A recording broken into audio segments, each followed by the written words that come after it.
You're listening to Ernestly Speaking, the only weekly podcast that covers friends, foes, and anything that goes. And now, for your badass host, Ernest Owens. And we're back with another episode of Ernestly Speaking with your host, Ernest Owens, myself. Well, it's March.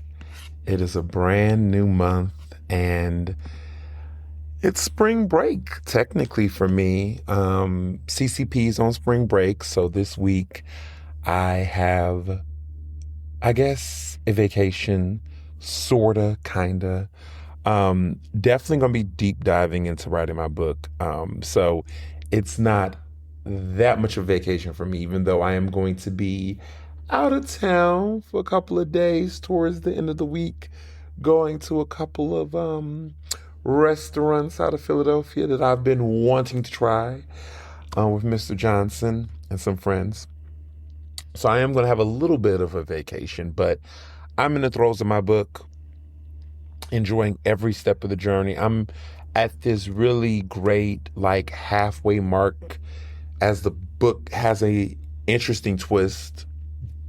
I don't want to tell too much of it, but we're at the point where we get into Trump's first election, like his first election victory as president, and the plot thickens and the book has a very fun turn. I've talked a little bit about it with some of my friends, not too much details, but I talked to my friend Abel, who was my college roommate from Penn, and I told Abel a little bit about what was going on with how I was going through these chapters. And he was like, this is a little depressing. And not depressing the book is not a depressing book, but there are parts where it's a retelling of this period of time. And so revisiting some of that, you begin to see where we are today, where we were then. And you start saying, damn, there were so many moments where we as a society could have changed some things and we just didn't.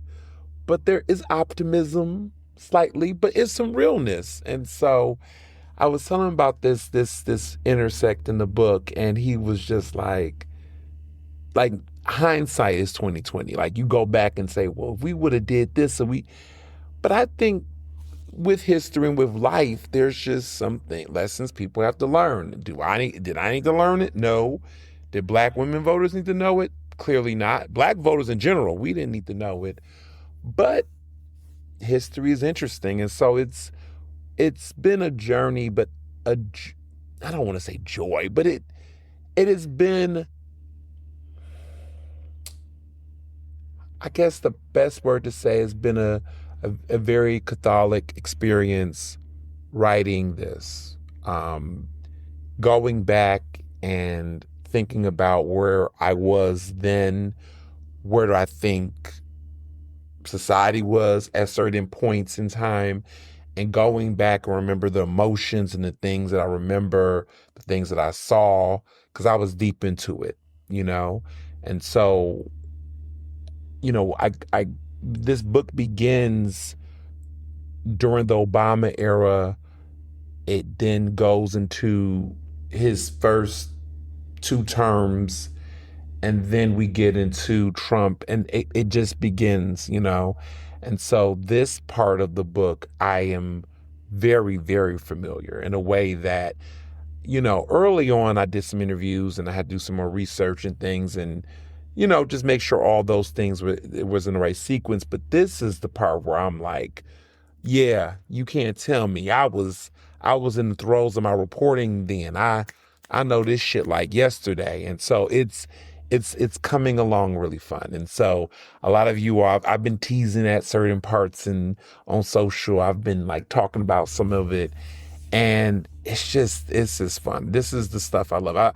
I can't, this is just great. I wonder if this is how Rihanna feels right now in the studio. She's making that album we've been waiting for over 10 years. Not to be confused with Bruno Mars. We're going to talk about that later. But I wonder if she's enjoying making this new album, because clearly that's what she's doing in the studio. She's not making a jingle for Fenty Beauty, even though some of y'all are speculating that because you just have lost faith in Riri. I have not. I think she is doing that work. Look what Cardi B did. Cardi B took a couple years too, and look what she gave us, another masterpiece. So, and then we're going to see her on tour in Philly next month in April. So, listen, it takes time, and I took some time. The Case for Council Culture is now 3 years old. And next year, next fall, when this book drops in fall 2027, it will be 4 years, since Case for Council Culture dropped at that point. It'll be past the 4-year mark. And look what happens. You just have time. And, people miss me writing articles. I know. Everybody's like, oh, but I've taken some time because I'm like, I think about Beyonce. She hasn't given us visuals in a while. And she's been giving us music, and she's been taking her time. And I think she's really, this act 3 that she's going to drop, I think about how much she takes time. When you are really a master at your craft, you have to take some time and make people, one, you got to make people hunger and miss you or miss certain parts of you so that they don't take it for granted. And so in one sense, I have given so much to recording and broadcasting and doing that more and delving into that and really just taking time to flesh out my writing and come to it in a different way. And so it has been a really fun experience just being able to just pour into writing in a way that I haven't been able to do in a long time. You get that in my IG. Like, I think in Instagram, you get that in these posts that I do spell out more. But it's nothing like me sitting down and really taking the time to really tell a story and to really, give my reimagining of what the history feels like. And this is what that feels like. And so it's been really fun. And yeah, it's coming. It's coming very soon. It's coming along really well. So I'm going to use this spring break to have a little fun, but it's going to be back to writing because, one, I'm in the groove now. It took me a little bit of time to warm up, but now I'm in the groove. It's like, I'm back on it. But it's just the situation where I just have to be isolated. And so sometimes people message me and they go, oh, did you see this? Did you see that? I'm like, yeah, I saw, but I don't got to respond to everything because I got a book to write. So a lot of this is just me taking that time because the world's not going to stop. It really don't. Something's always happening every day. You turn around and blink, somebody's declaring war. Here we go again, right? So it's just a matter of me just recognizing, okay, let me take some time to do what I need to do and to really focus. So I give myself that time to focus and, produce another hit. So that's how I would describe it. But yeah, what else has been going on, I guess? I hear that the Tampa International Airport is banning PJs. Now that we're in March, I'm headed to South by Southwest in 2 weeks, which will be the same day as Oscars that weekend. In 2 weeks, I'll be headed to South by Southwest, not this upcoming weekend, but the following weekend. So, it's going to be my first South by Southwest, premiere. So I'm looking forward to going out and, being able to speak. This is a big deal. A paid speaking engagement at South by Southwest. I'm so blessed. I can't complain. I'm excited. I want to know what's going on. It's going to be a good time. And this Austin, and listen, I grew up in Texas, and Austin was never a place that I really went to be honest. I think I've been when I was younger, but state's capital, never my thing. It was always really, of course, Houston, Dallas, San Antonio for sure. But that was about it. Maybe, of course, Corpus Christi, of course, Galveston for the beach. But really go out there to Austin like that. Not when I was growing up. I know Austin has become a new. Well, I mean, it had its tech boom, and I feel like it's fizzling out with the tech thing. But that wasn't where people like me went. I'm not saying black people didn't go to Austin, but not the black people I knew. We was always in Houston, Dallas, and then a couple we sprinkled across. But not really. Yeah, definitely not really. I'm thinking, where else did we go? I mean, people we out was Nacogdoches, maybe. Um, other places. I'm thinking definitely not Jasper. Ooh, not Jasper, Texas. Ooh, no, not so much over there. Lubbock, maybe a little bit of Lubbock. Not really Lubbock. I think it's some areas. Beaumont, I think it is. People go out to Beaumont, Texas. A little bit of ratchery over there in Beaumont. But no, it's not El Paso. It's all right. El Paso's okay. It's not anything to run to, in my opinion. But I will always think of San Marcos because of the outlet, and it was not too far from San Antonio. That's popping. That's okay. And Fort Worth and Dallas, of course, but yeah, not too much going on over there in Austin. So it's going to be fun. I mean, I know it's modern and all the things, so I'm curious to see what goes down in Austin, but I will definitely be there for South by Southwest. I'm really excited. I'm really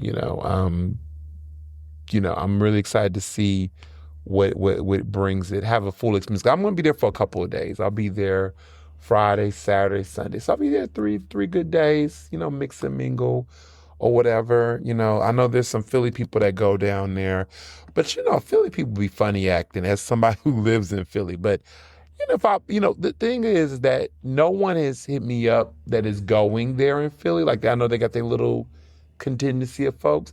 Not that I'm chasing them because I'll get Hollywood back. Okay. You catch me out there, listen, because I'm not there with Philly. Like I'm getting flued out by a whole nother group, but if I bump into some Philly people, I just want to let people know right now, if the Philly group, whatever the Philly contingency, whatever they got going on, if no one hits me up and invite me to whatever the mixes or whatever situations Philly is doing at South by Southwest, just understand that when I get there, don't try to latch on to me to go to the parties and events I'm going to. I'm just going to let that be known right now. Because this is what Philly people do. Not all Philly folks, but a lot of Philly folks do. What they do is, first of all, I'm out there. Let's just be clear. I am out there. I'm out and about. I let people know where I'm going. I don't really pop up and surprise too often. Like if I am out in the city, I let people know. When I announced I was going to South by Southwest in February, let me tell you, I had people from all over the country was like, oh my God, you gonna be there? Oh, we exchanging numbers, giving me details, putting me on invites for parties and mixers. I got a full itinerary of things going down, okay? Just off of the grip. That's just the love.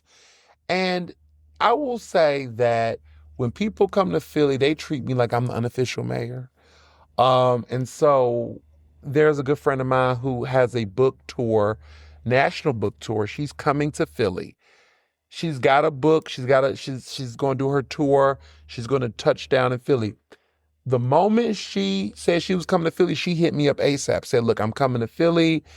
Whatever. I'm going to set up some stuff. We're going to show some love for her."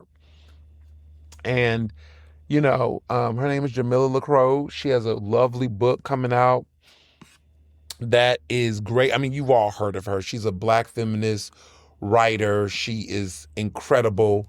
And her book is awesome as well. It's a must read. She's on a national tour. The book is called Black Single Mother. And she's going to be in Philly in mid-March at Uncle Bobby's. And the book comes out next Tuesday, March 10th. Next Tuesday, March 10th. And she's a cultural critic. She's been on a lot of things. She was in Surviving R. Kelly. She's written for Vanity Fair, The Cut, Slate, a lot of great things. And she's one of the original Black Twitter voices, Jamila LaCroix. And she's also an AKA. She's fabulous. And so she is going to be in Philly for her book tour. She's all over the country, but she's going to be touching down in Philly very, very soon. So I know there should be some registration RSVP if you want to check her out. She's going to be in Philly. I want to give y'all a date just in case you don't follow her on social, but she'll be with Uncle Bobby's. She's going to be doing a book signing on Thursday, March 19th at Uncle Bobby's. And this is Jamila. So make sure you check her out. If you can RSVP for the event so you can get the details. I don't believe it's going to be at Uncle Bobby's. It's going to be probably at the nearby church because she has a bigger crowd. There's going to be a big crowd out. She's going to be in conversation with someone really fabulous. And it's going to be good. You just don't want to miss it if you can go out. And it's going to be a great book signing and a great book event. So I will be there because, it's book season. And like I said, I love it. So I say all this to say, people coming to Philly, they know me. We show love. When I go to different cities, people hit me up. They're like, oh my God, you coming to Austin? They want to set up things. And even people that's going to be at South by Southwest. But what's funny is no one from Philly, not that I'm entitled or anything, have said anything. So I'm assuming no one from Philly is going to be there that I know or am in association with. Maybe, who knows? But all I'm saying is when I get there, don't get brand new. Don't get weird. Don't get all, hey friend, hey big kid or whatever, because that typically happens. It happens when I go to Martha's Vineyard. It happens when I go to the Grammys.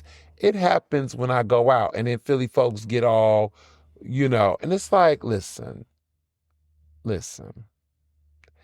I am one of those individuals where the days of me calling out everyday folk is very seldom nowadays. I don't do it. I call out power. I don't call out the powerless, even the ones who think they got more power than they really do. No shade. But what I will say is that I'm very observant. I see a lot of things. I've learned that everything does not require a response, a call out, or a name. But I typically see everything. I don't say anything. But if you think you're going to play in my face and fuck around, you will find out. And so I am very much on that. And also, I said something funny earlier this week. Somebody was laughing. I was talking about how backhanded comments get backslapped by me. Now, let me be clear. I was not talking about physical threats and saying I'm backslapping people. What I mean is that I backslap backhanded compliments, which I think are not real. I don't think backhanded. I just think a backhanded compliment really is a real actual compliment. But people, I don't know what it is. People just can be tacky. I don't know. I just feel like if you don't genuinely mean something or sincerely mean something, you don't have to say anything. Unless you want someone to clap back at it. And so I get met with that from some people. And it's always like older people. Younger people, either they just say something or don't say something. I don't really get backhanded or secondhanded compliments from people my age. Either we give it up or we don't give it up, or we just insult. We don't do this little thing. I don't know, but I guess it's the older folks version of shade, but they give backhanded compliments or sidebar compliments. So I had someone who recently, I said I was doing a public speaking event, and I said South by Southwest, and so it was my first. I said I'm so excited, it's my first event or something. I was saying something casually, and they went, again, this was supposed to be a compliment. They said, "Oh, it's great that you've finally made it to South by Southwest after all this time. I would have thought you would have done it many years ago. It's funny. It's great that you finally got there." And I was like, okay, ouch. All right. Finally. finally. And so my response back was, oh my goodness, have you spoken there yet? And they said, no, I hadn't. I said, oh, okay, well, hopefully you will sooner than later get a chance to speak there. Because if I can finally be able to speak there, hopefully you will get there too. Mind you, they're much older than me. Now, I would have assumed when I asked that question, I just knew they had done it, but they hadn't done it. But, you know, boomerang. But, you know, it's always interesting. You know, I will say honestly, things don't get to me as much as they used to, because I think as you get older, you just get familiar with energy and how people talk. And I would say me 10 years ago, like if I was like 24, 25, oh my goodness, I would have been so like annoyed or whatever. But I think the older you get, the more you get comfortable with yourself. And you also get more comfortable where you are at and what you're doing. And so rather than look at any of these things as a finally, I look at it as like none of this stuff is granted to me. And even with you, if you're listening to me say this and you're in experience in your life where you're like thinking about situations of when and how and what, I don't feel like anything is owed to me or I'm entitled to anything. So I always, in many ways, receive any gift or opportunity or award or something as a pleasant surprise or a very kind gesture. I tease sometimes about snubs and things, but in reality, to just do what I do, to be a professional speaker, to be able to have an agent, to get paid to do these incredible things, the things that I care about and what I want to do, that feels like the reward. To get those things elevated, to get those things, you know, magnified in a bigger than life way is even more of an icing on the cake. So I don't ever treat these things, in spite of what it might appear sometimes, as a finally I got this. It's about damn time. I actually do stray away from that. There are moments though where I do have moments, like any person, where I do feel like I may have not been robbed. But I don't harp on those things and internalize those things, because especially now in this day and age, the way the industry, in the industry I'm in, and in so many of these industries, to be able to do any of the shit I'm doing right now, I mean, to be able to do this second book, a lot of you are like, oh, I'm so happy you're doing it. Man, I didn't know when it was going to come. Shit, I didn't know either.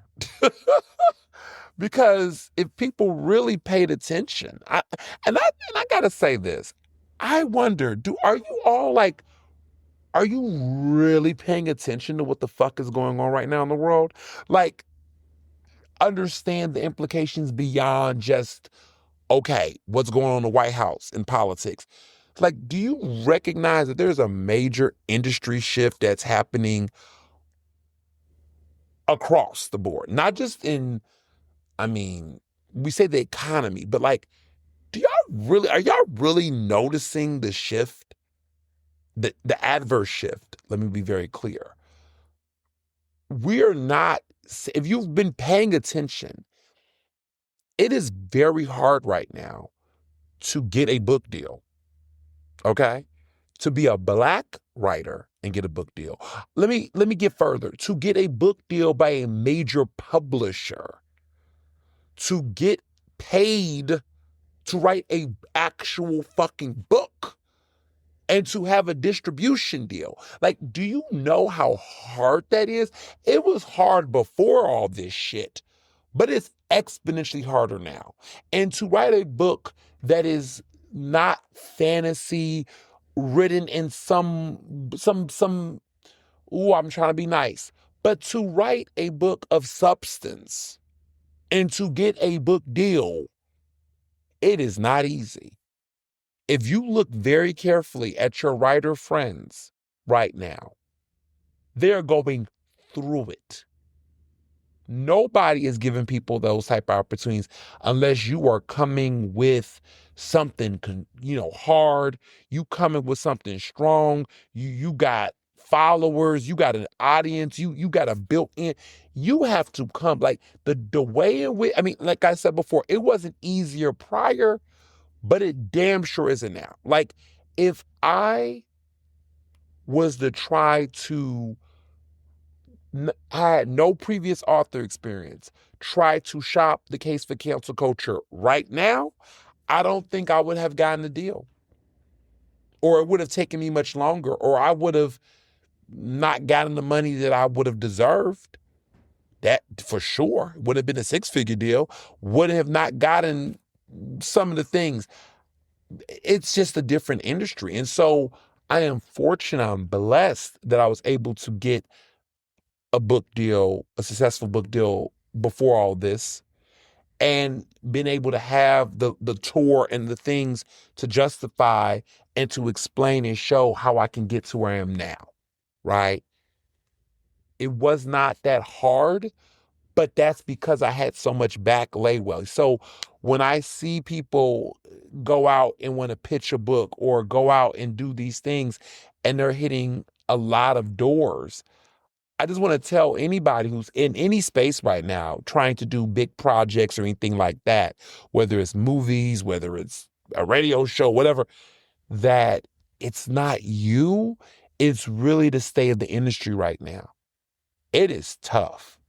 I am very fortunate. I'm very grateful to get any bookings, to get all the things. I have a really great team. I am grateful that I have invested so much up front to prepare me for times like this. But when I see so many other emerging, younger, newer people trying to get in, it is so hard. It is so hard for them. And yeah, it's tough. And like I said, I'm very grateful. And so I don't come with the mindset of finally or, you know, yeah, duh, I should get anything that I've been given with. I am so grateful because I just know how tough it is. And I'm going to be real too. I am taking gigs off of the strength of other folks who are not getting paid what they used to get paid, so they think it's too low for them. I'm not going to name names. Now, some of my friends know who I'm talking about. There's particularly one man who lives in Philadelphia. I'm not going to name him. Well, he doesn't live in Philadelphia, but he has a lot of connections to Philadelphia. He is a Black intellectual thinker. I've already been told too much information. I'm not going to say his name because that's just not what I'm going to do. But if you know, you know. If you don't, you know. Some of you will text me. You know me. I will tell you yes if we besties. If I don't know you like that, I'm just going to tell you, good guess, maybe not good. I'm not going to confirm nor deny. But there is somebody who has, I don't mind this. I don't mind saying this, but they get like $50,000. They used to get, they still, I don't know what they get out. They used to get, or they were more frequently getting $50,000, $40,000 speaking engagements. Nowadays, they don't get those as much as they used to. And it's not because they don't deserve it, right? That might be debatable to some people, but it's because a lot of these companies don't have those budgets like they used to. So now, when this person rejects that offer, they come to me and offer me what that person rejects or maybe won't take, or they might offer me something a little lower. So they might say, hey, are you okay with doing this for 10? And I go, shit, 10? How long? For an hour? Shine me up. But just say, somebody's 30 can be another man's 15. Somebody's listen, I'm not that, I'm a diva, but not that much of a diva. I'll do something for 10. Listen, I'm just saying, I have learned gratitude and just, you got to get it how you live. They say, oh, you wasn't our first pick. I'm not your first pick, but now I am your top pick now. You couldn't get this individual, but guess what? I'm going to give it to you even better. And also, I'm queer. Rather than being somebody's ally, you can get the real story. And so you build on that, sometimes. I don't mind being sometimes the understudy for some folks. That's how you get it sometimes. Listen, there's a lot of actors in Hollywood who they might have wanted somebody, some actress, and they couldn't afford that actress. So they went for another actress that can give them the same performance, maybe for less. And sometimes that's how you build. There's some actresses in Hollywood now that have careers because Amy Adams. You think in the beginning of Amy Adams' career they were going automatic for Amy Adams? No. But now Amy Adams is an 8-time or something nominated actress. She gonna get her Oscar one day, but she's now a superstar. But do you think they was casting Amy? I won't tell you who they was. Hollywood, there's certain people that they were replacing other people for. Like, oh, you couldn't afford this actress, you can get this actress.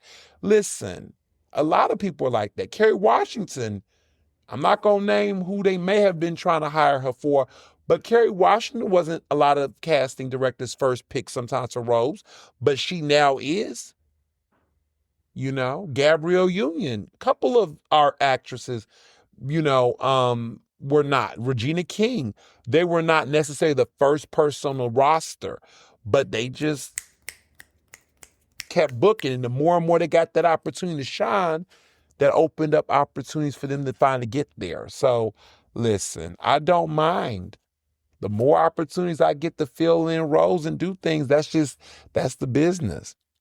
And I don't complain. I don't, because the money is good. And look, I'm 34.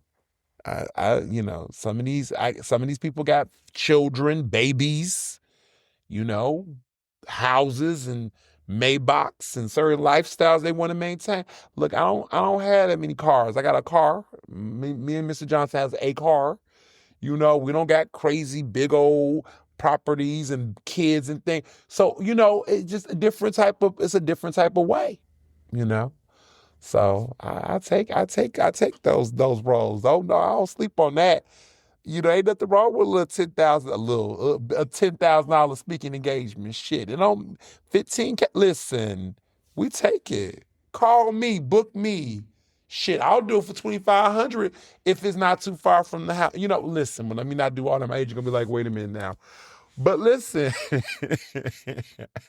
I'm just the kind of person. My logic is that if it's not interrupting something I'm gonna do, why not?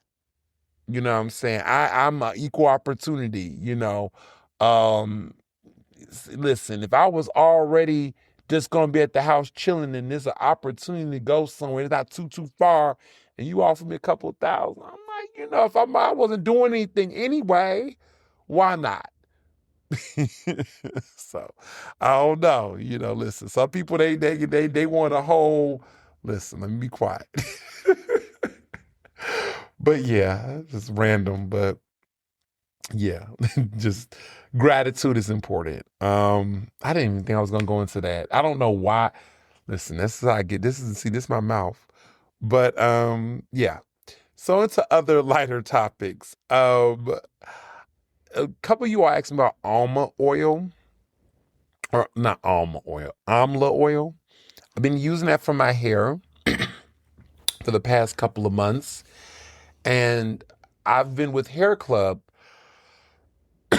Hair Club is a company that they do different types of things for hair treatment, things like that. I've been going there because I wanted to do, now that I'm in my, getting in my mid-30s, I just wanted to get an evaluation of my scalp to just make sure that my hair was growing good, everything was right. I feel like when you get to mid-30s, you gotta do things a little differently. I just took a big leap of interest in I get regular doctor checkups. I do all the things. I think everyone should. When you're in your 30s, you should always do, but specifically for Black men, when you're in your 30s, just get regular checkups. I'm proactive in that. I've had friends who are in their 40s. I got frat brothers, and I hear about some of them. They're in their 40s and late, close to their 50s and things. And I hear their stories and their experiences, and I'm like, you know what? Say less. I am going to get on top of it. Some of them, which is like talking about, oh, they do all kind of things. I mean, I was always a dental person, teeth thing and all that, but I'm getting regular checkups. I get all the checkups. I go to my dermatologist. I get my skin. I do all the things, my vitamins, all the things. And I will say I've been doing that aggressively for the past 2 years, but I've been big on it. So one of the things that one of my frat brothers told me about was this company called Hair Club. And what they do is they look in your scalp and they check for balding, thinning of hair, all the things.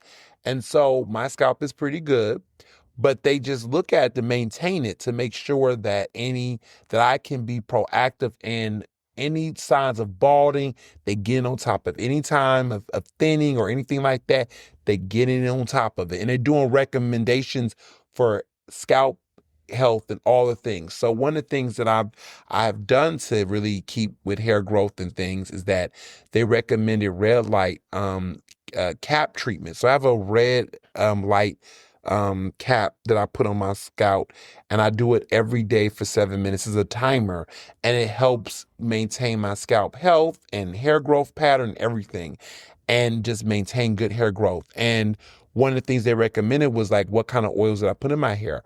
For my scalp, argan oil and that castor oil, not good. It really does not let the follicles breathe. It actually clogs it. And so for a lot of Black folks specifically, you might be using hair products that you think are good for hair growth, but it might actually be clogging your pores, your scalp pores, and it doesn't help with growth or renewal, for cell renewal. So I'm not a licensed hair person or whatever, but I go to my people at Hair Club and I got evaluation, and I was reading that, like, prior to this I was doing like coconut oil. I was doing certain types of coconut oils, and they were saying that was not freeing up my scalp. And so if I would have kept doing that, that was going to impact hair growth for me. So they got me on jojoba oil a year ago just to get the cellular and the fluff. Then now they put me on amla oil, which they say, now that my scalp has gotten back into its flow and its neutral health, they recommended amla oil, because it's like a nutrient-based oil that is also light but good for the scalp with hair growth and shine and all the things. And so I recommend that in addition to my um, shampoo, conditioner, regimen, and everything. One of the big things that they got me on is massaging my scalp, like actually massaging my scalp for blood flow and circulation in addition to the red cap. And I've been doing that. And I have a device that like helps with like massaging the scalp and all the things to get the blood flowing and to just keep, just the regeneration. And so now I've been using alma oil, and I went back to get a checkup on my scalp last week, and they have seen significant improvement. Like, my hair is now evenly growing all across my scalp. And, look, there's nothing wrong with being bald. For those who have balded and they're straight up bald, by all means, rock it out, grease the scalp, do your thing. But for those of us in our 30s that want to hold on to our edges, want to maintain our edges, it's not too late. Even if you've noticed thinning and balding, if you begin to really work on the scalp, get it looked into by someone, like I said, Hair Club is national. They have a location by Kenwood that I go to every month to get checked out and to get my products and things. I'm not using what is that product? Mendendamol or whatever the hell it is. Let me tell you about that. Because a lot of y'all are using that for hair growth, and I want to make sure that you all know about that. I'm not crazy about it. A lot of people have been trying to use it. I'm very skeptical. I want to talk about it real quick because I think people should know about it. But I don't use it because it's something that can help. So can actually create. So people talk about this product, minoxidil, midoxanil, Rogaine, midoxanil. Let me tell you about this. I don't use that because it will create. First of all, it is effective in growing your hair. However, it can create erectile dysfunction. Your I can't say that because I call him Mr. Johnson. Your penis will have issues going up and down. You will have problems. There is a risk with using that product, and that is chemically proven. Research has proven that minoxidil will create erectile dysfunction for some people, some men. I stay away from it personally. Now, if you are much older and you really want to get your hair back, that will be a topical treatment that you can use. But for people my age, if you notice some thinning, some things, don't run to that. There's other things you can do to get that hair growing back before you use that, because once it's up or once it's stuck, it's stuck. You don't want to play with that. You don't want to play with your penis like that. So I was very big on not doing that. I have a regimen. Like I said, my hair is growing. Things are great. And there's just other more holistic ways or more non-invasive ways. I know people are out here going to other countries, getting the little scalp thing and all that treatment stuff and going out to Abu Dhabi and all that stuff. Listen, I don't know anything about that. I've heard mixed results. Some people say it's good, some people do. But before you have to do all of that, let's invest in a healthier, natural way of working your scalp, working your cells, maintaining the growth in a way that does not be invasive.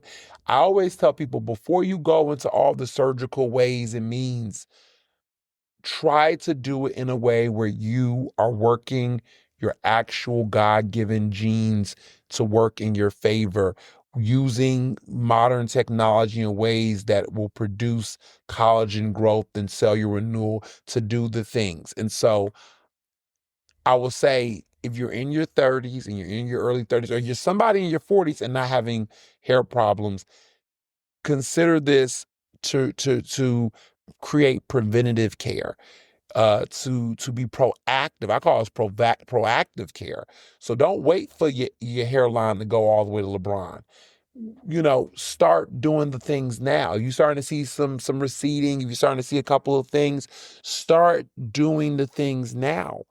So I would say it's a worthwhile investment. Hair Club, they do, they meet you where you at. Everybody's scalps are different. So if you don't have too much major patchiness or things like that, it will not cost too much to get on a program. There is great referrals. And so I highly recommend Hair Club. That is something that I will go to. Those are professionals. They have the products. They can look at your scalp and evaluate it. They let you track progress. And I've been very happy with my results. So I highly recommend them. And then I use jojoba oil. And so let me spell almond oil if you want to swap out.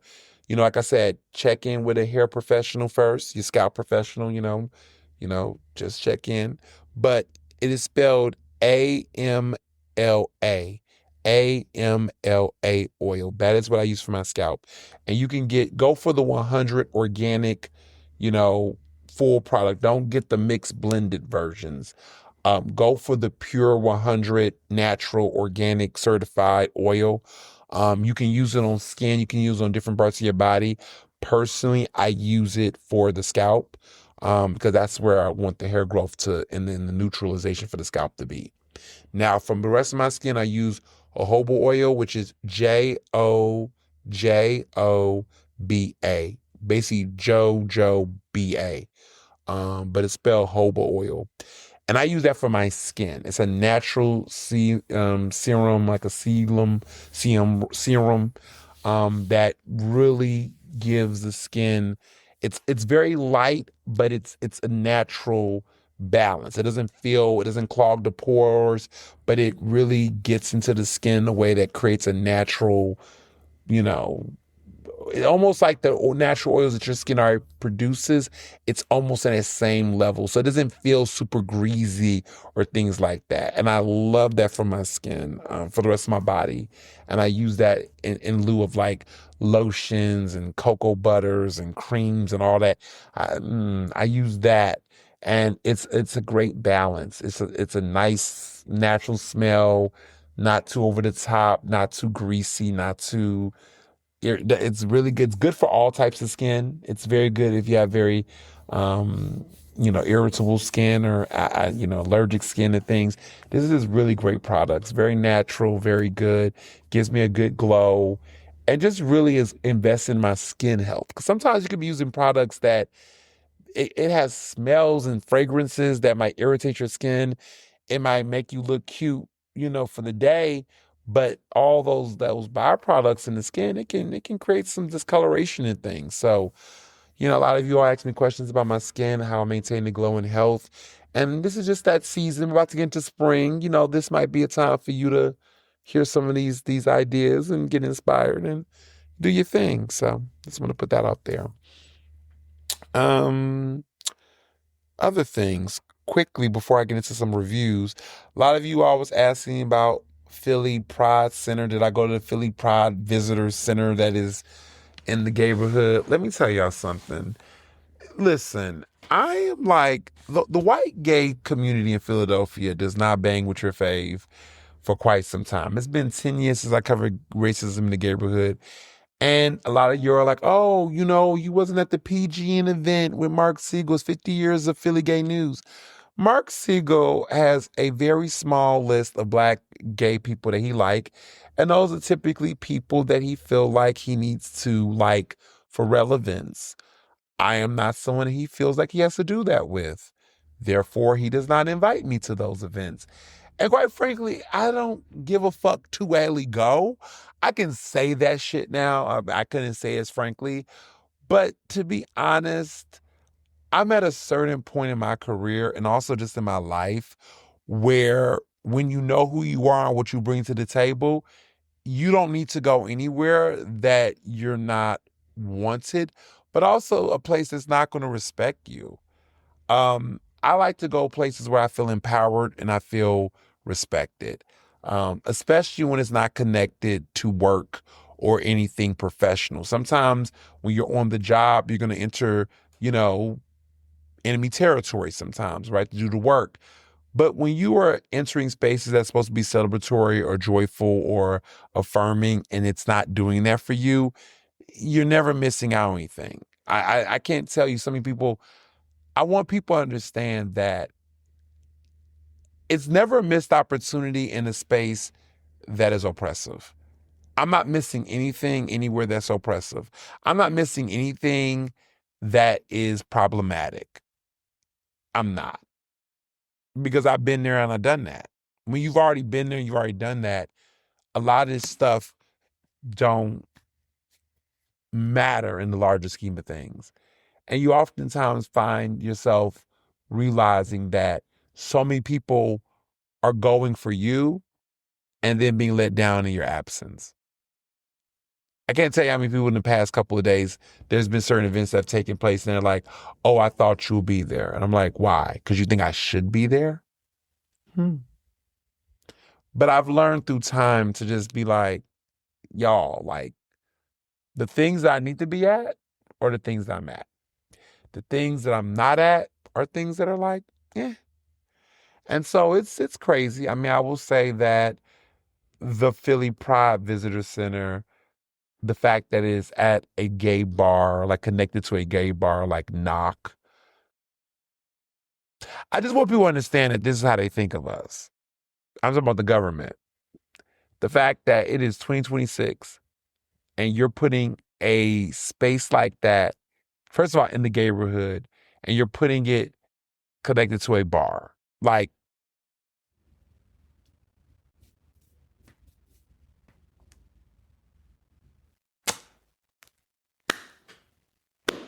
my grandmother used to always say, accept what you expect. If you accept bullshit, you can expect bullshit. If you accept the back of a bar, you can expect the back of a bar. That's just not what I would accept, which is why that is something that I don't expect to attend or really run to. And so when you set standards for yourself, you just don't let them get diminished. So, to the ones who went and whatnot, I mean, I saw some reels and it was pretty white, There were more white straight people there than black and brown people that were there, that were queer, mind you. 10 years later, and we still act like we don't know what the black and brown queer people are in the community. Y'all done ran them out.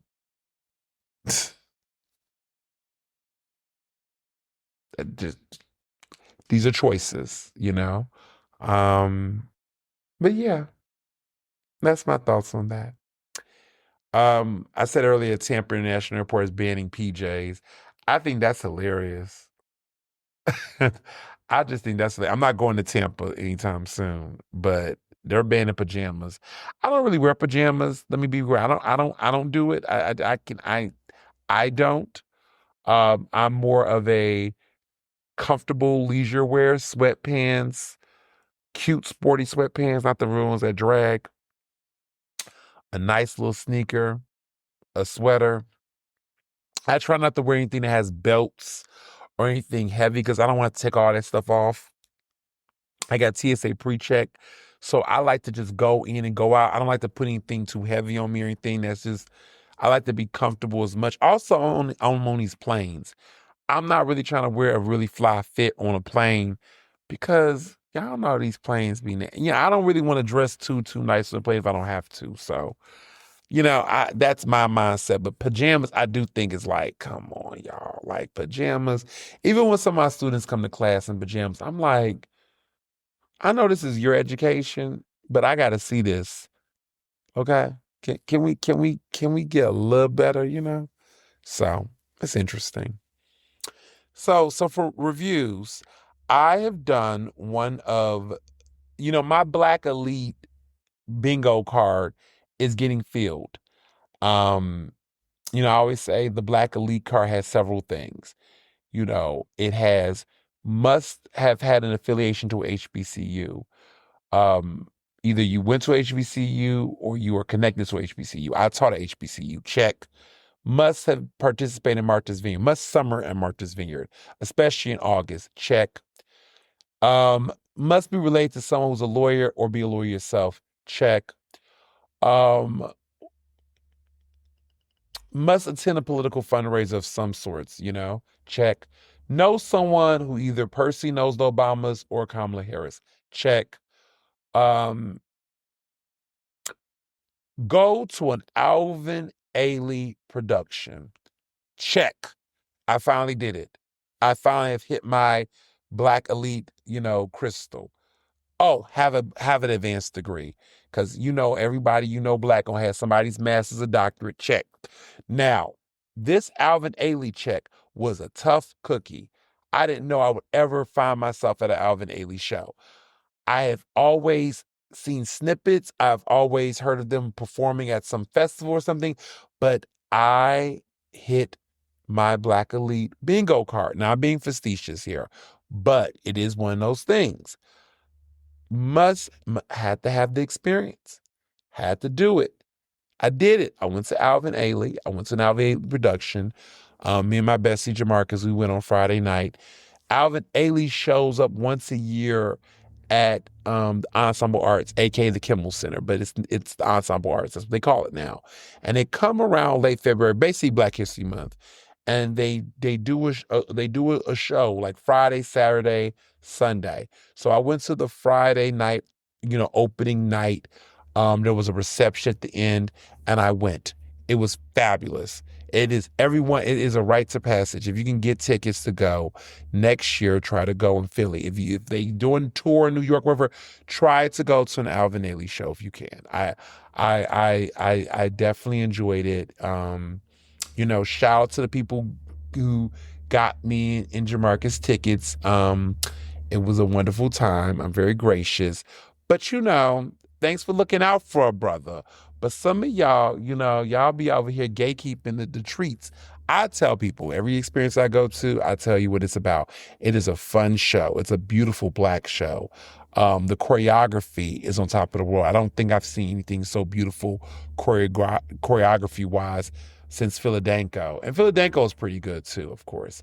I haven't gone to a Philadelphia show in years. Fun fact, the Philadelphia is in West Philly. There's studios in West Philly. When I was in college, some of the dancers would go to my barbershop, First Decisions, which is around 40th and Chestnut. That's where I've been going forever, for 16 years now. And some of those boys used to be there. I used to get their numbers back in the day. So I knew too many. And I told myself, okay, now that I'm a spoken for girl, I had to put some space between me and Philadelphia dancers because I didn't want to have those awkward experiences because I used to go see them. It was too much back in the day. Another time, maybe one day in the memoir. But yes, but Philadelphia dancers, they're very talented as well. But Alvin Ailey dancers are something of another planet. Revelation, which is the third act, the final act, goes in my top 5 list of best performances I've ever seen in my life. Audra McDonald singing. Audra McDonald in Gypsy might just be my number 1 all-time live performance ever in my entire life. I don't know I can't say never, but Audra McDonald singing Rose's Turn on the second row, that's my number 1 all-time live experience of all time. And of course, Renaissance is in the top 5 somewhere. But Audra McDonald is just, maybe Obama's inauguration, definitely in the top 5 of live experiences. Even I don't know if I count as a live performance for arts, but definitely in somewhere in the list. But Audra McDonald, number 1, Rose's Turn. Just seeing that, feeling that, being at theater, everything about that whole night, number 1 forever. But Revelation is the third act in the Alvin Ailey showcase. And the third act is this is a sacred Alvin Ailey performance. No matter what show you go to, they always do this at the end. This is I won't describe it. I won't tell it. Honestly, YouTube does not do it justice. You need to go see it in person if you can. But that third act, and those who've gone know exactly what I'm talking about, but that is everything. That is definitely in the top 5. I've not seen anything. It's just beautiful. It's magnificent. And I will go, if I can go every year when it comes to Philadelphia, I am committed to going every year. It is now my new Black elite experience. And it's funny because when I went the night I went to the show, everybody was there. Oh my goodness, everybody was there. Okay? There was a certain group of people, okay? Everybody's board chairmen, every Black board chairman, media, Daddy's Little Girl, Jack and Jill, they were all there, okay?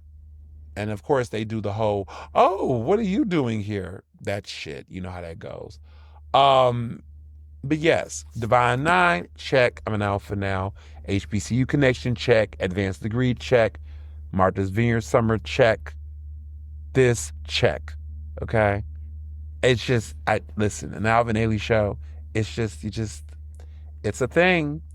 I will say that third act was great. And it was great to go with Jamarcus because he is a dancer. He actually dances. And so he really enjoyed it. He was sitting there telling me stuff about choreography. And I did jazz dancing in middle school, but he's done dancing forever. So when he was watching the show, he was like, that's the Horton technique. And I'm like, what's the Horton technique?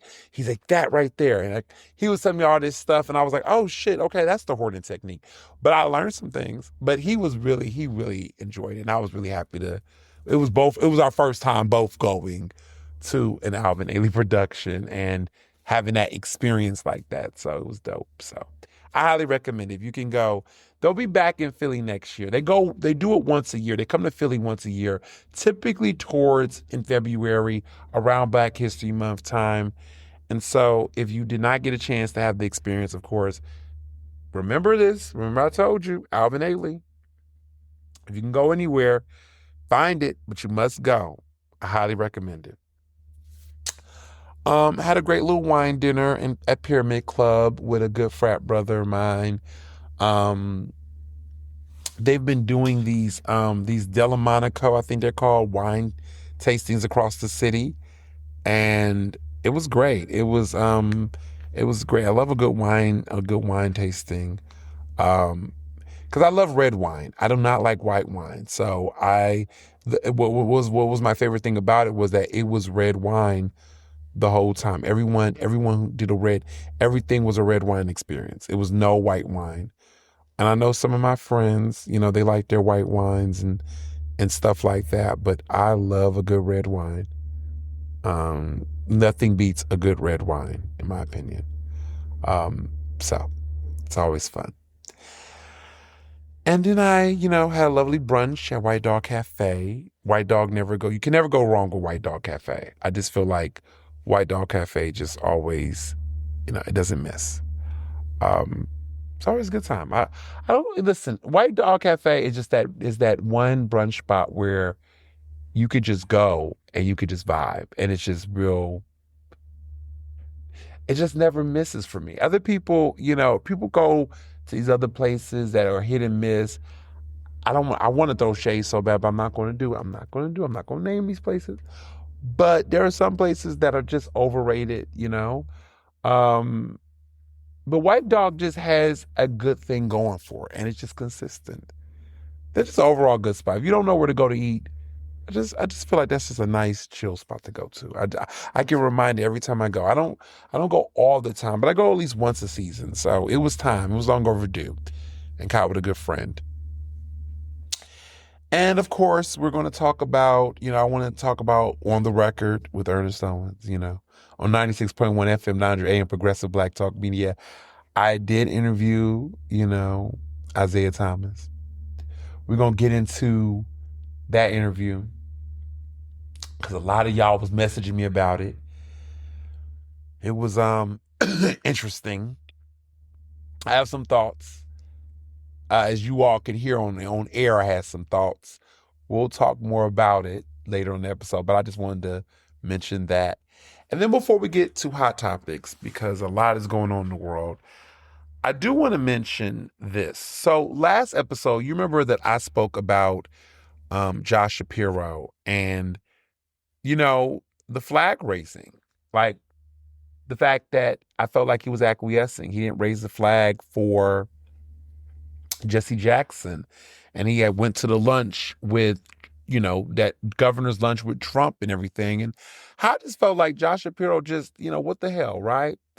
Well, update, as you all know, I went super viral, over 20,000 likes. I'm close to 20,000 followers on my Instagram page, okay? We're about to hit a major milestone on my Instagram very, very soon. I'm going to crack into 20,000 followers. And this is a pretty big damn deal. Like in the past couple of months, I have had a lot of followers coming.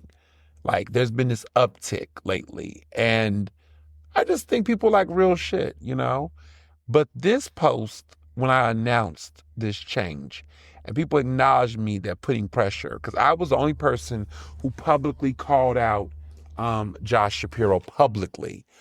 And I'm going to talk about this because I want to talk about this. So I talked about it on my podcast last week, and you all listened to the episode, and I talked about, how I was just feeling about Shapiro's this flip-floppiness, this whatever the fuck he's doing, and mentioned the double standard that he had lowered the flag for Charlie Kirk. And I said, look, Jesse Jackson deserves this, right? Well, I called it out on my social. I got about over 2,000 likes or whatever, got some traffic. And then literally the next day, now let me back up real quick. So I made that post, I believe, on Monday. People were telling me, this was last week, making excuses, saying, oh, we're snowed in. He's not going to be able to do it. Shapiro can't do it. It's snowed in. It's the weather. He can't do that. He only did it because he only lowered it for Charlie Kirk, for Trump. Congress not doing it. I said, y'all, he's the governor. I know what the law is. I know what this man can do. I don't know why y'all are giving me these talking points. I don't give a fuck. I said what I said, and I think he should do it. I just made it plain. And people were making all these excuses and telling me what he can't do and telling me lower my expectations. I said, listen, I don't care what you're saying. I am going to say this needs to happen. If he can't do it, shame on him. But I'm not retreating I'm not lowering my standards. If you accept bullshit, you can expect it. I wasn't accepting no for an answer. And guess what, y'all? I expected a yes. And the next day, 24 hours, I broke the news that somehow, after days of no information on this, he suddenly decided to raise that flag.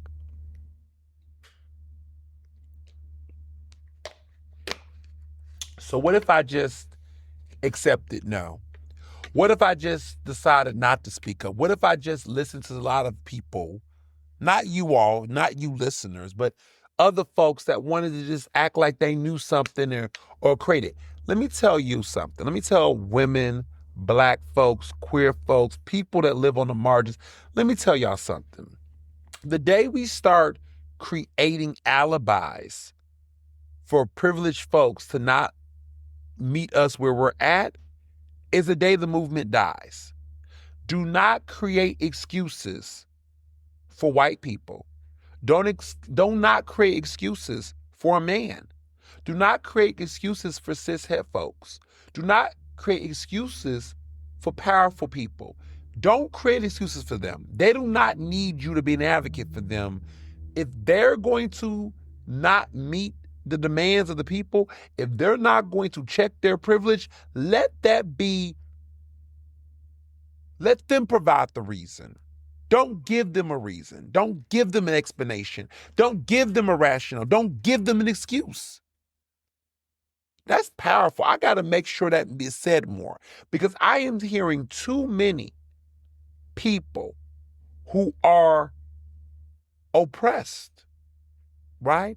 Who are being screwed over and fucked over by institutions and by powerful folks. You all are creating stronger alibis and rationale for why they're not doing what they're supposed to do.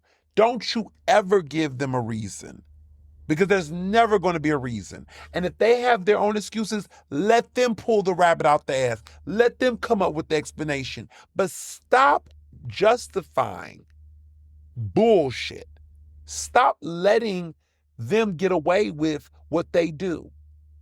So when I said it was unacceptable for Josh Shapiro to not lower the flag for Jesse Jackson, a couple of folks thought that the way to respond was to make an excuse, to cape for a motherfucker like him with power, and to come tell me, a young Black man, don't be too hard on him. He can't do that. How fucking dare you? Don't do that shit again. And don't do that to another. Don't tell a woman not to demand more from men in power. Don't tell a trans woman not to expect respect for who she is from cishet people. Don't tell a queer person that's just the way it fucking is when it comes to homophobia. Don't tell Black people how to respond to the N-word and racism, and not to expect apologies when they deserve it. Because I saw what y'all was doing with that shit at BAFTA. Let me say this, because I had a couple of viral moments, but I ain't going to spend too much time on the BAFTA situation. I feel like, we didn't kick that dead horse. But let me say this, though, and I'm going to make it real plain. Disabilities do not stop you from giving apologies. Having a disability does not stop you from having empathy for other people.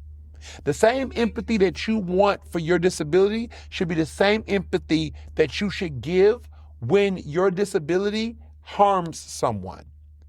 That man who had Tourette's syndrome, his disability, while he had copia, which is a condition that cannot control his tics, as he says. I'm not going to get into all that. I'm not going to misdiagnose. I'm going to take it where it's at, right? His tics, he can't control. He can't control what he say. I'm not going to get into all the politics behind that. But if that's the case, right, the bare minimum he can do is apologize for the harm that it caused. And so for there to be a delay in the apology, for there to be I didn't mean to do it, that's not the point. Impact trumps intention. Didn't we learn this already? How come all of a sudden when the impact hurts Black people, then we got to hear about the intent? That's unacceptable to me. I'm not telling him to apologize for his disability. I'm telling him to apologize for the unintended consequence or the harm that it caused. At the end of the day, when you bump into somebody accidentally, you don't just go, I don't need to apologize because I didn't intend to do it. No, you just say, hey, my bad. I'm sorry. I apologize for that. Because harm still happened, whether intentional or not. And so when there were people coming out and caping and being quick, it's funny to me how some white people were quick to be disability experts. So now y'all understand about Tourette's and how it works? And you want to tell Black people we need to educate ourselves on it? How many times have we told y'all to educate yourselves about racism? And that's with shit that we didn't cause. So now all of a sudden everybody woke up and became disability experts and advocates and was so quick to get in people's DMs and tell them to shut up about racism. And none of these people had the disability themselves. I could see if it was Tourette's advocates, like people who was living with Tourette's syndrome, by all means, I understand. But all these white folks that just jumped up ready to talk about their disabilities, or talk about how they on some spectrum and how they are justified, please, with all due respect, we see you. We saw what y'all was doing. And at the end of the day, like I said before, I'm never going to let anybody make an excuse when I'm demanding an apology.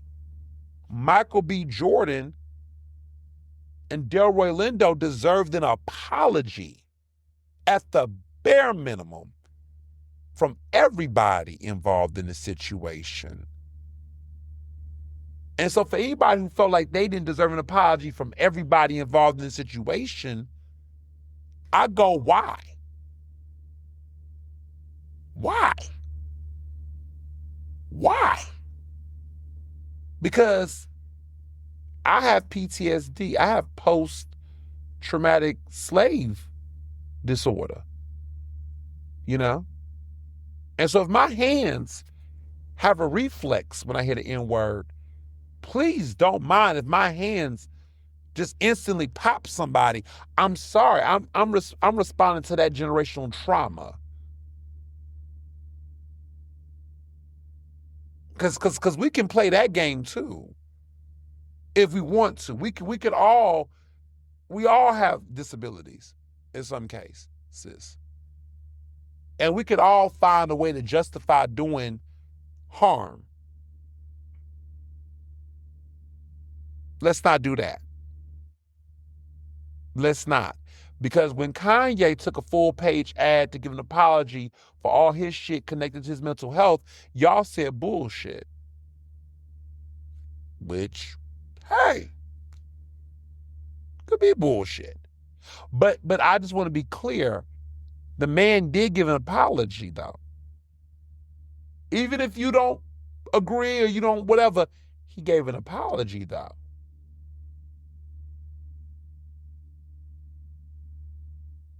He didn't just say, I got mental health issues, bye. He gave an apology, though. So so I think it's ableist to deny the humanity of people living with disabilities when things happen and circumstances happen. I think it's ableist to say that a person with Tourette's can't give an apology.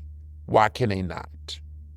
I think it's ableist to strip people from their full humanity, to assume that because of their disability, that speaks other things.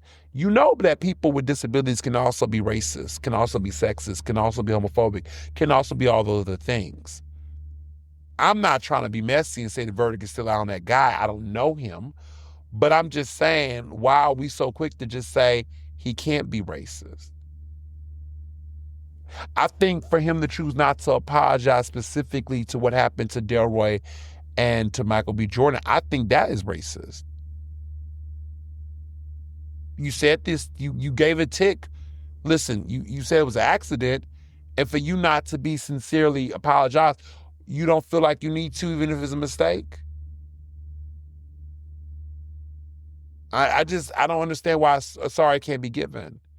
See, again, if you accept this bullshit, you can expect it. That's the theme of this episode. You know, accept what you expect. Period. That's my mantra. I will never forget my grandmother telling me that when I was a young age. I will never forget that. You accept what you expect. Period. And so I did not accept the excuses that was given around Josh Shapiro not doing it. And because of that, I expected better and I got better. So now on March 7th, he will be lowering that flag half-mast in honor of a civil rights icon. And I'm happy to say I had a part in that. You're welcome, haters. Not the listeners, but the naysayers. That was for them, not for y'all, because y'all was with it, okay? To the 2,000 or something, 20-something thousand of you all who liked and retweet, and many of you all who might have gotten them DMs and gave Shapiro hell for it. Thank you. We did it. We did it, Joe. So, moving along.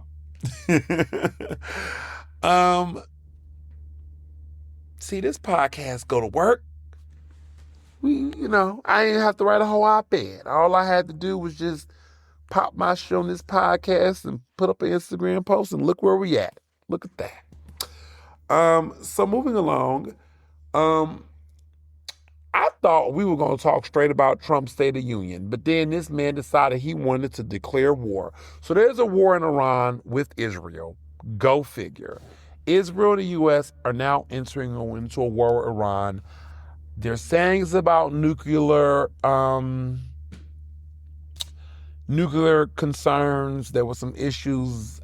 Honestly, this is Epstein's war. Trump is doing everything in his power to deflect on Epstein and everything else. Every time this man has a blunder, he likes to stir the pot. And so this is no different. We didn't have to do this. First of all, it's illegal. Once again, you're striking at a country. Doesn't Congress have the right to declare war? The president can't just go out and just drop bombs. At least that's what I was told. Congress is supposed to do that. So I don't know what the hell this is. It's funny, or not funny, but concerning, because literally J.D. Vance, Vice President of the United States, said earlier in the week that he didn't believe that we were going to be dragged into a long war. And now we just got into one. So I don't know what to expect. It's just too much going on.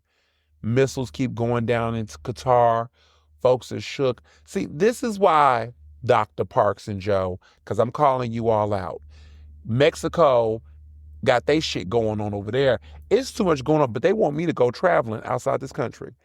I'm going to make it very clear. There's an embargo on Mr. Owens' going out of the U.S. Now, if I go out the U.S., I'll go to London, and I only go for European countries, unfortunately, because unless there's a big bag or something that is quick and hit and miss, I can't be out of the country. I just feel like if I leave the country, I may not come back. And I don't know what's going on. I ain't got time to play with the U.S. right now. So we're going to stay right here in the continental U.S., in U.S. territories, okay? You want to go to Mexico for what, a fucking beach? We can go to Miami. Well, that's a little too hot. We can go Atlantic City, baby. Stop playing like them beaches. I just feel like, I'm not a nativist, but sometimes I just feel like people just be want to go abroad and do all this shit. And I'm just like, do you know what is, this is what I mean. Are y'all seeing what's going on in the world right now? Is it just me, but are y'all paying close attention to what the fuck is going on right now? Because if you did, you would not be thinking that any things that you would have did 2, 3, 4, 5 years ago, you could do right now. It just don't make sense. It don't make sense to me. I'm not saying don't go on vacation. I'm not saying don't have fun. I'm not saying don't eat. I'm not saying it. I'm just saying, look around. Because here's the thing. I got friends they're super anxious. If we was in Mexico right now, playing around with all that shit going on, who mouth I'm going to hear all night? Listen, I'm an easy rider. I don't panic too much. But I just know that the people that want to go out around me are the main ones that the moment something don't go right or a schedule, they ready to freak out. I can't go traveling people that's like that, especially taking them risks. Let's go somewhere in the domestic U.S. because if you are already a planner freak, you one of them people that like which is nothing wrong with planning stuff. I like planners, but you one of them people that's rigid on the agenda and you like to see stuff in line, you're a perfectionist. You might not want to go abroad right now in the Trump administration because the moment a flight gets delayed or some shit get crazy, you're going to be huffing and puffing and sighing, and we're going to have to hear that shit. Let's just go somewhere where we can maintain. Okay? I got villas. I got spots. Let's just try the domestic U.S. I don't want to go to Mexico. I don't want to go to the Dominican Republic right now. I don't want to go anywhere outside the U.S. because what Trump is doing right now, I don't. I have friends right now. They was going to somewhere. I got friends going to India later this month and things. I'm like, you gonna be all right? Like shit. But this why I just can't do it. I just can't do it, y'all. I just can't do it. Y'all can call me a scaredy cat all you want. I'm just saying. I am precious cargo. Do you want your fave somewhere doing a special edition and somewhere that I can't get? Listen. I can't. I'm not playing. All right. So we're in war for now. They done killed somebody in leadership over there. This is about to be a mess. Just stay woke. In Congress, please do your damn job. Seriously. Seriously. Articles of impeachment. What y'all doing? Like midterms, hurry the fuck up. Just saying. Which brings me to my next point. This Trump State of the Union address. Now, during his State of the Union address, he already knew there was concerns about Iran. He acted like he wasn't going to do anything. First of all, the State of the Union address was the longest ever in U.S. history. He keeps topping himself. No pun intended, but kind of pun intended. He keeps topping himself. He keeps going on and on and on throughout all of these tirades and rants. The man is having a midlife crisis, which we kind of already knew, right? But the man is having a midlife crisis and he doesn't know what to do with himself. And, it was boring. He insults Congress. He insults Democrats. But, I got to say this, y'all. I got to say this. And I want to be very clear. I don't mean this in any type of way. Like I'm not praising this bozo, but I want to be clear.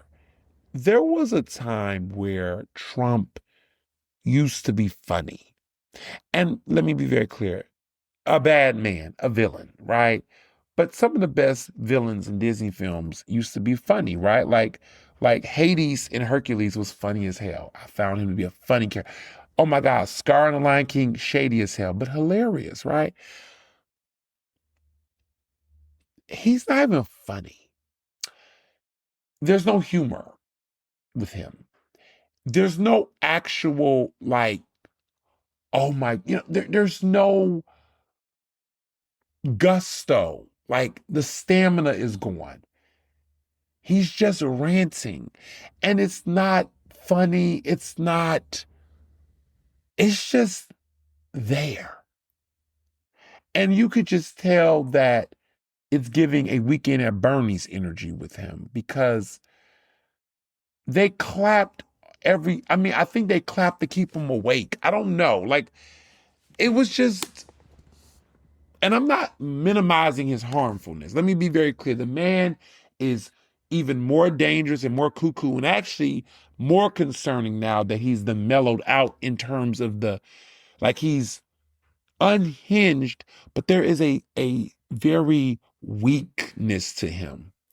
Like the weakness in his presentation. Maybe it's because everything just sounds more real and more sincere. I don't know, but there's an offness there. And yeah, I don't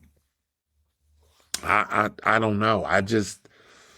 It's not good. It's not looking good. It's not looking good.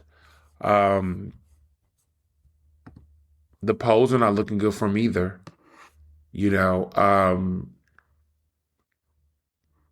There's some concerns that the fact that he's really trying to push election power and really get involved, there people are saying it appears he's undermining Americans' faith in the outcome. And there's gonna be an uphill battle for Republicans to keep control of Congress. I mean, I think at this point, I'm about 80-20 that the Democrats are going to take back the House. I think we all think there is going to be a major blue wave. Hell, they fuck around. They might even take back the Senate or be super close. That by the time we get to 2028, Democrats is taking over everything. But, I don't want to get too ahead of myself because let's not even start. I can't read it. I mean, what we saw in the midterms in 2022, shit, you would have thought that, listen, it's not looking good. I don't know. It's not looking good. I don't know. Maybe this might be the final fuck around, find out. Maybe people will finally get it. I don't know. I just can't get too confident with it. But in Texas, there is a GOP civil war. Apparently, people are clashing right now with folks, questioning how mega they are. Representative Dan Crenshaw has clashed with President Trump and his allies, and now he's got a challenger in the upcoming primary, a conservative challenger in the primaries. It's the guy with the eye patch. Now, he is super mega, but now people are questioning his loyalty, and I'm sitting here looking like, like, what are we talking about here, right? So there is some interesting clashing happening right now. That Texas primary about to be big. This is the big one. Early voting has started, but Tuesday we're going to find out what happened with Jasmine Crockett and this Tallarico guy. I mean, it's gonna be a big one. It's gonna be a big one. So, we're gonna see. Which brings me to the Democrats. James Tallarico is the Texas state representative. We're going to see what's going on. So Democrats, it's going to be interesting to see what happens. So with the Democrats, there's a lot to talk about. There's a real strong chance that Jasmine Crockett might pull this out. I don't know. I tell people watch out about Texas, but the momentum, I must say, as of this weekend, is looking more and more like Jasmine Crockett might get that nomination.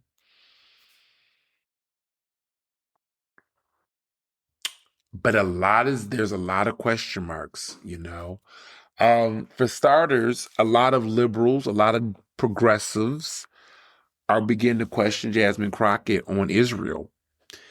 They're questioning some of her ties with big money. They're trying to figure out what makes her any different from James Tallarico. I mean, yes, she's a black woman. Yes, she's, a fighter, all the things. But they're kind of looking at her like, well, I mean, what does electability look like for her running for against a Republican in November? I mean, is the thought that there's going to be so much of a Democratic turnout that she might pull the upset for the Senate seat? I mean, this is a statewide race. I mean, it's going to be big, right? Can she pull it off and make it to the Senate? It's going to be interesting to see if how she's going to fare well in the primary. I don't know. Former Vice President Kamala Harris has endorsed her. That's a big one. There is a lot of, she's been public, she's been high profile, she's been going to events. Both of them are bringing out large crowds. I don't know. I don't know about Texas. Texas is funny because, listen, I tell people this reminds me a little bit, do I want to say this now? Or I'm going to say it. This kind of reminds me of Elizabeth Warren. I remember where social media would had you thinking that Elizabeth Warren was going to pull off this big, huge, clashing with Bernie Sanders voters during that primary back in, 2020. And honestly, the real fight was between Joe Biden and Sanders. Elizabeth Warren, she did show up. She did eat a little bit off of him. But, it was interesting, the Liz lads, as they called themselves. We was in a different climate, you know what I mean? We was in a different world,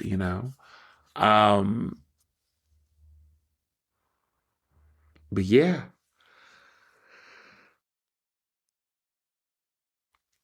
I wonder if that's what we're seeing right now with Jasmine Crockett. Are we seeing this intensity around online hype? Is that matching what's happening in Texas? I got family in Texas. I got people I know in Texas. I've been hitting them up like, what are y'all doing? And there has been a lot of celebrity endorsements for Jasmine Crockett. I mean, Cardi B, Kelly Rowland, a lot of black women are coming out. But I just don't know because Texas is very white. And I don't know. I don't know. We're going to have to flip a coin. All I want to say is if James Tallarico wins, don't be surprised. Something in my gut just makes me feel like I can't trust it because I saw a video, and I know that this is, one or two videos don't tell the story, but I saw a video of this white woman who was crying, and she starts off by saying like she really likes Jasmine Crockett, she really likes what she stands for, all these things, and then she has this moment where she kind of cries, but I have to vote for James. I need someone that's going to win. And this white woman did not truly, she's a Democrat, she's a liberal. She does not believe that Texas will go all the way and vote for Jasmine Crockett. And she really likes her, but she just did not feel like she can take them home. And so a lot of Texas voters are being pragmatic. And this kind of reminds me of black voters in a way. Like black voters over the years, like when you look at Joe Biden, a lot of black voters are pragmatic. They were like, listen, I like Sanders, I like these other people, but I like Kamala, I like, Cory Booker, but I just feel like the way in which Biden, they just said they need to put a white man against a white man. People will say, well, how did that happen for Obama? Obama was just so different, y'all. And as I'm writing my book, I think about what made Obama different. Obama had white people. White people were showing up loud for Obama. Okay? Like white folks was like wanting Obama. And it was to the point where I don't think I remember Philadelphia a little bit, but Nutter was for Hillary Clinton. He didn't show up for Obama. A lot of the black political elite was not necessarily jumping up and down for Obama. It was actually white liberals and white folks that was really excited about Obama. Yes, Oprah. And Oprah played a big role. The Oprah effect too, right? Oprah got folks around for Obama. But black folks was kind of like, well, wait a minute now. Hillary, we, the Clintons, they was still in love with Bill. Y'all forget, look at me sound like a historian. I'm kind of a historian. Like, we forget, like, oh, wait, black folks were still in love with Bill Clinton. And through Bill Clinton with Hillary. Hillary, even in 2016, remember, Hillary came back and there was still a strong, it was a little weakened, but still strong, though. Strong for Hillary, though. Still strong. And that's why she got the nomination in 2016. We ignore, but Bill Clinton in 08, the Clintons were still fire. Obama just had a lot of white folks that really got behind him. And that moved the needle to make black folks believe, you know what? He could get it. And he was just also different. He was just a different kind of candidate. So everybody just kind of unified behind him so much that was what propelled him. Because when he won, I believe in Ohio, it was like, wait a minute. I think it was Iowa. Was it Iowa? I think it was Iowa. But when he won in one of them states, it was like, whoa, whoa, whoa, whoa, whoa, whoa. What's going on? And when that happened, that was a watershed moment. And I remember that caucus, the Iowa caucus. It was a big moment. And people, this was a day that no one saw coming. When he won that Iowa caucus on January 3rd, 2008, he defeated Hillary Clinton and John Edwards. He had 38% of the vote. That was a historic victory. That was a surge. That was the way he established his path to the presidency. See, listen, those are the moments, right? Jasmine Crockett needs a moment like that. A lot of these black candidates, like Cory Booker, Kamala Harris, when they was running those problems, they didn't have that moment. Obama had to have when Obama got Iowa in 2008, folks was like, hold up, he could really win this thing. It changed. We don't see too many black candidates that are having what I call the Iowa caucus moment. We don't see a lot of that happening. And when you have an Iowa caucus moment like that, then you can get everybody behind you. Maybe this is Jasmine Crockett's moment. Maybe if Jasmine Crockett wins this primary, this would be her Iowa caucus moment. Maybe this is what she needs. Maybe this is the moment for her. And if she wins this might be what needs to happen.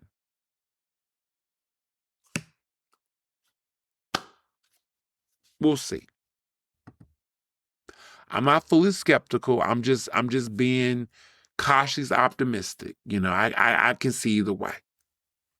But that's my take on it. That's my final thoughts. I don't know. I think they're in dead heat. I can't. Anybody who think they can predict who's going to win it, they're lying. I think this is a very tight race. And whoever wins, they better get good with whoever lost. Either way, they need to unify. Because if they don't, we're going to have the same shit we had in 2016 where the party going to be split and then we're not going to have a winner. So if James win, Jasmine, please, the people who supporting her stands, can y'all please fight like hell to get her to the finish line, to get him to the finish line if he wins. But if Jasmine wins, listen, James, you better show up. You better get all them white folks. Y'all better, all them voters, y'all better get out there in the paint for Jasmine and go hard. Either way, they're going to need each other because they're going to be better than whoever's on the other side. period. So that's my final thoughts on that. The Clintons testified in regards to Epstein. Hillary basically like, look, y'all, I wasn't even there. Hillary over it. People out there, Lauren Bayhart, whatever her dumb ass, she out here recording stuff. They had to stop the damn hearing because of the ghetto-ness and the ratchetry of that. Too much. Too much. Too much. So we got that going on.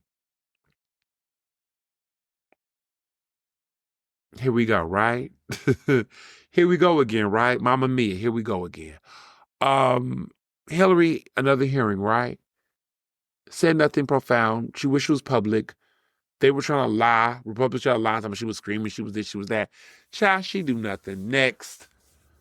Bill Clinton did his. Now, listen, a couple of you all were a little looking like, Because even Bill Gates, with his nasty ass, admitted to cheating on his wife, having an affair with some Russian women connected to Epstein. He apologized to his co-workers and his business folks and his employees or whatever for his behavior. Oh, Bill, you have fallen, my guy. You have fallen. Oh, my goodness. A mess, right? Just a mess. Talk about a legacy just tarnished now. Bill Clinton says, look, he didn't know much, Now, Hillary says she knew Giselle Maxwell because we knew she was at Chelsea Clinton's wedding, and we know the Giselle Maxwell connection. But she says she knew her briefly, but they weren't besties like that, even though she had some connection with the Clinton Foundation and whatnot. But again, they're just saying, look, we ain't it. We ain't do anything. Clinton says, look, he knew Epstein, but didn't know all that he knew, and said, look, he ain't the one, right? You can believe him or not believe him, but at this point, what y'all gonna do, right? For real, like, what y'all gonna do? And they're not in public office anymore. What, you want them to go to jail? What's the criminal charges? I just feel like some of this Epstein stuff, like, by all means, I want justice for the victims. I want justice for the survivors. But, like, we got to be clear. Where are the allegations? Like, the specific allegations? I'm not hearing anyone specifically accuse the Clintons. Clearly, Hillary wasn't there. She ain't got nothing to do with it. But I'm not hearing anyone specifically name out Bill Clinton, like, out loud. Now, there are documents allegedly being hidden of allegations specifically related to Trump that is being redacted and being taken out, that's being alleged by the press. So, again, like, if we're not supposed to believe Trump had anything to do in this, like, come on. There was condoms made after the man by this guy. Like, my whole thing is, and I said this on my social, that let this situation be the day, the moment, the time where anybody who does the whataboutisms, that goes away. Even the people who says, why does my vote matter? Let that all cease today, right now.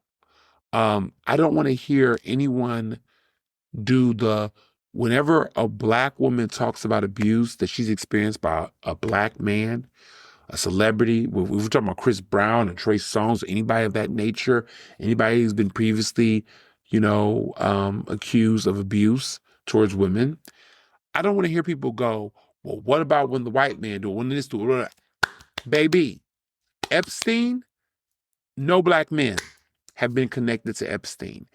And what's interesting to me is that the 50 Cents and all these guys who got all this energy about Diddy and all this stuff, they're rather quiet while they keep their relationships with Trump, while they keep their relationship with these men. They're rather quiet on this. But remember this, because when black women were speaking up, they've been speaking up for all survivors, right? Tarana Burke is standing in solidarity for survivors connected to this through Me Too. She's been standing for victims of all races and all genders. It's interesting to me that 50 Cent can come out for Diddy, But you're sitting around here filling yourself with 50 Cent. With Trump, and I'm supposed to sit up here and go, oh, but you're a loser. You're a loser. You have a addiction. You're consistently trying to name Jay-Z in this. Jay-Z ain't did nothing to this. They've been trying to pin Jay-Z to it. The biggest people trying to pull that black man down is another black man. So all this whataboutisms, that's over. Because all I'm going to say is Epstein, and where the fuck was you talking about it? Because I will tell you, I've been talking about Epstein on a regular basis on my show. All the folks that had so much to say about, what about this? What about when they da-da-da-da-da? Yeah, we walk and chew gum at the same time. We're going to hold all abusers accountable, whether they black, white, purple, yellow, orange, blue. We ain't protecting any abusers. So where are you all in that conversation? Because it's funny to me how no one has anything to say about Epstein. And every time these dudes do, the Hoteps, they're trying to connect black men to it. Funny, right? Just an observation I've made. Everybody got a Diddy story. Everybody wants to talk about, oh, okay. Diddy's in jail right now. Those guys do. We over here trying to have y'all step up and say something about these other people, though. But y'all quiet on that, though. Because you all act like you didn't want to, you support survivors and you support victims and you say you care about these issues, but why are you all not talking about the Epstein files as much?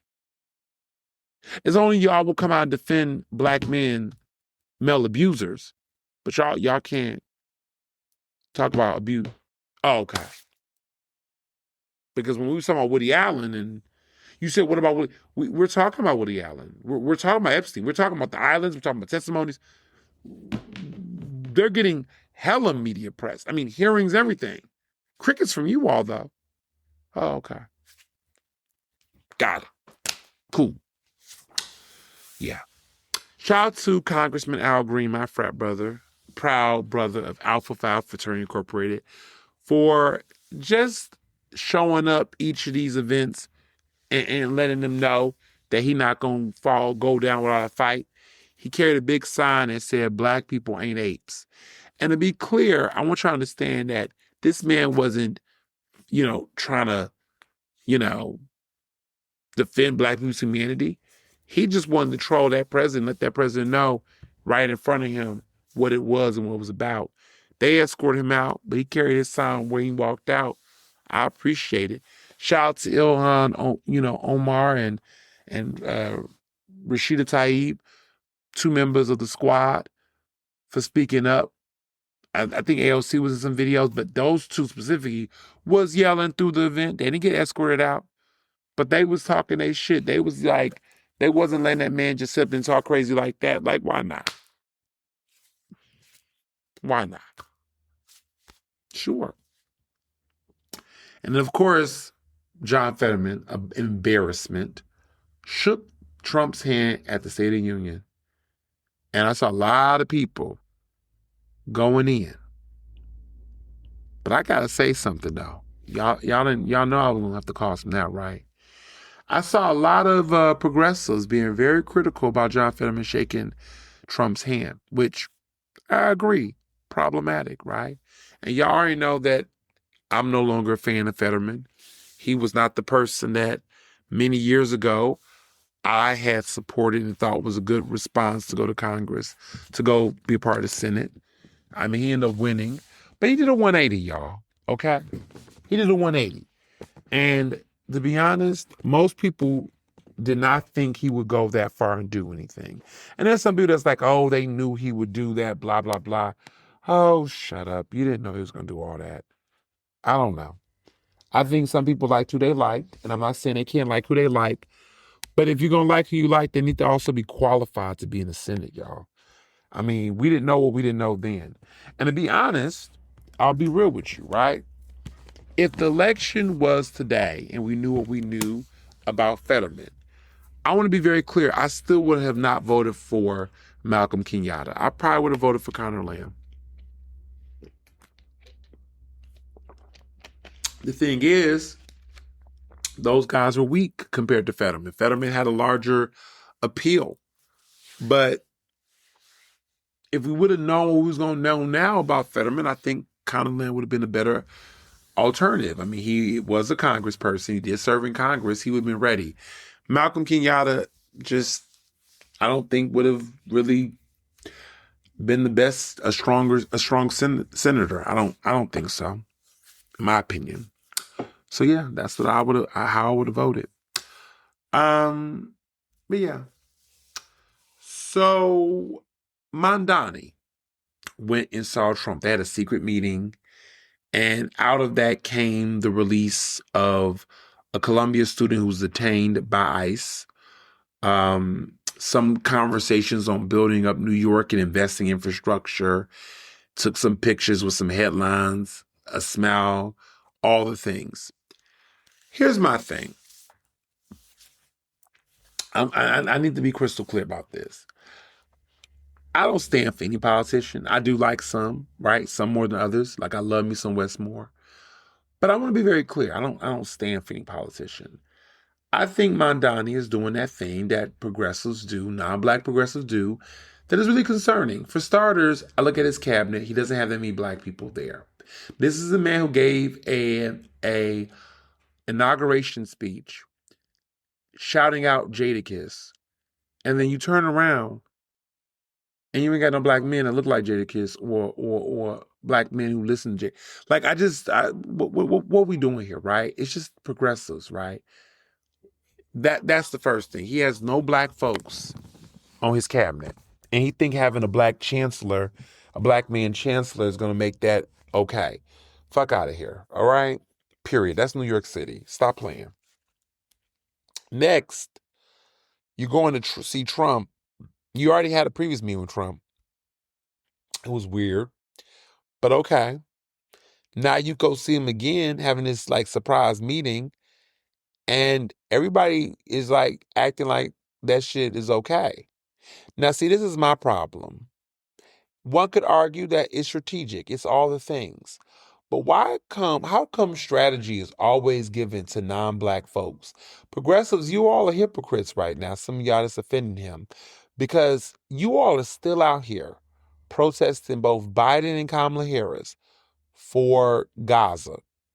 They're no longer in office. They no longer have access to the White House or to Trump. I don't see you all showing up and giving Trump any hell for Gaza, even though he's currently the president of the United States. And I don't see you all giving Mandani this hell of demanding what was he in that room talking about with Trump. Because this is a democratic socialist. So if you are going to be out here talking about these issues, I mean, I personally would expect you to be more present and emphasize these issues. I mean, they say, oh, he's a mayor. What will he do? Oh, no, don't do that, New York City, New York voters, because you all made this issue something that needs to be discussed on the ballot. This is how you determine who you're going to vote for and you didn't vote for. So now these people can't be advocates in those spaces. So now we move the goalpost. So this is what I talk about in my book. Yeah, I'm going to keep referencing Divided We Stand because there's hypocrisy. It's like you all had all this smoke for Kamala, all this smoke about Gaza, all this undeclared vote. I'm gonna withhold my vote. I'm undeclared. I'm this. I'm that. But then you let Mandani slide so much, and I'm just like, where is the collective union around speaking truth to power and holding powerful people accountable? And the problem is that politically, if you hold any one of these people accountable, then there's false equivalencies being made. I am never going to say Mandani is as bad as Trump or as Trump. No, he's not. However, I do believe that we should be holding all these individuals accountable. And I think there's this psychology with some of these folks that they feel like if they publicly critique any of these people, then they're causing them some harm that's going to make them get hurt and they can't be what. I'm sorry, that's not how government works, okay? That's not how people get better. If you sit up and let them think that they can shenan, they will anigan. You cannot let them shenan because they will anigan. And that's how you get a shenanigan, okay? Don't let them shenan. Because if you let them shenan, they're going to, anigan. And if they anigan, That's it. It's going to be a whole shenanigan. So you can't even let them do the first part of it. And so that's what y'all do. There's a lot of people out here doing a lot of abra with no cadabra. And we got to be consistent here across the board. So I am disappointed with some of the actions that Mondani's been doing. Am I more disappointed in him than Trump? No. But I am disappointed. I do think not having any black people in your cabinet as a man who damn well did a lot to try to get the black vote and did not get as much as Cuomo during the primary. You really fought to get that black vote, and now you're doing exactly what the old heads thought you was gonna fucking do. You are proving them correct, and that is fucking wrong. Okay? Now you over here with Trump, you taking these pictures, doing the most, and you doing secret meetings. It's like, come on now. And like, yo, he had his explanation, that's fine and dandy, whatever. But all you supporters that let him slide, you didn't let Kamala have any grace. You all are still showing up to her book tour, heckling her and shit. Like, stop it. Stop it. Enough. There's nothing she can do about it. Like, I see these performative ass white people stopping Biden, going up to Biden, telling Biden, oh, children in Gaza are dying. Yes, children in Gaza are dying, and it's unfortunate. Absolutely. No doubts there. But you know what? There are children in the Congo dying. And there's also children in Philadelphia that are dying. And there are children across the U.S. that are dying of lack of access to medical care, starvation, poor water supply. The list can go on, right? Gun violence, actually. And I'm not to say that you can't speak to those other issues, but I just think that there have been some progressives, white progressives specifically, that have weaponized this to be anti-black and to be chaos agents. If you don't like Kamala Harris, say that. But don't sit up here and hold her to something that you're not holding other elected officials to the same litmus test to. And maybe not as equally the same, but I just want to say that Trump said he will let Israel finish the job. That's what Trump said. And for all the energy you all have in questioning the bad faith actor of Harris and Biden, why is there no smoke for Trump? You're just going to let Trump do whatever he wants to fucking do on this issue. Oh, okay. Okay. Oh, you're scared of Trump? Oh, you're scared because Trump going to shut y'all down. So y'all will go fuck with Kamala, even though she's no longer in office, but you will continue to just keep on letting Trump slide on it. Okay, got it. Say less. Say less. But don't act like I don't see the double standards, because we all see the double standards. So I just want to name that. Now, with media changes, there has been some interesting media changes that have taken shape. For starters, this Paramount Warner Brothers deal is epic, like $100 billion or something like that. Who would have thought? And what's weird to me is that everybody did not want the Netflix deal with Warner Brothers. Everybody was scared of that deal. Now, they done backed out, and Paramount now coming for the deal. I thought Paramount was offering, and then it looked like it was fizzling. Now Paramount is. Now you're going to have a whole family, okay? The Ellison family, I believe, that are rich. And this is the Ellison family, Larry Ellison, his son David Ellison. Larry Ellison owns Oracle, that software company, but now the son, David Ellison, owns all these media conglomerates.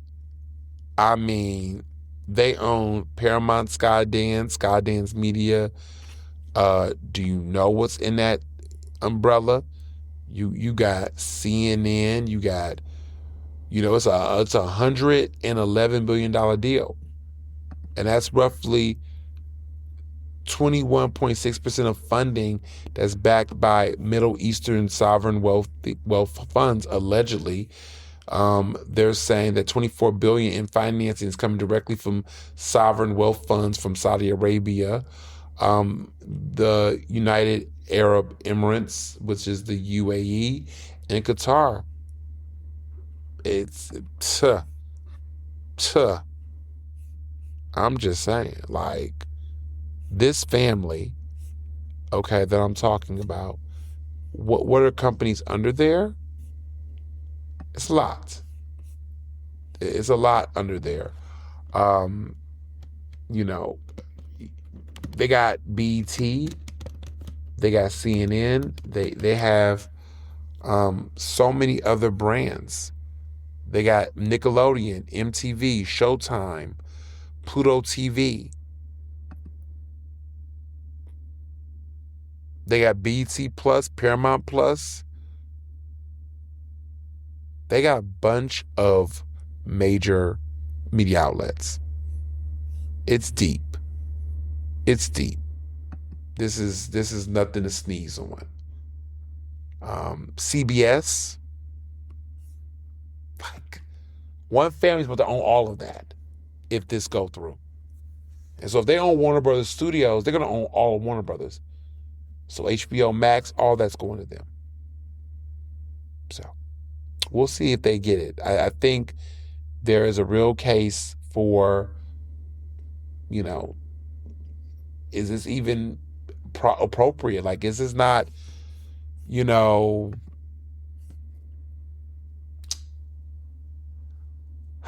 a trust issue, right? Fairness. I mean, this is like a monopoly right here. So we'll see if there's some pushback, but it's a mess. And it makes you wonder what Netflix is doing with Trump. Like Susan Rice, is on their board. This black woman, Trump wants her off the board. He's made threats. I'm telling you right now, if they take Susan Rice off that board, I'm unsubscribing from Netflix. Yeah. So, Ted Sarandos, you better figure it out, buddy. Because it's not looking good.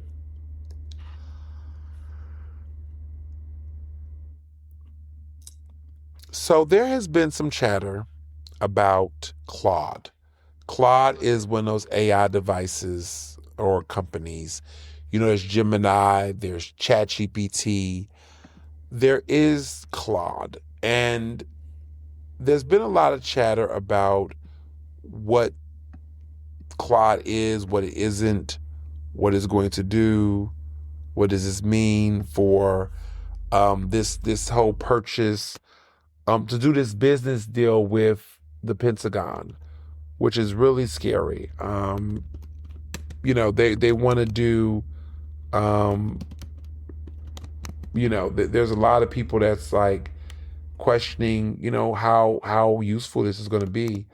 I will tell you this for myself. I will say that I've seen there's no good that's going to come from this.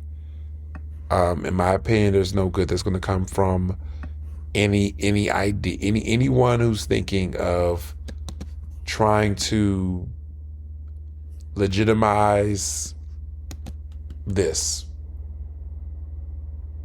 Listen,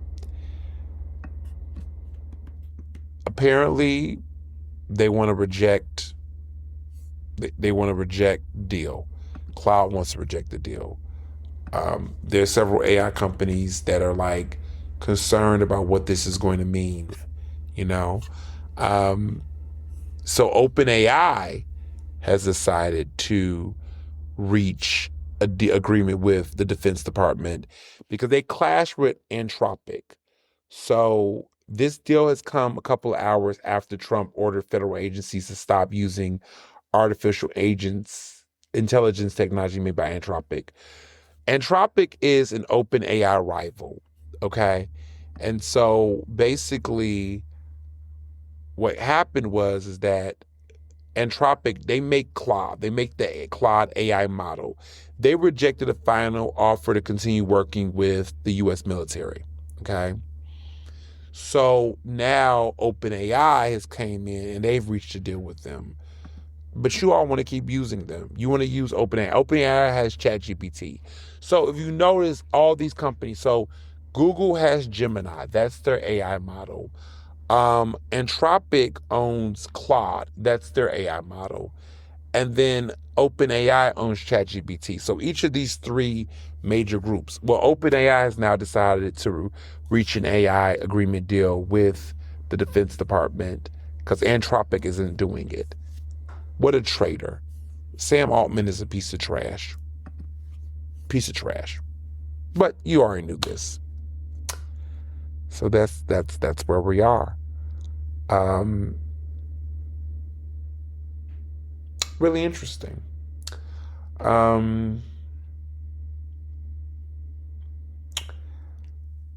There's been chatter about, Jennifer Hudson's show has renewed.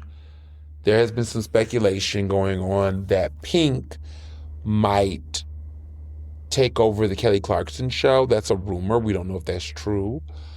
I don't really watch daytime TV anymore.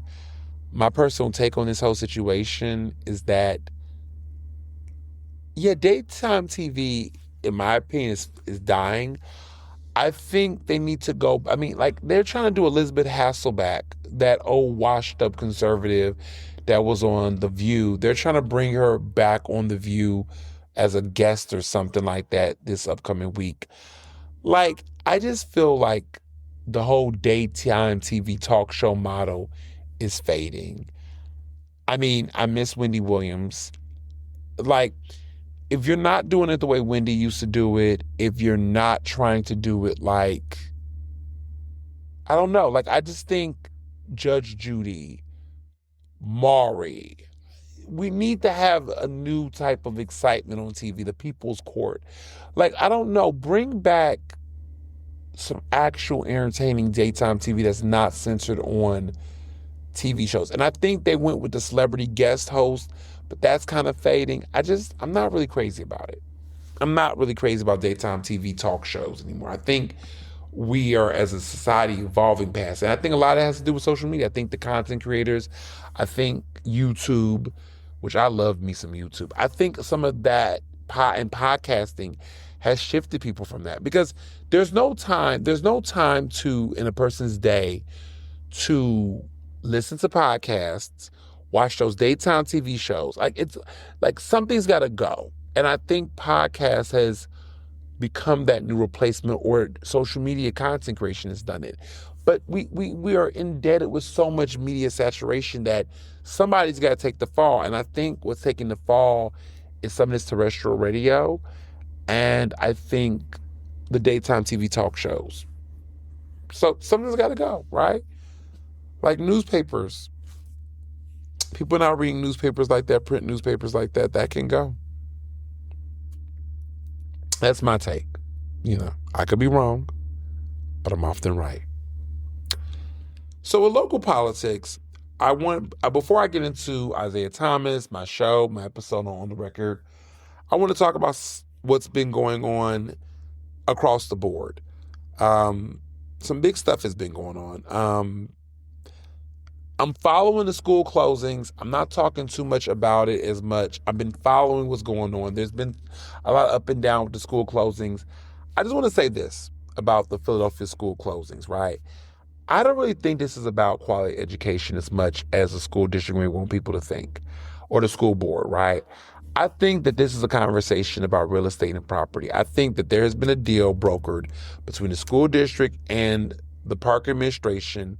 I think as part of her whole plan to, because of this whole home plan initiative that flopped under it fully flopped, but it didn't go the way it's planned. Parker is so big on building homes. She keep talking about affordable housing. Man, let's fuck all that shit. It ain't no affordable housing. This is about developers.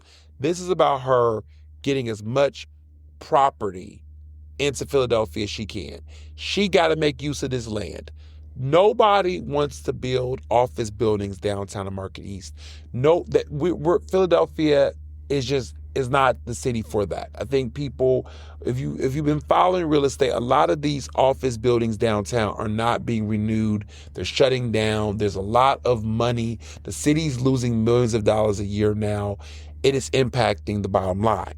And so they got to figure out what to do with Market East and to revitalize downtown. And office buildings, people are not coming back fast enough. And that's impacting the restaurant scene. It's impacting like the whole revenue stream. So these properties are not being replaced with newer buildings. Like people are not, like I said, coming back. So what the park administration got to do is, number one, figure out what to do with Market East, because they thought the arena was going to solve that issue. It did not. So now the arena's not coming. They're struggling to figure out what to do next. So while they're doing that, they also got to figure out what to do across this city to build the property tax and real estate. The number one thing that they are finding the most success with is residential property. Residents, they're New Yorkers are coming, but New Yorkers got to find places to live. And everybody does not want to live in Center City. And everybody does not want to pay those Center City Rittenhouse rates.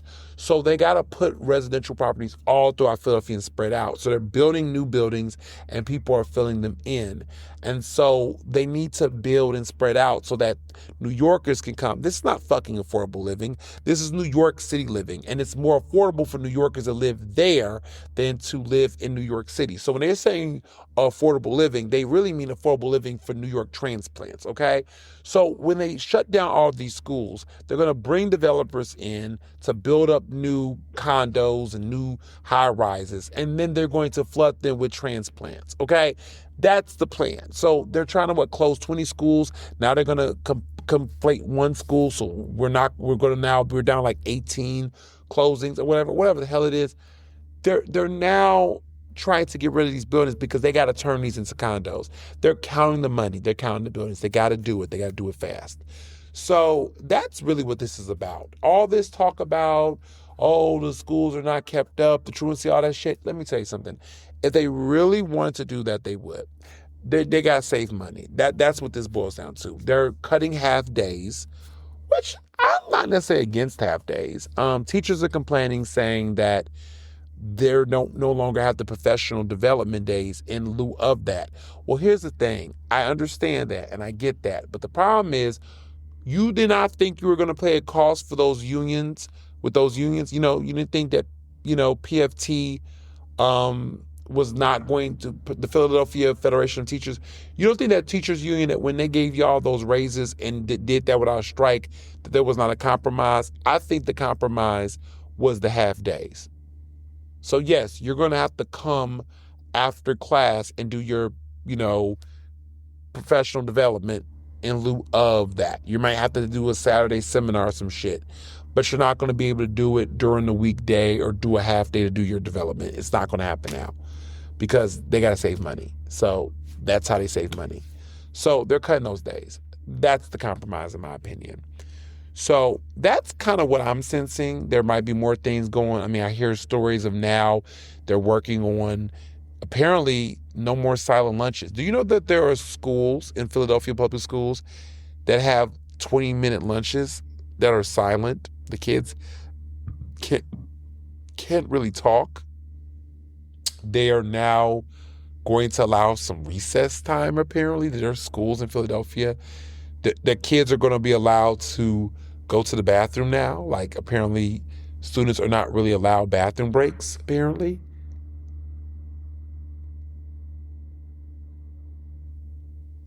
So this is what they mean by the prison to school the school to prison pipeline. This is what they mean. Like, I didn't even know there were silent lunches. What the fuck is that? 20-minute silent lunches? So that's why these kids are struggling with communication skills. Like, this is why you got kids graduating and going on dates and don't know how to have a conversation at a date or when they go out, because they're not able to talk at lunch. Did you all know that? Like, what kind of fucking inhumane, like, these are things I hear. But they were doing silent lunch. First of all, lunch is only 20 minutes. How does one... When you hear shit like this, and then you hear how the youth are acting up, I can understand why they might be losing their mind and feeling discarded and feeling ignored, and being highly disappointed. I can see why they might be losing their mind and not giving a damn about the current state of things. I can see why they might be pissed off. I would be. Um, you know, because look how they're being treated. And so I'm happy that people are stepping up and addressing that issue, because that's just unacceptable. Speaking of other things that I guess one could argue is very telling is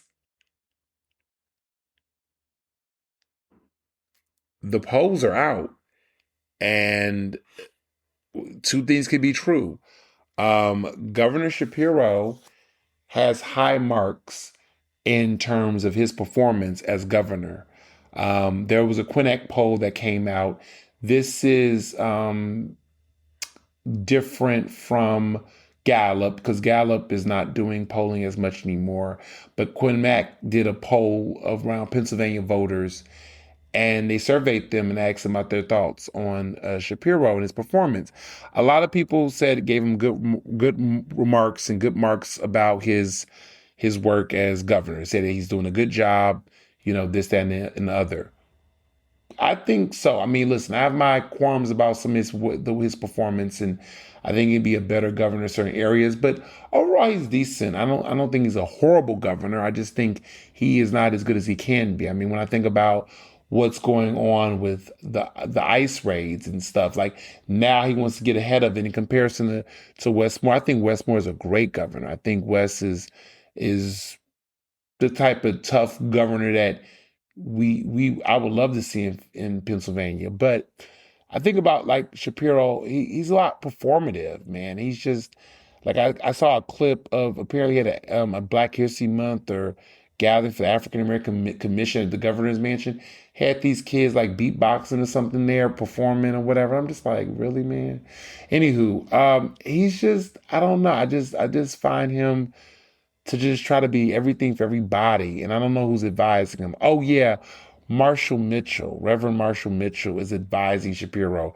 They have like a very interesting like bromance, and he talks about him in his book.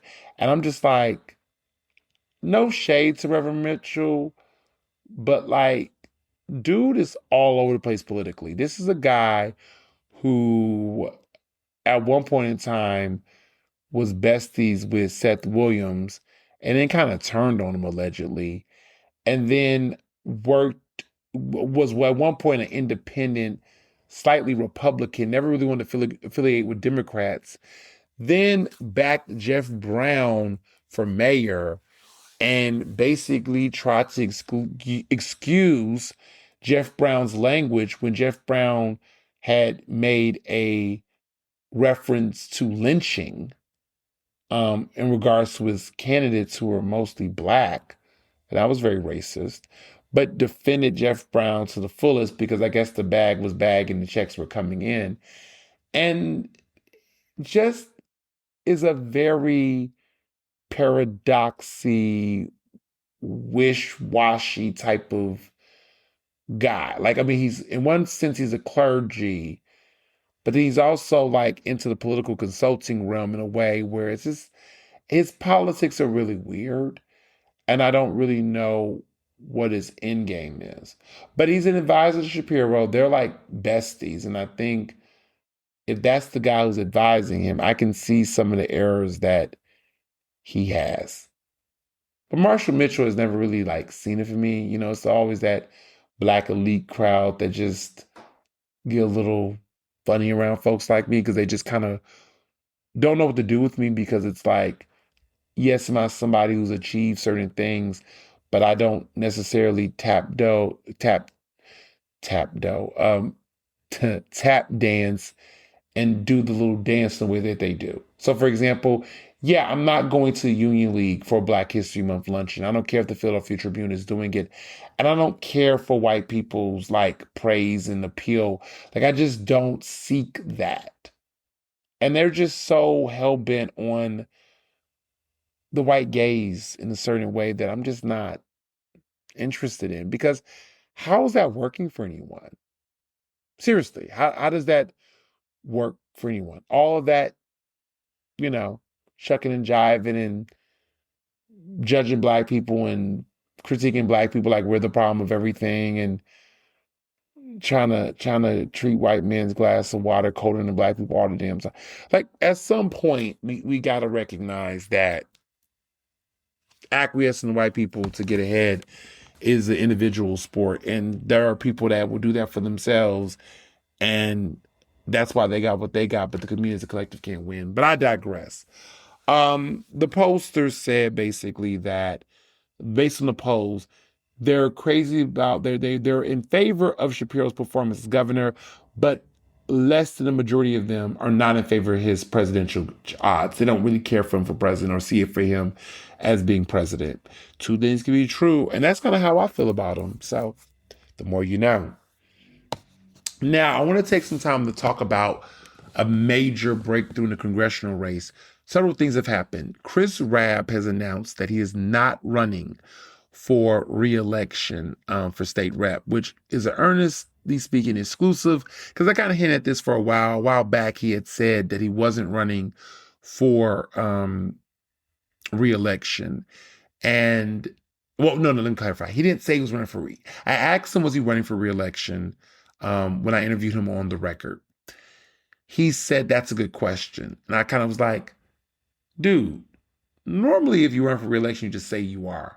Well, there's another guy that's running. His name is Chris. I don't remember his last name, but this guy named Chris, which interesting enough, Chris Rabb, but not Chris Rabb, another guy named Chris, has already said that they're interested in running. And apparently Chris and other people are going to get behind this guy to succeed Rabb.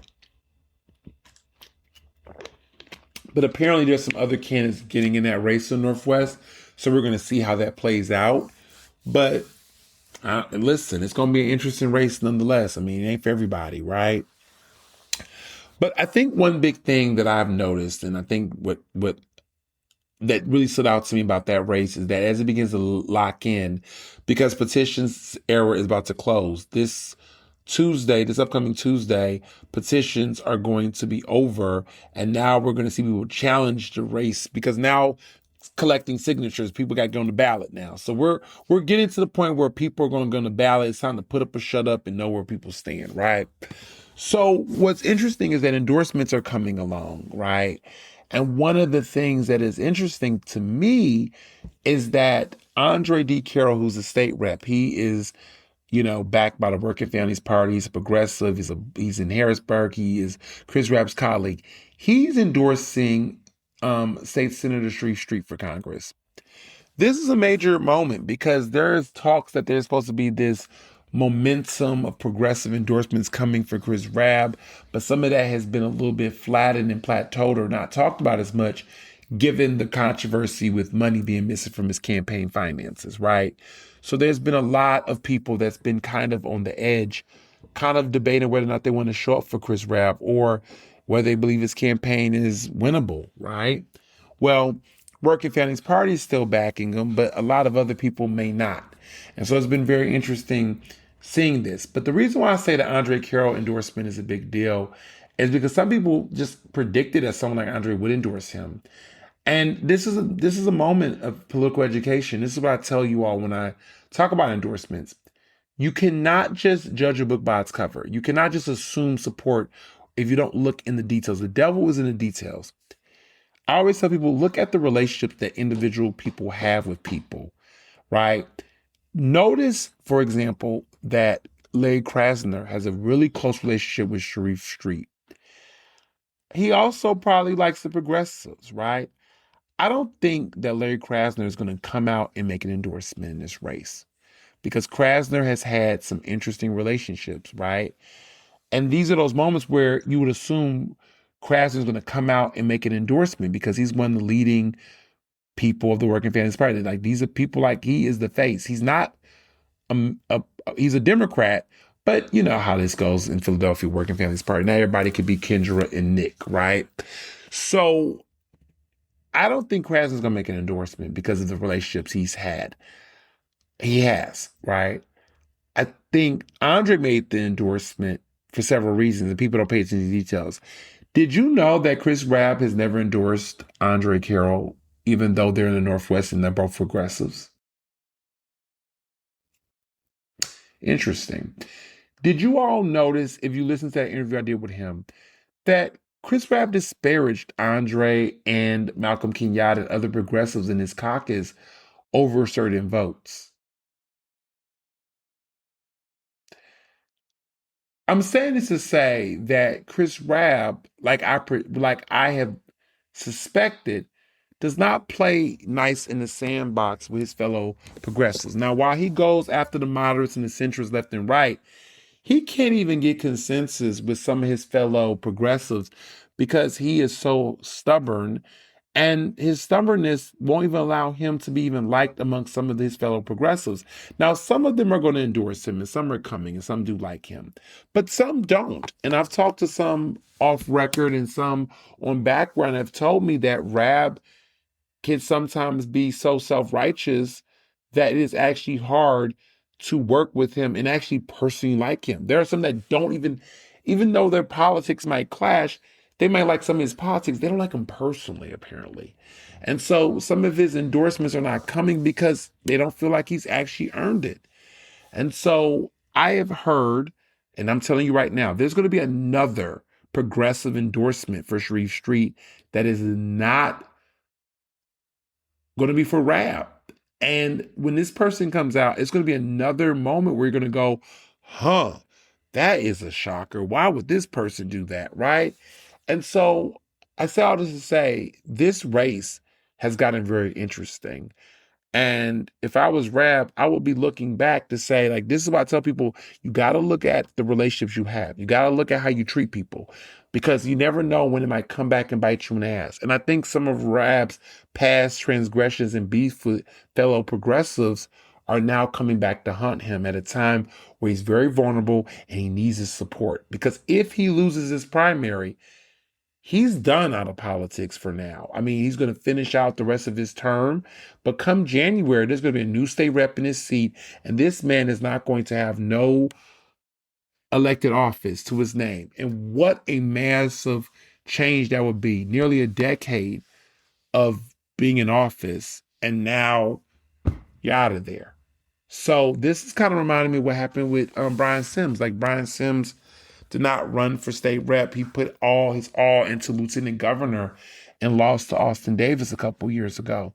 And this might be the case for Rab. We're going to lose some like Rab. And I think some of his members in Harrisburg will not be upset by that, to be honest, from what I've heard from close sources. Some of them feel like he has been very difficult. Like, for example, there was a debate during the forum in which there was some criticism around his lack of support for hate crime bills. And he kind of fought against that there was that there were people from the LGBTQ community that, and some trans people that kind of take issue with Rab not supporting hate crime bills. Now, his justification is that he's a staunch conservative, not conservative, Freudian slip, right? He's a staunch progressive. And what that means is that he doesn't like to support anything that's going to increase to more criminalization. So with these hate crime bills, they would actually increase tougher penalties on people who commit hate crimes towards victims. And he doesn't really support that because he doesn't want to support more criminalization of folks and people. And it's kind of like, well, wait a minute. Even the bad guys? Like, what does this mean, right? So he got some pushback by Sharif Street during a forum, and he really got defensive. And then, he named that when his sons are queer, that he is respected in communities and he has friends and, did the whole spiel. But it do beg a question of like, okay, you're progressive, you're in electoral politics, you know the game. If you don't support tough hate crimes against people that are creating harms, and you don't want to toughen penalties against those who are culprits of that, because you don't want to do criminalization, what is your actual response to deal with those type of criminals? Like, what is your actual response? Like, how do you then address the issue? You know, like, you want to abolish prisons and jail. Like, it's like, bro, this is 2026. I'm sorry, but it's 2026. And with the rise of hate crimes towards Black people, queer people, trans people, like, I just don't know if I think voting against tougher hate crimes, when that's what Republicans want as well, I don't see. I mean, this is that Fetterman shit, you know?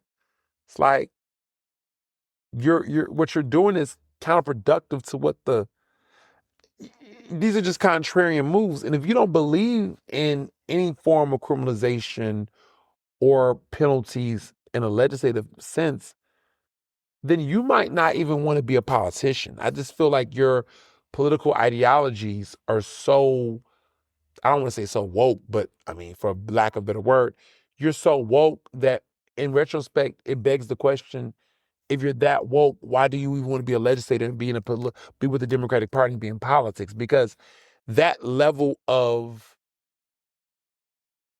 meta is just so idealistic that it doesn't really fit within an elected American two-party political system. Like, your framework does not work for that, for politics. I'm not saying that you can't support abolition ideas. I'm not saying that you can't support those things. But in 2026, to not vote for hate crimes because you do not like further criminalization of people, that is just a very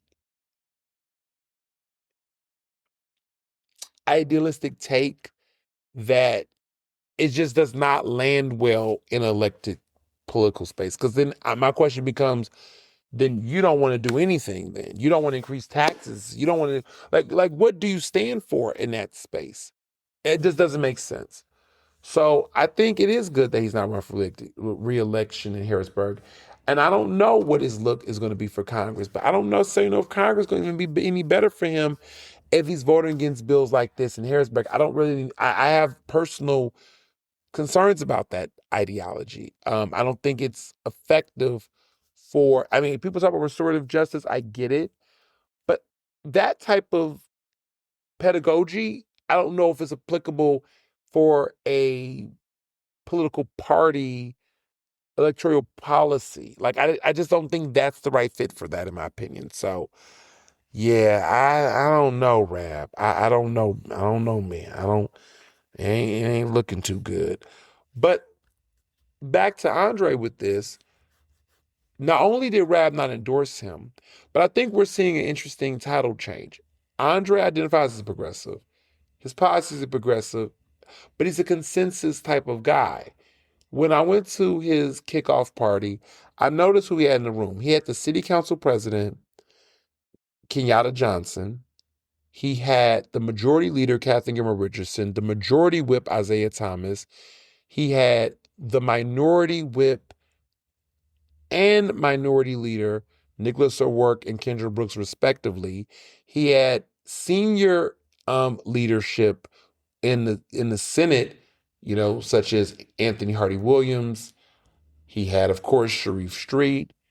He had Art Haywood, Nikal Saval, and so many others. But when you have that, Jordan Harris was there, Mr. Appropriations Chair. Like, he had a major, power. These are people from the establishment. These are people like progressive leaders. He has built a nice bench of support. These people came out and not only showed up, but they endorsed him. When you can get people like that to show up to a kickoff event during a peak season in petition signature collection and gathering, and he also had Lieutenant Governor Austin Davis. Like, again, you got that kind of broadband support. to come out for you and support you and endorse you, yeah, how do you, with that kind of support, you're not going to sit out and not endorse. And you're also not going to do so when you're looking at the caliber of the race. So he had two choices. He had between Chris Rabb and Sharif Street, two people who people would assume. I don't think Morgan Cephas, to be clear, I don't think that he listen, they're colleagues, but my thinking is that, I mean, he's Rab is his colleague too. I think that there was just a stronger connection with him in Street. I watched the endorsement video, and it's obvious that a strong connection in the way that Sharif showed up for him when he ran for office for that second time. It just seems that there's a better connection there, and it made a big difference in him being able to get to where he needs to go. So I think relationships matter. I tell people all the time, you just can't base it off of party affiliations and ideologies, because even within there could be a lack of alignment. And I think that showed in how Chris Rabb disparaged him. And in Malcolm Kenyama interview, he literally was like, he was he the realest, only real progressive. And it's like, whoa, only real progressive. So you saying Andre, you saying Malcolm Kenyatta cannot make an endorsement because he is the vice chair of the Democratic National Committee. So he, as a DNC vice chair, can't make an endorsement. But I'm willing to bet that he most likely would have not endorsed Rabb either, because Rabb never endorsed him. And he most likely probably would endorse Sharif Street, because when Sharif Street was party chair, he backed him for Auditor General. So I can see people circling around, and there's going to be another major progressive. There's going to be a major progressive endorsement for Sharif that is going to also further my theory on this. And I think people need to pay attention. Look very carefully at these progressives and look who is endorsing him, who's staying out, and who's endorsing Sharif. And there's some others who are endorsing. Some are endorsing Morgan. Latasha Mays, I believe she's endorsing Morgan Cephas. Like, there are some that are, again, not endorsing Chris Rabb. So there's something to be said about that. And I think it's important for people to begin to look into what is driving some of those concerns that folks might have pertaining to his political future. Like I said, there's going to be a continuation of progressive people that are elected officials that will show up in different ways for him, for Sharif Street. I don't think Andre Carroll will be the only one, as I've kind of hinted at. There is going to be this other person, and when they announce, you heard it here first. I won't tell who it is, but it will definitely be a very interesting conversation to be had. And I want to also be clear, March 10th, next Tuesday, not this upcoming Tuesday, but next Tuesday, petitions are going to be due on March 10th. So for those who might be, trying to figure out what they're doing, who's running this, that, and the third, is March 10th is the deadline. I think the last time I checked, less than 10 candidates had submitted. And for those who've been following politics for a long time or keeping score, and looking into all that, I want people to know that I think the reason why the submission rate has been a little bit slower this time is because a lot of candidates have to make up for the snow days. So they have 21 days. They have February 17th till March 10th. But because it was all those snow days last week, there was, it was a couple of days in, that impacted a lot of people to go on the ground and collect those signatures. So I think this week is going to be when you're going to start seeing a lot of people submit, just FYI. We're going to see some interesting, changes. I'll say that. But lastly, I want to save the interview before I move on to this week's episode of On the Record Ernest Stones. I want to, because that episode, as you all been seeing, a lot of people been chattering them. I want to talk about it. But before I do, I want to mention this thing. So I share something from Liberty City Democrats. This is like the LGBTQ group or like voter caucus block of the Philadelphia Democratic City Committee. These are the LGBTQIA individuals and voters and committee people and folks that make their own endorsements for candidates that they believe that are LGBTQIA friendly, right? So they put out a statement. They're going to have a meeting, I guess, sometime this week. They're going to start interviewing people for endorsements. So that should be interesting to see who gets an endorsement in that group. I predict that Sharif Street is going to get the endorsement. I just predict that because I just know that he has had a very strong relationship with the LGBTQIA community amongst the Democrats. He has been viewed as a strong ally. But you just never know. You never know. But I can sense he will get, if I was to make a prediction, I'm not a part of the Liberty City Democrats. I don't make endorsements. I'm not a part of, the gays don't, the cultish gays of Philadelphia don't really bang with me too much. I was just looking at some pictures. People was like, oh, why weren't you at the Indigo Ball? I'm looking like, well, because some of my old foes, they stay gatekeeping the dolly out. But anywho, they put out a statement publicly that was, I guess one would argue, was critical to the park administration. However you look at it, some people, are in the mindset of more should have been done, X, Y, and Z.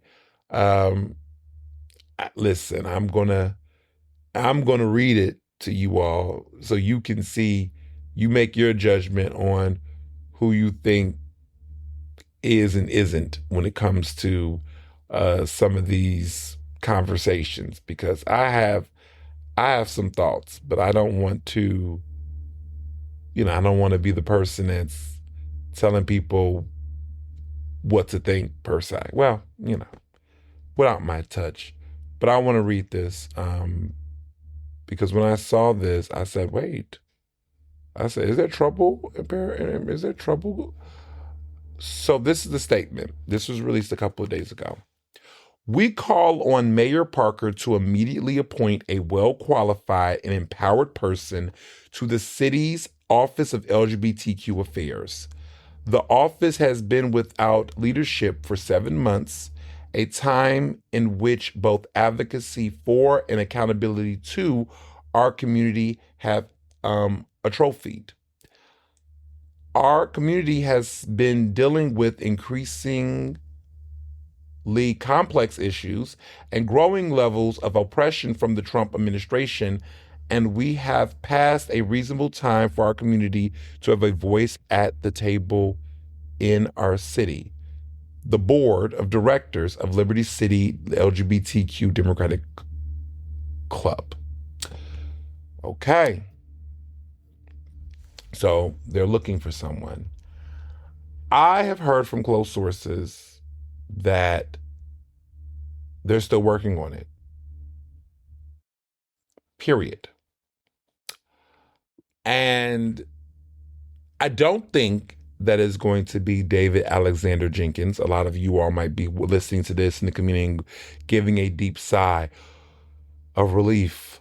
I don't think he's going to get the position. Now, here's the thing. I think that, Ernestly speaking, played a role in that. I think that people have been listening to this podcast, as you all know, and some people are claiming, did I leak it? Did I blah, blah, blah, blah, blah, blah, blah, blah, blah. You all listen to the old Peanut cartoons where the kids were listening to the parents in the background. It was like a little murmur. Listen, I will say this. I already told you all how I heard about it and what was going on. And this individual continues to run around town, my name in his mouth. He is more than welcome to. Never gonna get it, never gonna get it, never gonna get it, never gonna get it. You ain't gonna get it. And you didn't deserve it. And if you don't get it, haha, because the joke's on you. Here's the thing. I don't think that he is a qualified person for the position. Listen, I'm keeping him 1,000. I don't think that he is a well-qualified or empowered person for that role. And I think once I shared this, the reaction from the community was exactly what I thought it would be. Hell no. Absolutely not. Are you kidding me? Like, I don't think, in my opinion, that he is qualified. And I don't think he's going to get it because of that. I don't think the park administration, even though they don't make good decisions often, but I think it's a very smart decision if they decide not to appoint him for the role. I don't think they're going to do it. I've heard from various sources that they have been trying to figure out an alternative. I have heard the name Tito Valdez come up. He's a openly gay Afro-Latino attorney in the Philadelphia area. He is very versed in the community. I think if he was announced, there would not be this massive backlash. But I know his name has come up as somebody of a person of interest. I don't know if he's been interviewed, but I definitely think I'm about 80-20 willing to say that David Alexander Jenkins is out of the running. He was at one point, I think, the front runner. I think he was in so much that he began to preemptively hint and suggest to people that he was going to be the person. So I think there is a situation at play where they're trying to figure out what to do with him. They might put him in some other minor role somewhere else, but I don't think they're going to go through with this because there's enough people that have found out, because you all have been on my social, as you should. This is the information. This is the gospel. I'm just spreading the news. This isn't good news, but it is good news in many ways. For me, it is gospel, actually. But I think people, started talking, and it's like the Robert Bork situation. He's going to get borked. For those who follow Supreme Court justices in history and politics, Robert Bork was somebody that Ronald Reagan wanted to appoint for the Supreme Court. And the moment that announcement came out, the knives came out. And I've been saying knives out. And I think that this is a situation where the moment I put that name out, because this is not an open, ordeal. It wasn't like the city had put out with a bumper sticker to everybody, please apply for this role. They wanted to do an internal hire. I think they wanted to go where they had their own base of people. They wanted to sniff this through themselves. They didn't want to, broaden this out in a certain type of way. At least that's how I saw it. But they wanted to pick someone. They wanted to vet. And I don't know if they vetted him well enough. I think they were looking for someone who was aligned with the park administration, the politics of the park administration. If you look at Ty Brown, if you look at, Selena Morrison, who inherited the seat, she was there when Kenny was there, and basically the park administration inherited her. She was not in alignment with Tiffany Thurman, the chief of staff. They did bump heads reportedly. And, for so many reasons, she was let go in a way that some people have argued was questionable. Ty Brown gets in a position, he doesn't keep it for, I don't even want to say 6 months? He didn't even keep it. He definitely didn't keep it for a year. I think it will be a couple of months from now that I think May of 2025 is when he got hired. he was out the door in the fall, I believe. It was a very grand opening, grand closing ordeal.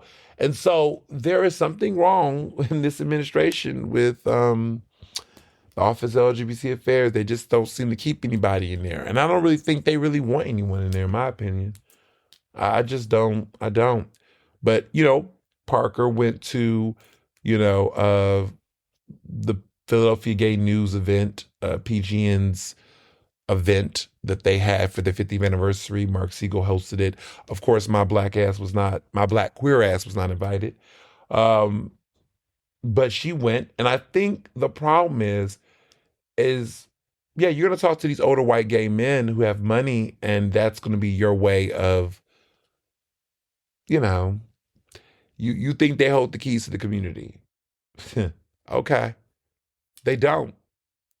They don't. This community is more diverse and more empowered in ways that people don't recognize. A lot of our elected officials who are openly gay that's representing Philadelphia are Black. We have 2 openly Black gay state reps in this Philadelphia area. And the others that are identifying as bi and other identities, they're also of color too. They're not white. And yes, city council, we have Rue Landau in city council. But that's about it over there. But the days of white men, the Brian Sims, all these types of folks that domineered the community, those days are fading, and they know it. And there's a bitterness and there's a jealousy. And I'm even myself, like I am a leader in the community. I'm a leader in Philadelphia, period. But I'm Black and I'm gay, and I'm one of the most leading political voices. And one of the leading political voices in Philadelphia is a Black gay man. And I'm not just advocating for LGBTQ rights. I can speak on an intersectional level in ways that some of these other guys who have kind of made themselves a minority, want to be in the minority conversation only based on their sexual orientation, because every other aspect of them is privileged. They're cisgendered, they're white, they're wealthy, they're highly connected. And so they like to lean into their sexual orientation, being in a minority class status with that as their way to enter the conversations, where then they become very oppressive, rude, racist, and problematic. And that's not all old white gay men. I know some older white gay men who are not that way, but it's very few in between. Not many of them are like my friend Chris. A lot of them are more on the Mark Siegel side of things, and they still want to hold on to their old glory. Yes, you made a difference. Yes, you've done some good things, but you've also done things that are very gatekeepy and very possessive and very not progressive and very problematic. And in many ways have become the step and fetches that back in the 1960s, people like you would have not been for. But you never know. Because a white man is going to white man at the end of the day in many cases, and we see that politically. And so I just want the Park administration to know that you cannot treat the LGBTQ community as another door to assimilate to the whiteness that you flock to when it comes to the powers of money and capital.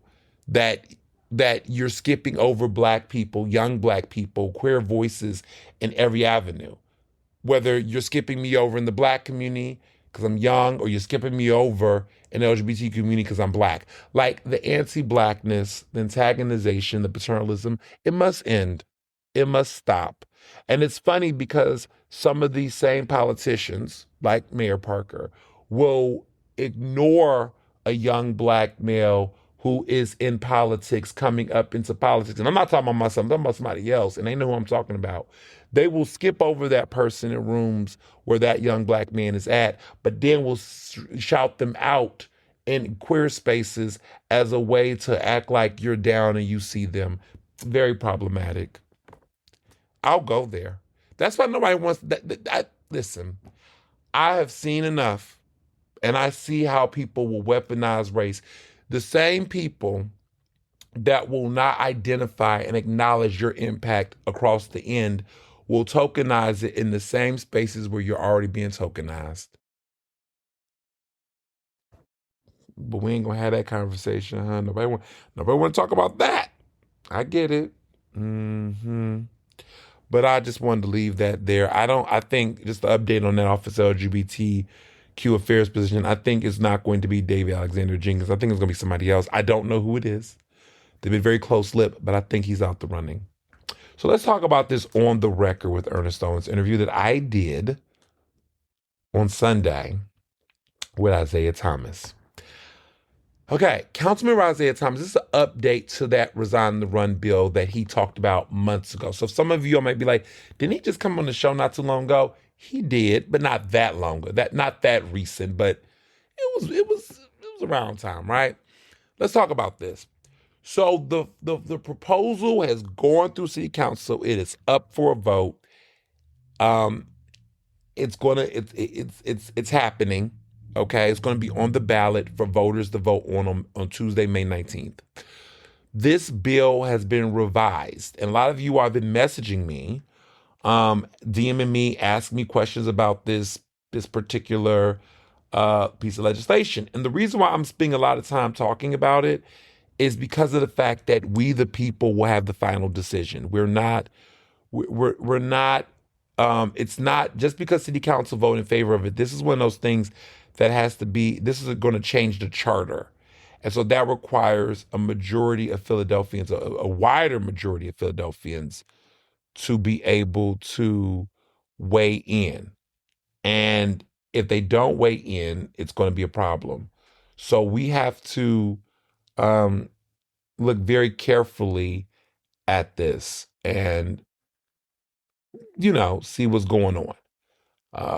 We gotta weigh in carefully on this and see what's going on, because there are so many people that are, ignoring some of this stuff.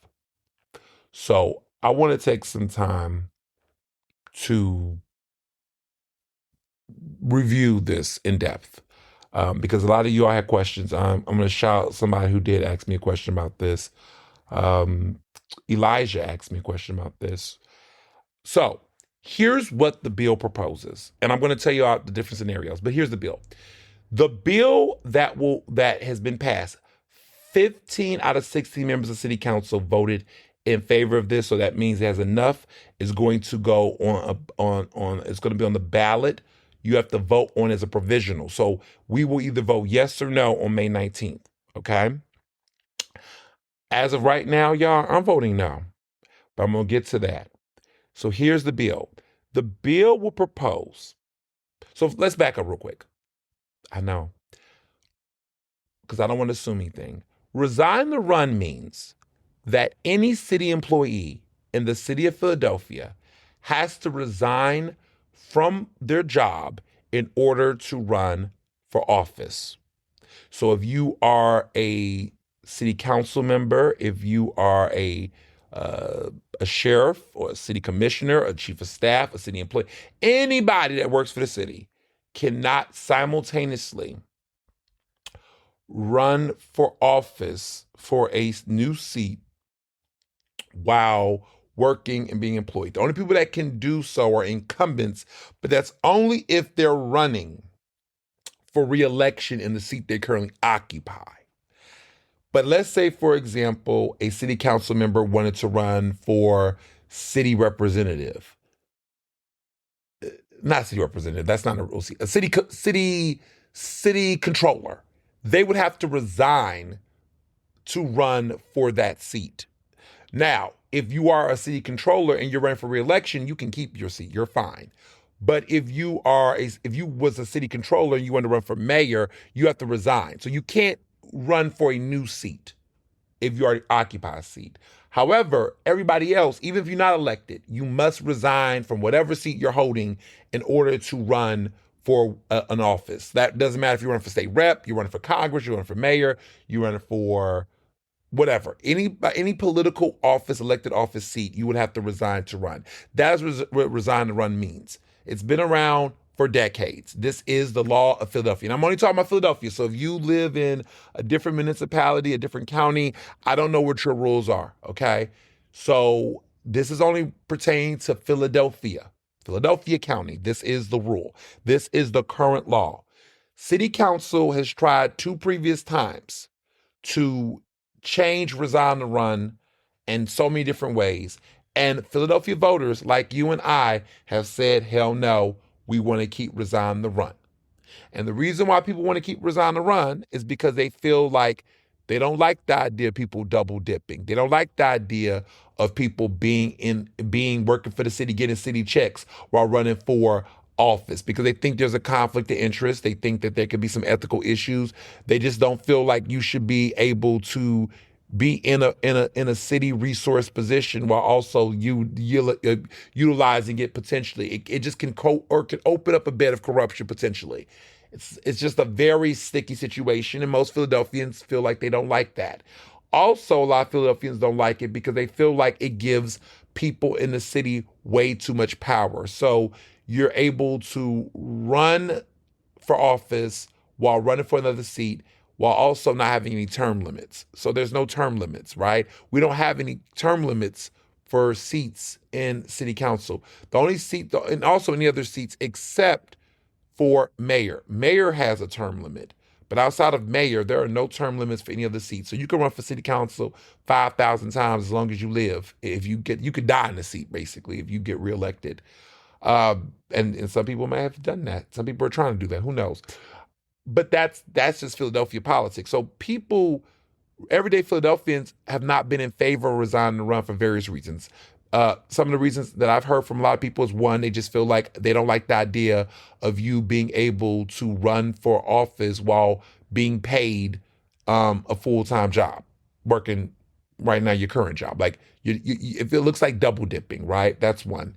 Two, people think that there could be some potential corruption, like it creates the door for bias and people potentially using the office resources and staff to do things that is not connected to the job they're paid to do. And then three, they feel like it's a gross abuse of power because you get to run for other seats while also maintaining your seat while also not having any term limits. So those are some of the top 3 reasons why people do not support Resign to Run. Now, let's get to what Isaiah is doing. He's not eliminating Resign to Run completely. He is revising Resign to Run. So there is some stipulations, right? So here's what it looks like now. What it looks like is now the rule is that every elected official that is a city elected official, except the mayor, can be able to run for a federal or state seat without having to resign to run. So, if a person is a city employee and they choose, that is not the mayor does not have any ability. The mayor cannot do it. Okay? So the mayor is exempt. They've carved the mayor out. And they also carved city employees out. So Resign to Run applies, in this bill, it applies only to the mayor, and it only applies to city employees that are not elected, because elected officials are city employees. But these are non-elected city employees and the mayor. They still will have to resign to run. Now, the rest of this group, they can resign to run for state and federal seats. They cannot resign to run for mayor. They would have to resign in order to run for mayor. That is the only loophole. So the mayor and their seat is pretty much shielded from all of this Resign to Run exemption. You would have to still resign to run for mayor, and you cannot be the mayor and run for anybody else's seats or other seats. And this only applies to federal and state seats. So in other words, you would have to resign to run if you were elected. If you was a city council member and you wanted to resign to run for DA, you would have to resign to run in order to run for DA. So they protect each other from each other. You get it? So, in other words, if an at-large member wanted to run for a district seat, they would actually have to resign in order to run for that district seat. So let's say, for example, Isaiah Thomas had an interest. He is an at-large city council member, but he wanted to run for a seat in his district in the Northwest. He would have to resign in order to run for that seat. So Cindy Bash is safe. Or Anthony Phillips or other whomever, who knows? They're safe. Interesting, right? But if they wanted to run for Congress or they wanted to run for senator, they can do that. But they're the only ones that can do that. So the only ones who can do this are city controllers, city commissioners, the sheriff, the register of wills, the DA, and city council. They can do this as elected officials, as incumbents. This benefits them. This does not benefit the mayor. This does not benefit city employees. Most of the people I named, I think all of them I named, have 4-year terms. So what this would mean is that for 4 years, they can cherry pick various seats they can run for. If they want to run for governor, if they want to run for Congress, if they want to go for U.S. Senate, if they want to run for state house, if they want to run for state senate, they can spend those 4 years running for whatever seats they want while also maintaining a full-time job as a city employee with those benefits and everything intact.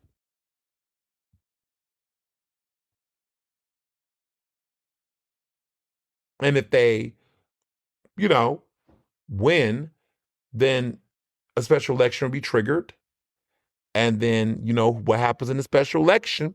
That means the party gets to pick who they want to pick to fill those seats. Now, when you listen to this interview, which the link is in bio, and you listen to me and Isaiah, Councilmember Isaiah Thomas, have this conversation, we do have a back and forth. Because I think, in my opinion, this is self-serving. I think that this just looks like city council, specifically city council, because I can't say that the city controller or the commissioners, they're not the ones creating the legislation, but it just looks like to me that they've carved out an ordeal for themselves that benefits them. Now, his argument is he doesn't see how it's self-serving. Well, of course, when you're the said city council member that benefits from it, how can it be self-serving? He acts as though this is going to provide voters more options of candidates to vote from. And y'all follow me, right? I said, well, who, right? He says, oh, well, the city. I said, well, first of all, you're just saying that you're not opening the floodgates for city employees. You're only allowing city council and those row offices pretty much. You're not opening up the doors for that many options. So there's 17 members of city council, and then there's three commissioners, and then one controller, one DA, one register of wills, one sheriff. So we got 24 new people that are eligible to run. That you're going to change the house charter to only make 24 people eligible to be up for grabs for seats. Incumbents that are up for grabs for these seats that can run for Congress. So we got a pot of 24 potential new people to look at. You're really not really open up the floodgates that much. We're going to change a house rule charter. We're going to change the city's charter, which is like our constitution, y'all, so that 24 city employees that are elected incumbents will now be in the conversation to run for Senate seats and congressional seats. Who the fuck asked for that? So his argument is that there'll be more quality people that can be considered, because I guess he specifically named Fetterman. He said verbatim,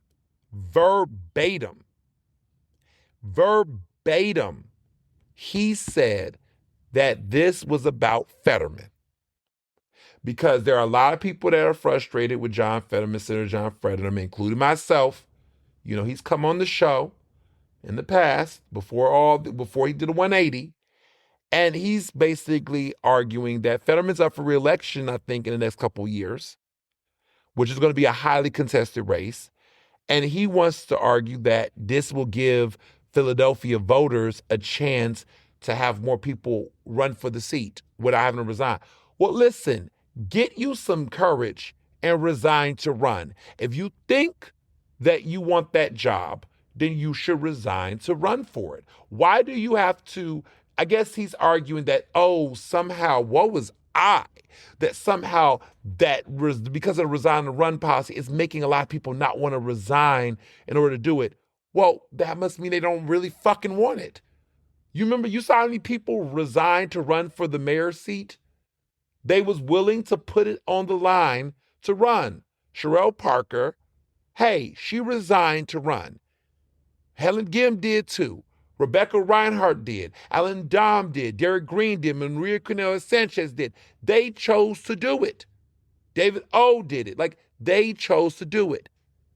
They put some skin in the damn game, and one of them won. And let me tell you something. There's a reason why city council members consistently win that seat. Because they resign to run. And voters respect a person that is willing to step down from a position to do another. So when I hear people sit up here and they complain about the shit, it makes me just simply go, I was simply told, very much so, that it's always a situation where you hear people sit up and complain. But I'm telling people left and right and all around that we are in an inflection point where folks got to be real about this. Is it my problem? Is it anybody's problem to have to sit up and wait for people to give them that courtesy? City, anybody, what other job outside of politics, because I will get to the state rep problem in a minute, where you can work a full-time job and get to run for office like that? Not many unless you're self-employed, okay? These are first world problems. All these people I know that run for office, everyday people, city employees, resign from those jobs, right? Some of them are working in business. They have to resign, right, from their jobs. They can't do both. They make personal sacrifices in order to run for office. And you want to sit up here and tell me that I'm supposed to feel bad for people who got pensions and all these benefits, that, why was I that, I want to run for Congress and I would be a good option for vote. Get the fuck out of here. Many people barely are in approval of most of these city council members and city employees. You think they want people? You think anybody want the register of wills to get the right to keep a job as register of wills while running for another seat that they also might not be qualified for?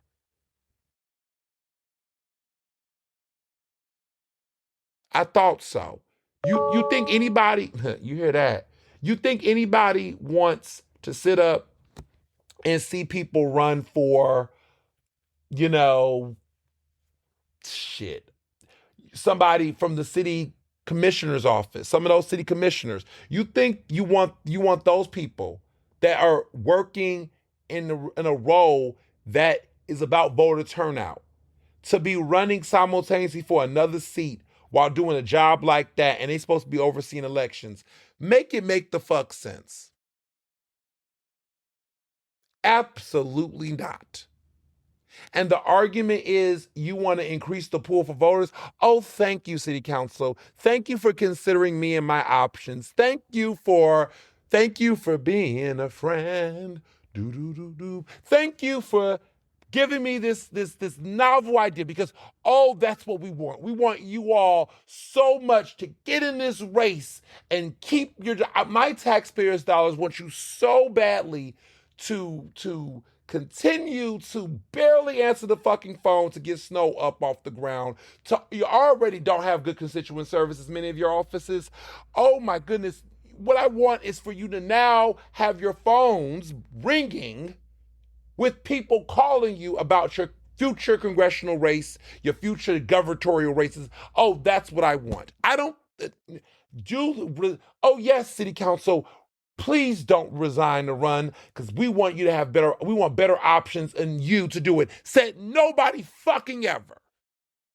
Nobody said that. You're creating a problem that does not exist. Nobody wants this. Nobody asked for this.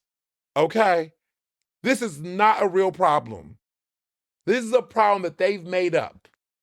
And they want all of us to sit around and think that this is okay. Well, it's not on my watch.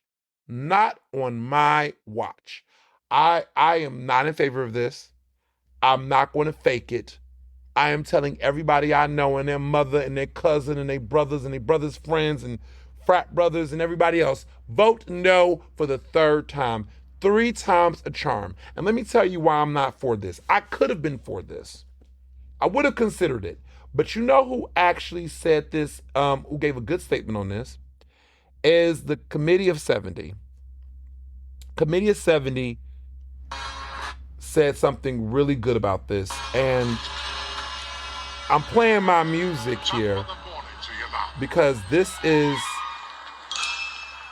that Corella DeVille sound when I pull out the receipts. The sound of justice. The sound of reason. I'm going to read this to you. This is from the Committee of 70. This is what they put the moment the legislation got passed. Today, Philadelphia City Council adopted legislation that would drastically reduce the scope of the city charter's Resign to Run provision, which bars elected officials and city employees from seeking a different office without resigning their current post.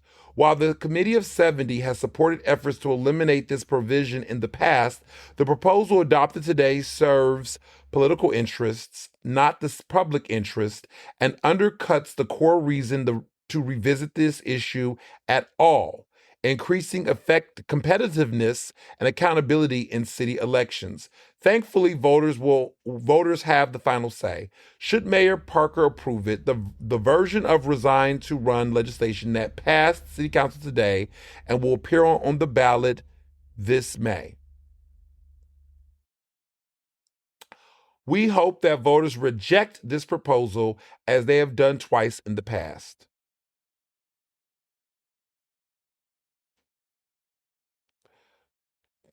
We deserve reform that works for all Philadelphians, not just serves the interests of a few elected officials. Bill number 241056 and resolution number 241070, as amended, will allow city officials to run for state and federal office while retaining their city office. It would not allow city employees to do the same, nor would it apply to municipal races. Council's efforts to change the city charter without including city employees is at best self-serving. Resign to Run has been in the city charter since the 1950s to prevent public officials from misusing city resources to support political campaigns or neglect their duties while running for another office. Philadelphia voters have twice rejected efforts to eliminate it, a rare outcome, signaling deep public skepticism. Although Philadelphia has strong ethics and campaign finance rules, they are not currently written to address the legal and ethical challenges that are sure to happen when sitting elect officials seek another office.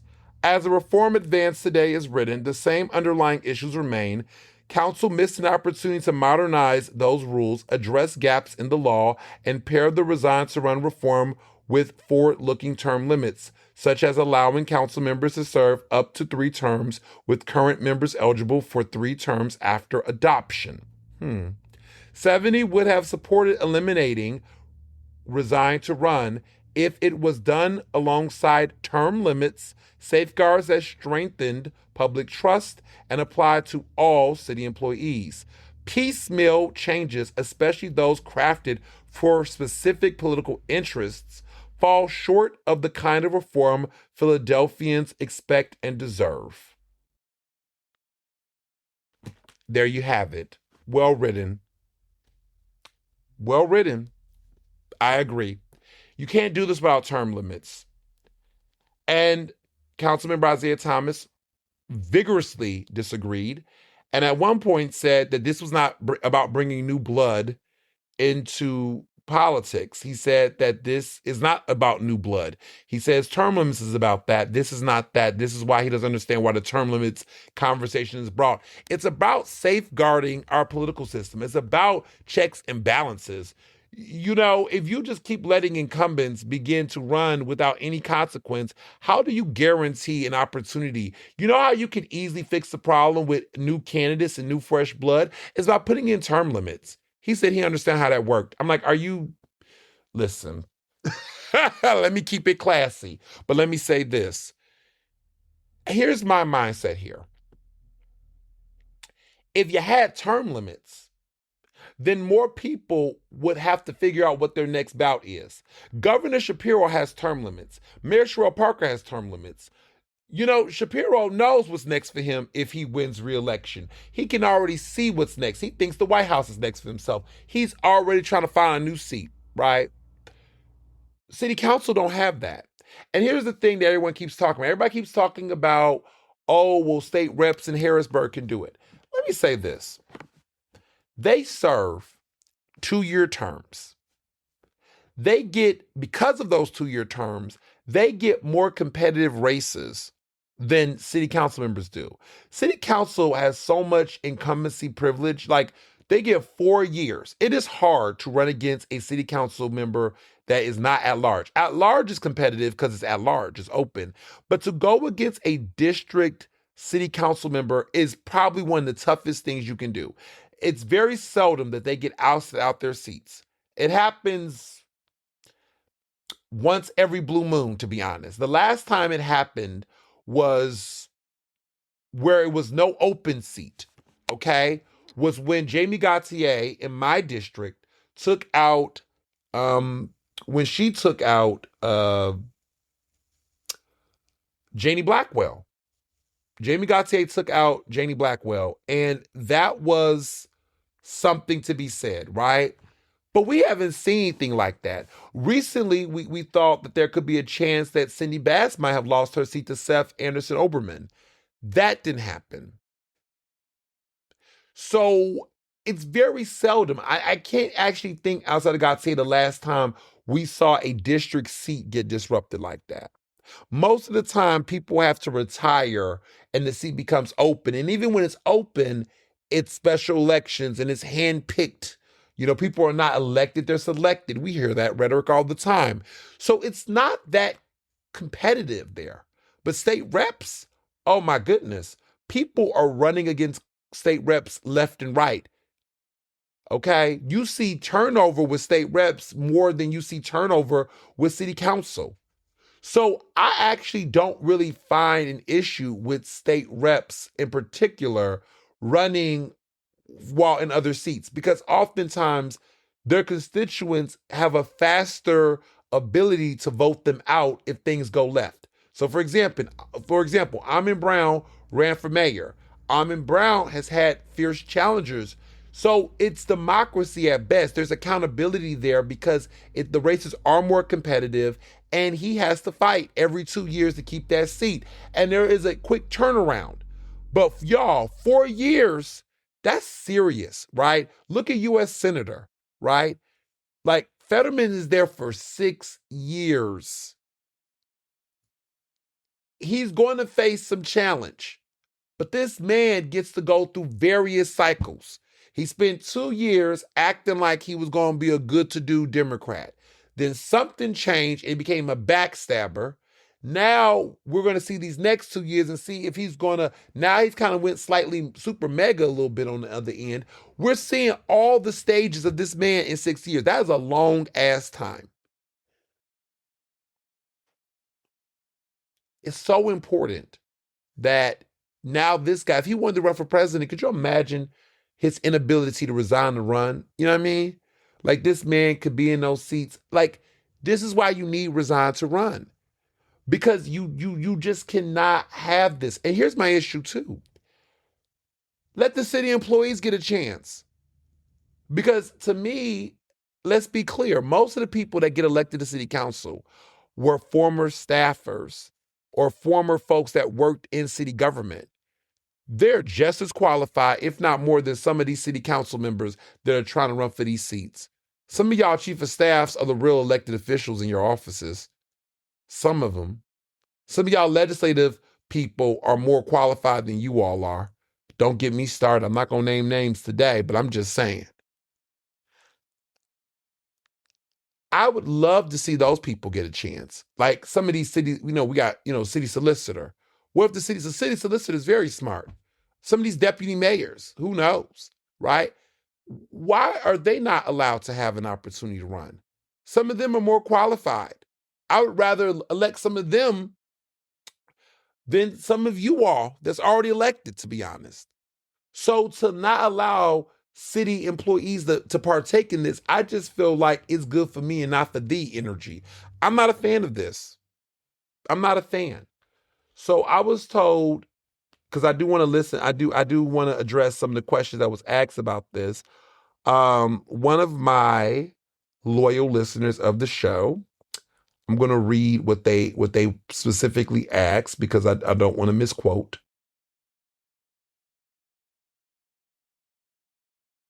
They said, how do you feel about this particular cocktail? 4-year term limits. You can keep your elected office, and 4-year term limits. You can keep your elected job. Anyone can run for any kind of office job, government office. I'm for term limits. I don't know I don't like 4-year term limits.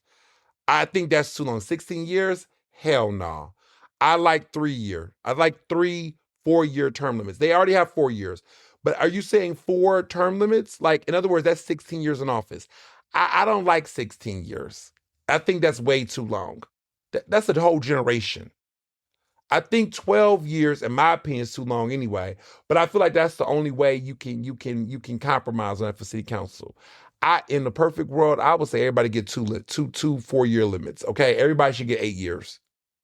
But I'm okay with 3. I'm okay with 3 4-year term limits. I'm okay with 3. I think 3 is the number, is the magic number. Okay, 12 years is more than enough. All right. Anyone can run for any kind of government office. I think anybody should run for any office because let's be clear, most voters would love to see somebody resign and run. I mean, somebody run against the mayor. There are people who, if there was somebody from city council that ran against Sherelle Parker, that would be a more competitive race.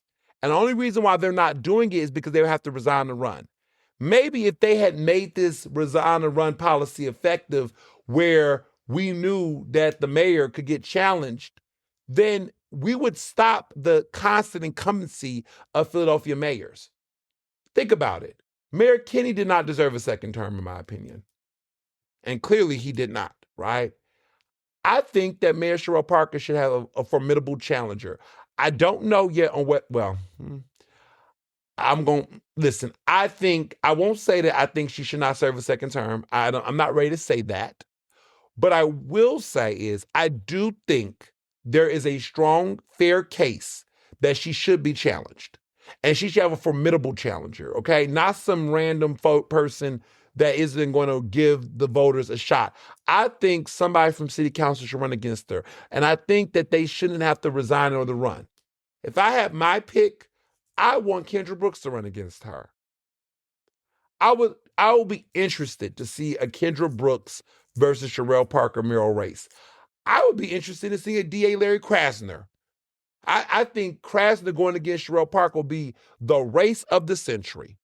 I think that's the race. Either Kendra Brooks versus Sherelle Parker or Krasner versus Sherelle Parker. I would love to see that race. The problem is that because of Resign to Run, they would have to resign from their seats in order to run. And I think because they just got these seats, some of them not so long ago.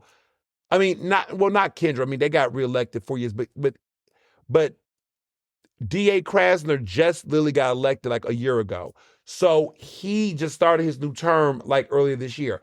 The resign from that seat that soon to do it, I think, is a lot. But he's in his third term, dude. Ain't no got no term limits. Like, you could easily make the case they can just forfeit it all, you know? But he's not going to. But that would be an interesting race to watch. That'd be an interesting race to watch. And here's the problem. If they allowed that to be on the table, Philadelphians might have supported this. Philadelphians might have supported it because we would actually want to see people run for these municipal seats. So you done castrated the very thing that might have been appealing. So the mayor's seat gets protected? I don't think it should. Listen, where I stand with this resign and run thing is simple. All or nothing. Either you're going to kill it or you're going to keep it. You can't piecemeal it. This feels like some gerrymandering shit. Like they're gerrymandering. I don't like it. So that's my thoughts. I have fully fleshed out my thoughts. Best wishes or not to Councilmember Isaiah Thomas on this proposal. Jay Young was the only member who voted against it, and he did for the reasons we did. He doesn't think that city council should not have all that power with no checks and balances. He says, quote, he said to the Inquirer, "I do believe that we should be limited as elected officials," is what he said. "I do think that as a public office, we shouldn't do these jobs forever." Well said, Jay Young. Well said, Councilmember Young. I agree. And this is a guy who literally just started his first term. He is technically a freshman member of City Council. And he is standing on business and principle. I have no choice but to respect that. Well said. I agree. And he voted against it too. Not bad. That's a man that's standing on principle. That's a man standing on principle, in my opinion. That's what standing on business look like. Leadership. Now, this week's Ask Ernest.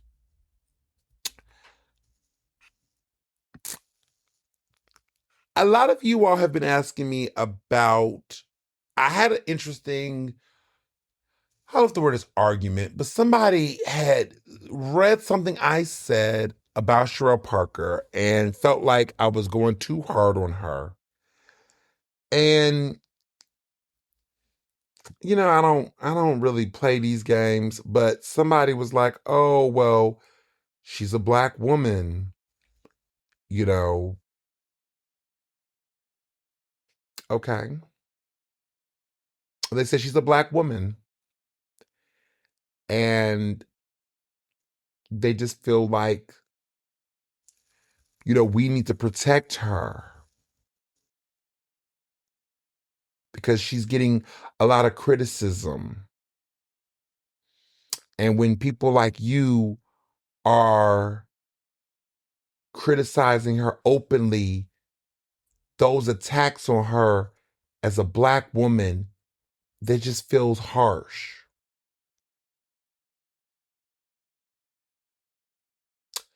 Here's what I will say.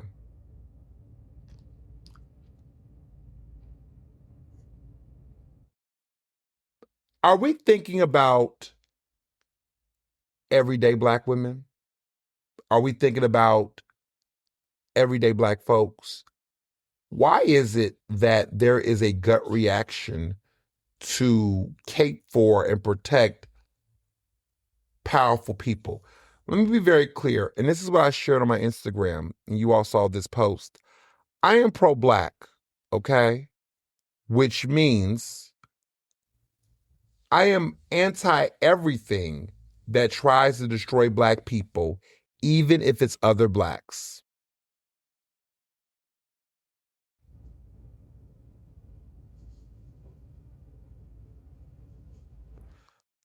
I'm not in the business of supporting any Black person, woman, man, non-binary, light skin, dark skin, beige, fluorescent beige, bitch, we Black. I am not in any business of supporting any of those individuals, no matter what their shades are, if they are being harmful to the communities that I live within and serve. And so I need people who got this energy for certain folks in power to have it for the people that are feeling disempowered. So that person that came to me, my mindset was,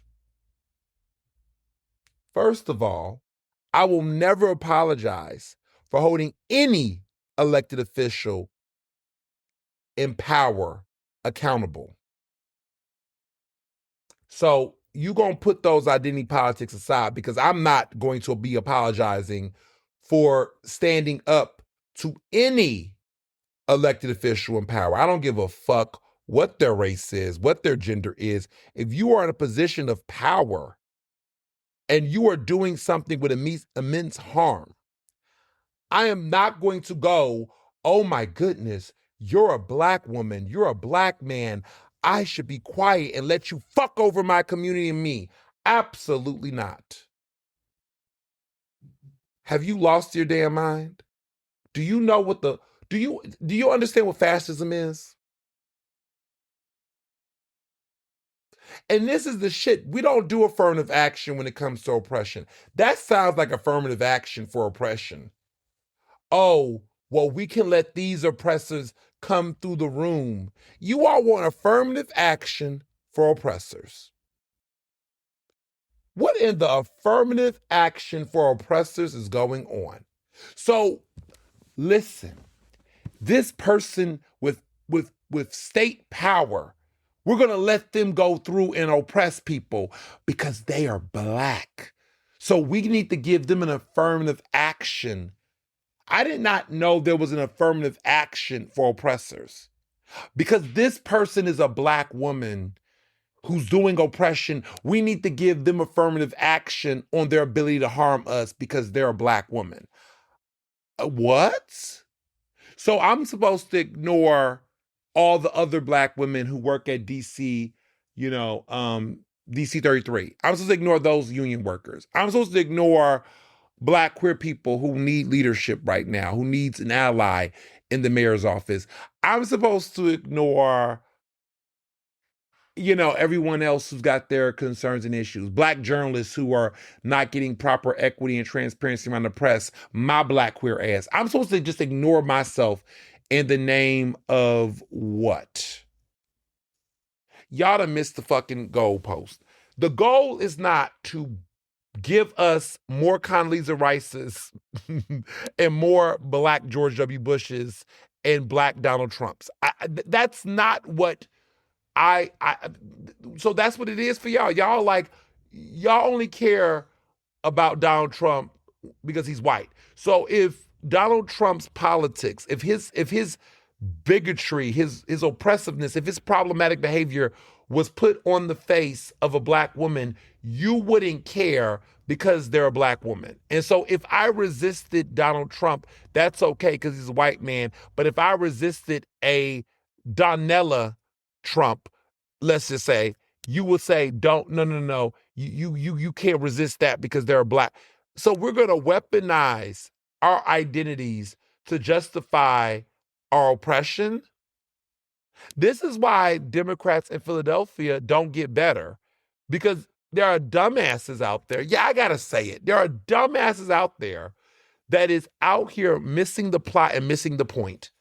The point is to get to liberation. And what we're finding is that our folks that are in these high places that look like us, a lot of them are not as down or invested in protecting us as much as they claim to be. They're making piecemeal deals with the very oppressors that we all claim not to like.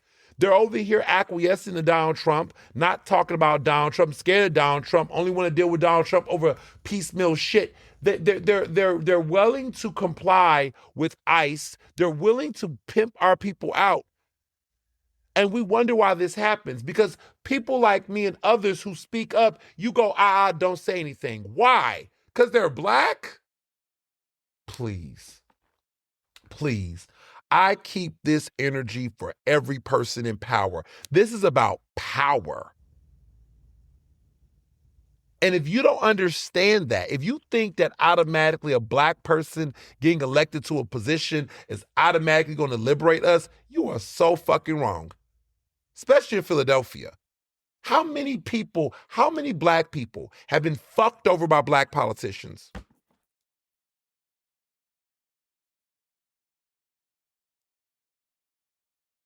I am so done with just electing people based on their identity alone.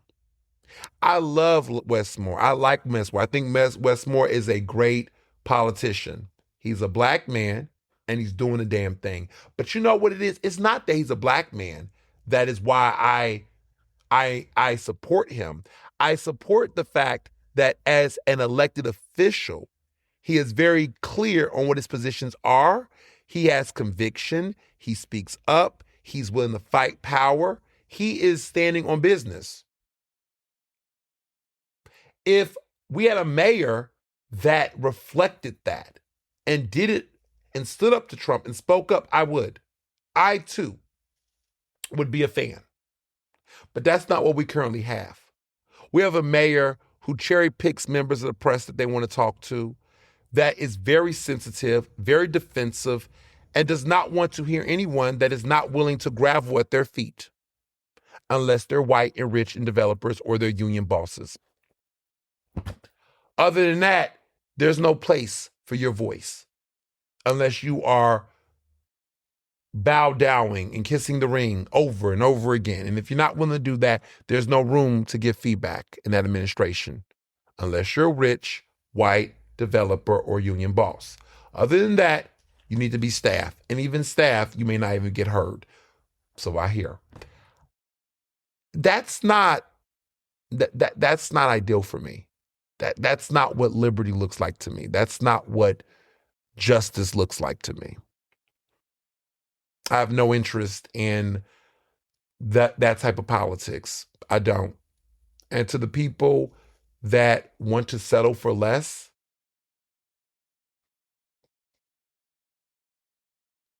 go ahead.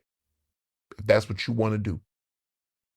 It's not what I want to do. It's not what I'm going to do, but that's not what I'm willing to do. And so people ask me, how do I navigate these things? I look at power and I look at those who are using their power for good and those who I feel like are using their power for bad. And this is a free country, this is a democracy, but you all have lost your damn mind if you just think you can't, you think I'm supposed to just not have anything to say because of people's gender and identity. Like, that's just not how this works in politics and power. And that's why we have some of the problems we have, because every time these elected officials get called to the carpet, then that's when they realize and look in the mirror and go, oh yeah, I'm a black woman, by the way. Well, was you a black woman when you was making policies, when you was ousting that DEI, that black woman in that Office of DEI Affairs in your administration? Were you thinking about being a black woman when you sat up there and saw that there were working black women, working class black women that's union, got union jobs, and they don't get a pay equity? You know about inequity. Was you thinking about a black woman then when you did that? You know, it's funny when people pick and choose when they want to use their identities in the name of trying to be a victim. If you only use your identity to play victim to criticism, then to me, that's not fully holding yourself accountable. Now, I could give Condoleezza Rice this. Her politics are not my politics. But one thing about Condoleezza Rice never used her identity as a Black woman to shield herself from the critique, the criticism, and accountability. She understood that the criticism she had for her stance on the war in Iraq was because of her actual diplomacy, her ideas on diplomacy. But she never leaned into that. And so many Democrats pick and choose when they want to be down and when they want to be of the things. And I find that the only time that they actually fall into that vulnerability is when they're being criticized. But when they're attacking people like me, where's the support for the Black young man like myself? Who's going to protect fucking me if not my fucking self? Who's going to say, hey, Mayor Parker, the way that you're treating a young brother that's trying to do his job is fucked up. You might want to reconsider. Who's standing up for young Black men? Who's standing up for all these young Black voices that want to speak truth to power? Who's standing up for those protesters who got tear gassed by Danielle Outlaw, who's the city commissioner? Because I never forget when she was the police commissioner. When she was the police commissioner. And she tear gassed and she lied about it. All of you all did the whole, she's a Black woman in that position, it's a tough position. And what about those young Black people that was tear gassed like it was the 19 motherfucking 50s? Who's going to stand up for them? Oh, we're not supposed to say something because a Black woman had did it. Enough. Enough. Absolutely enough. We can't continue this. This cannot be the norm. This cannot be the norm. Nope. I will not fall for this kind of propaganda. So, that is my Ask Ernest. Now, moving along, I'm going to move some categories along because I want to save my energy for movies because a lot has went down. The Actor Awards, the Screen Actor Guild Awards, the NAACP Awards. Let me say this real quick. It's NAACP Awards. They're not saying double A. They're not saying NAACP Awards anymore. Like, this flows off my tongue very nice.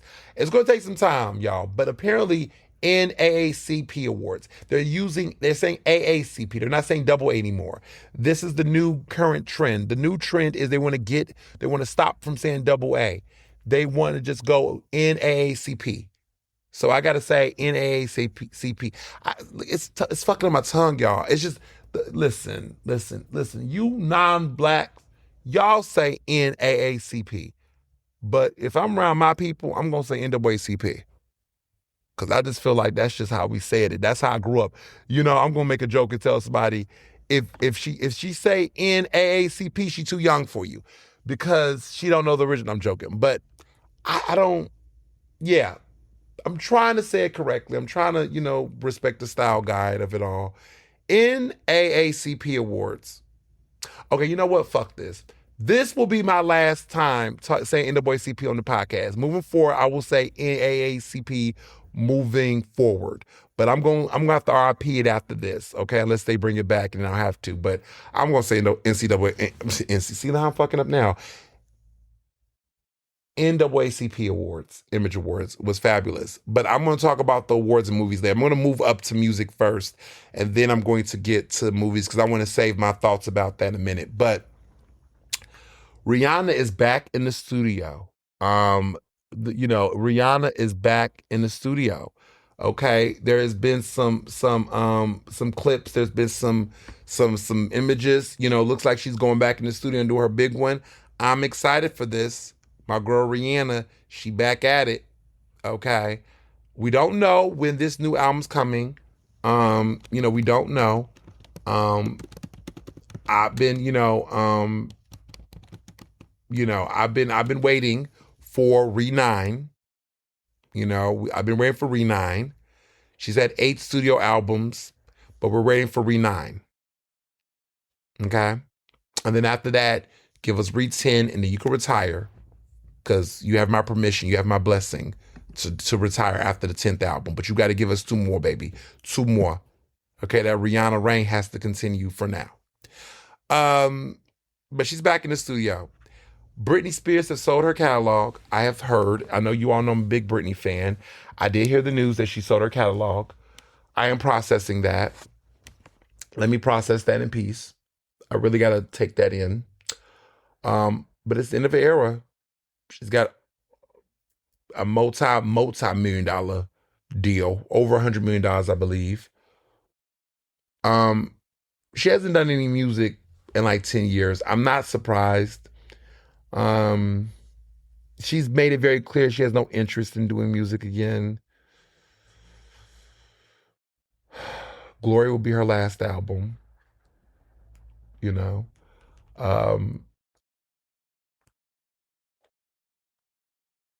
What a moment, right? Yeah, because Glory came out, it's been 10 years. This year, Glory came out in 2016. That was her ninth and final studio album. She released it in 2016. Yeah, Glory. And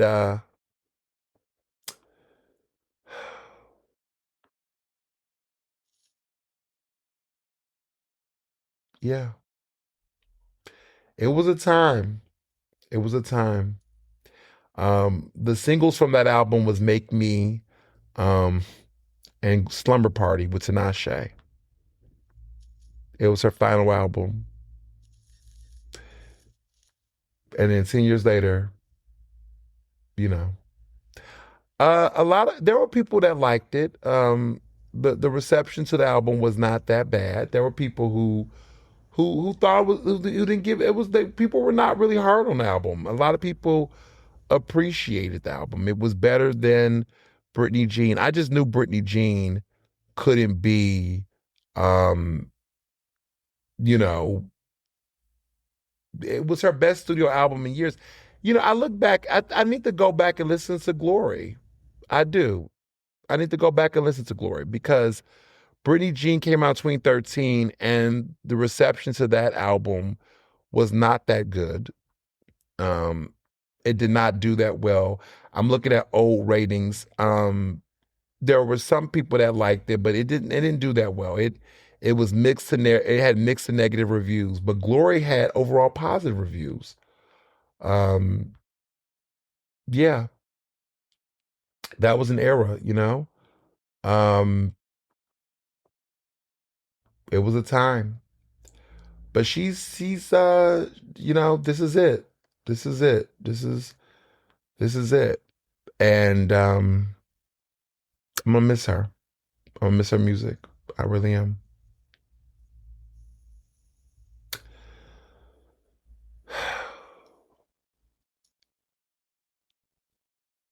Yeah. So I just yeah, that made me a little sad. I really when you've grown up with an artist for so long, you know, it's just yeah.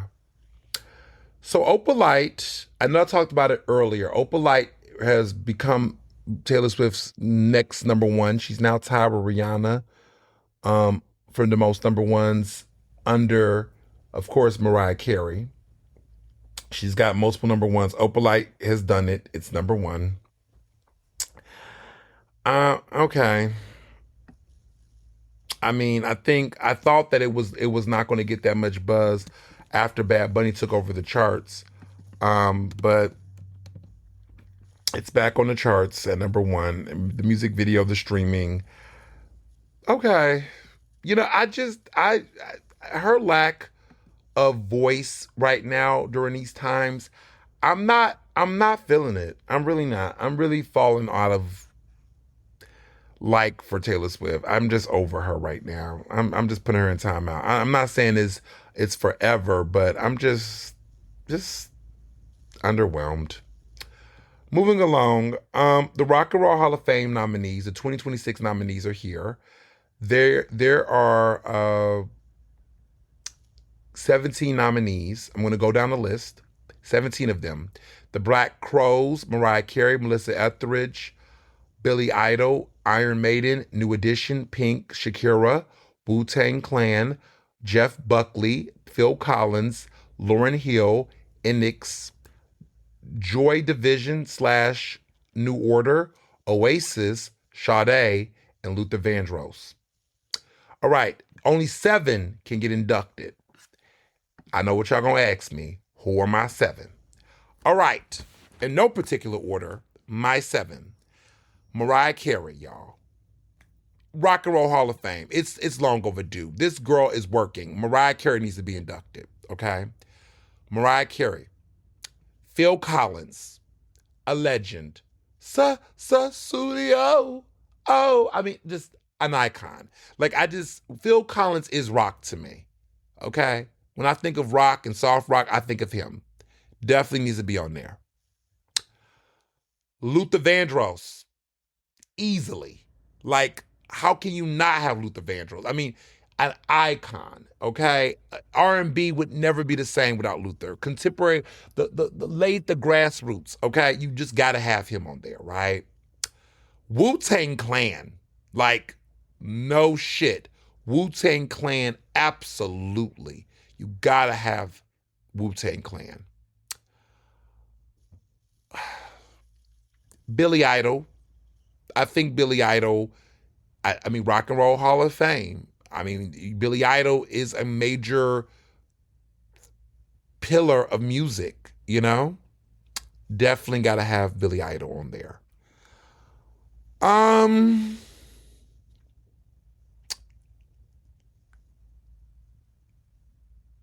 Melissa Etheridge. That might surprise some people. But I just feel like what she's done as a queer music icon, we don't have that much LGBTQ representation in music. She's a pioneer. She's done a lot for alternative music. I just feel like if you're going to talk about Sheryl Crow and other folks, you can't have that conversation without her. So I definitely think Melissa Etheridge should be on there. And then to round it out,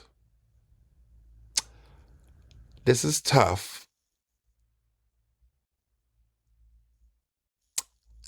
It's tough. I'm going to say New Edition. I'm going to say New Edition.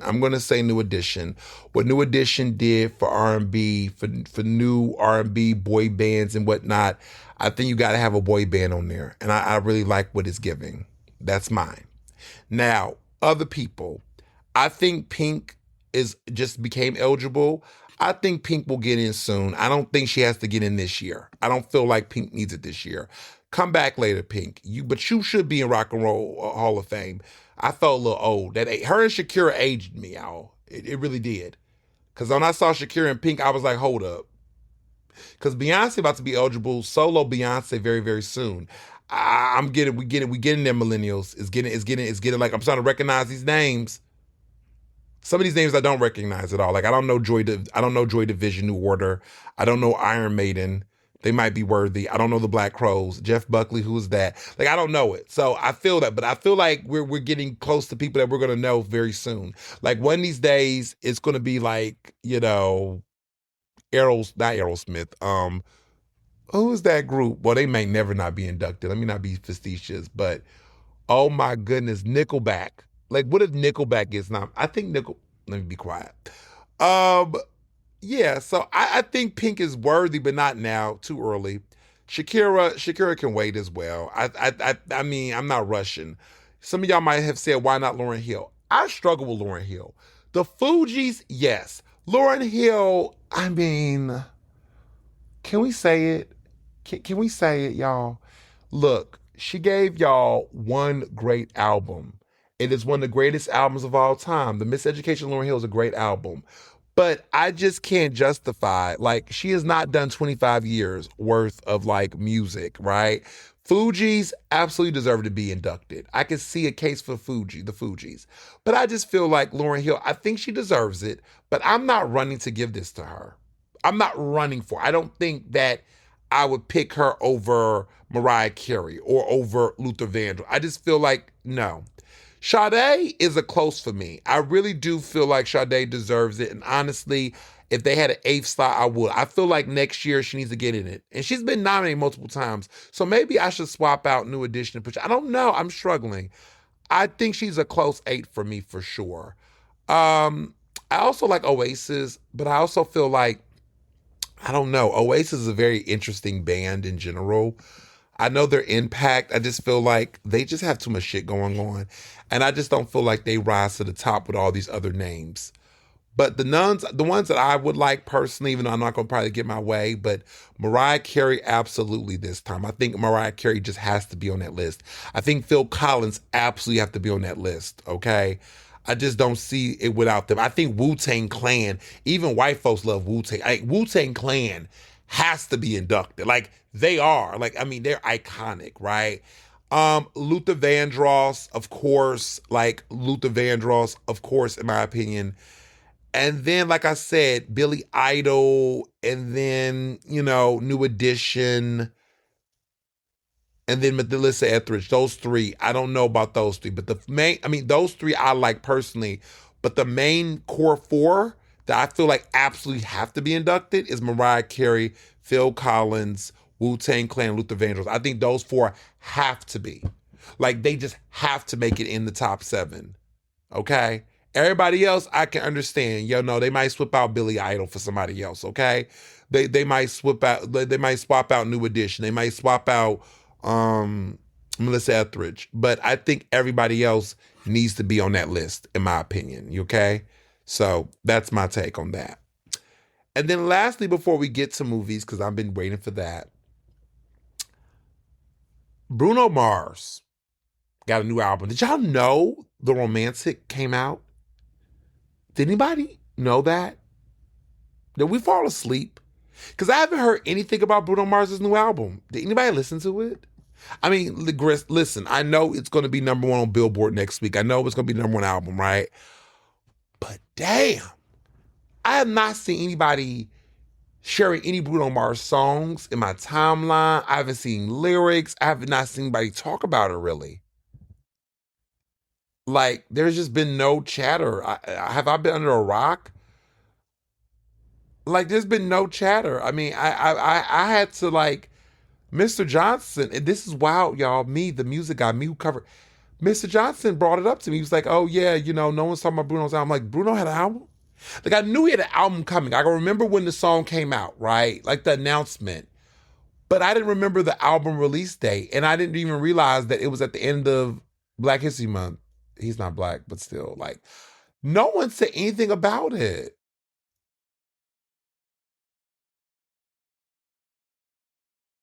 This is like a very sleeper moment. Like, even the song, like, I Just Might Make You Mine, whatever, it had a moment. It was like number 1 for a couple weeks, but it didn't really have that pull. Kind of came and went. And a lot of people say he's trying to go into his, like, Bad Bunny Latin sound. Like, now you're not black. Now you want to be Latino now? Because he's definitely not Latino. He's not Latinx at all. He's not. So now he's going in that direction because he's like one of those racially ambiguous individuals where he could be anything with the right sound and makeup and hair gel. He could just, grease, whatever. He could mix it up, child.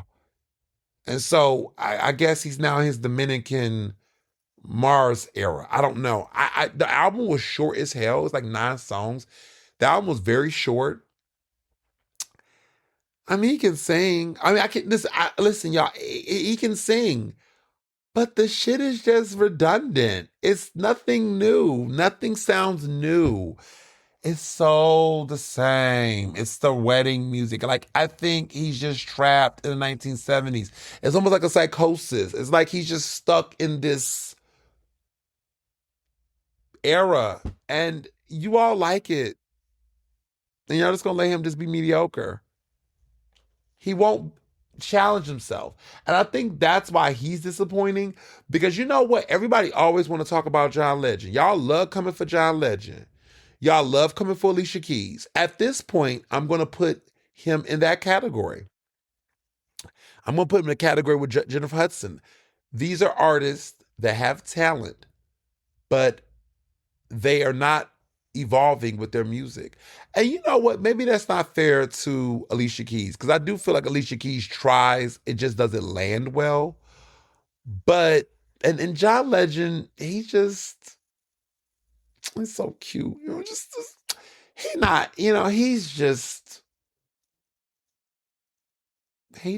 don't know. I think he's just, I don't know who his audience is. I think he's just a traditional R&B artist that just wants to sing the classics and whatever, make another Christmas album. I don't know. I mean, I like him as a person. I like his politics, but he's just, he's chilling. I mean, he's got an EGOT, child. He looking at me. He looking at his Oscar. He looking at his Emmy. He looking at his Grammys and looking at us and saying, who cares what y'all think? I got an EGOT. I ain't mad at you, okay?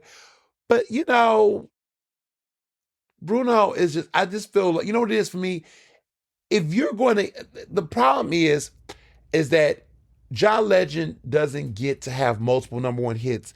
Y'all don't give him the major Grammy nominations in competitive categories like album of the year, record of the year, song of the year. And the crazy part is he's making songs that are similar to what Bruno Mars is making. And you are not giving him that level of love because he's Black. And that's what gets me. If you listen to some of John Legend's songs from the past decade or so, if you listen to some of Bruno Mars's tracks, a lot of those songs could be in the same canon. But the reason why y'all don't go up for John Legend like that, like to that level, is because he's Black. Y'all love Black music on non-Black artists. I'm just saying. I see the colorism. I see the racial bias. I see the racism. And all I got to say is this album is just such a disappointment. He hasn't given us an album in like 10 years. The Silk Sonic era, right? This shit sounds like a B-side. He could have dropped this album a year after the Silk Sonic album. He could have dropped this album. Well, I think actually Silk Sonic album came out. Has it been that long? Well, no, Silk Sonic came out, that album, An Evening with Silk Sonic, came out in 2021. So let me clarify. So the last album, it was 24 Karat Magic, was his last studio album. I guess this album he did with Silk Sonic came out in 2021, so it's been 5 years since that. But the gag for me is none of this music, this all sounds the same. Silk Sonic sounds like 24 Karat, Magic, okay? Whatever that album was called. And then and that album won Album of the Year, by the way. So it's been 10 years since that album. And then An Evening with Silk Sonic won multiple Grammys for Leave the Door Open. That was 5 years ago. And now he drops this album, and I'm just sitting here looking like, ain't this not the same album? I'm bored. But you all go up, y'all go up for him. So I'm gonna let y'all be great with him and his mediocrity. Moving along, I want to save movies for last because I have some wild predictions, and I want to really take my time to talk about the awards because the Oscars are coming and what we just witnessed at the Actor Awards and PGA, all this stuff, and the NAACP Awards. We're gonna get into that, but I want to talk about TV real quick. Love and Hip Hop Atlanta is so back. A new season came a couple of weeks ago. I have been glued to my seat. This is the mess. I know, look, I don't know what's going on with Love and Hip Hop Atlanta. Not Atlanta, but the Love and Hip Hop franchise. I feel like we're down to just one franchise at this point. But baby, I am getting my everlasting life watching Atlanta. The shit is getting real. It's been getting real. But this era of Love and Hip Hop, the editing, whoever is the producer, you all are bringing the heat. So the episode before the last episode, the season premiere, which was a week before last week's episode, Yandy and Mendices has finally called it quits publicly. Now here's the thing. We all knew they called it quits. There was rumors and stuff, and there was social media stuff. And that's why I don't really like social media and air reality TV shows, because nowadays I still get the purpose of reality TV. I just get a little heartbroken a little bit because I miss the days when social media did not reveal everything before the show. And I know social media has been around for over 10 years and has been mainstream, but there was a time where so much of it didn't play out on social media that by the time you watched the show, you kind of felt like you knew everything. What I do appreciate though about Love and Hip Hop in the reality show is that they do tell you more and give you more insight on what's going on. So that even though there might be social media posts and reveals and things, you get more information and intel, and they give a kind of like speak to what was going on in that moment. So I do appreciate that. And so that's what makes this show great. But it has been fire. The most recent 2 episodes, if you watch Love and Hip Hop Atlanta, if you still are a loyal watcher of that show, I've been watching it I've never not seen. I've seen every episode of Love and Hip Hop Atlanta. I've never missed an episode. I watch it religiously. It is like my show. I am not a Real Housewives of Atlanta. I have fallen off of that, but there's people that are loyalists. This is my show. Like once I watch something, I don't stop watching it. I've watched every episode of Abbott Elementary. When I love a show, I watch every episode. I am glued. Okay, I am a loyal viewer. That's how my husband is with The Equalizer. Like Mr. Johnson loves The Equalizer. Like me, Dr. Parks, and Joe, we tease him about it because there's no more Equalizer, but he loved that show, Queen Latifah. He's a big Queen Latifah stan. Like I feel like if there was any celebrity he would want to meet, like my all-time celebrity was Oprah.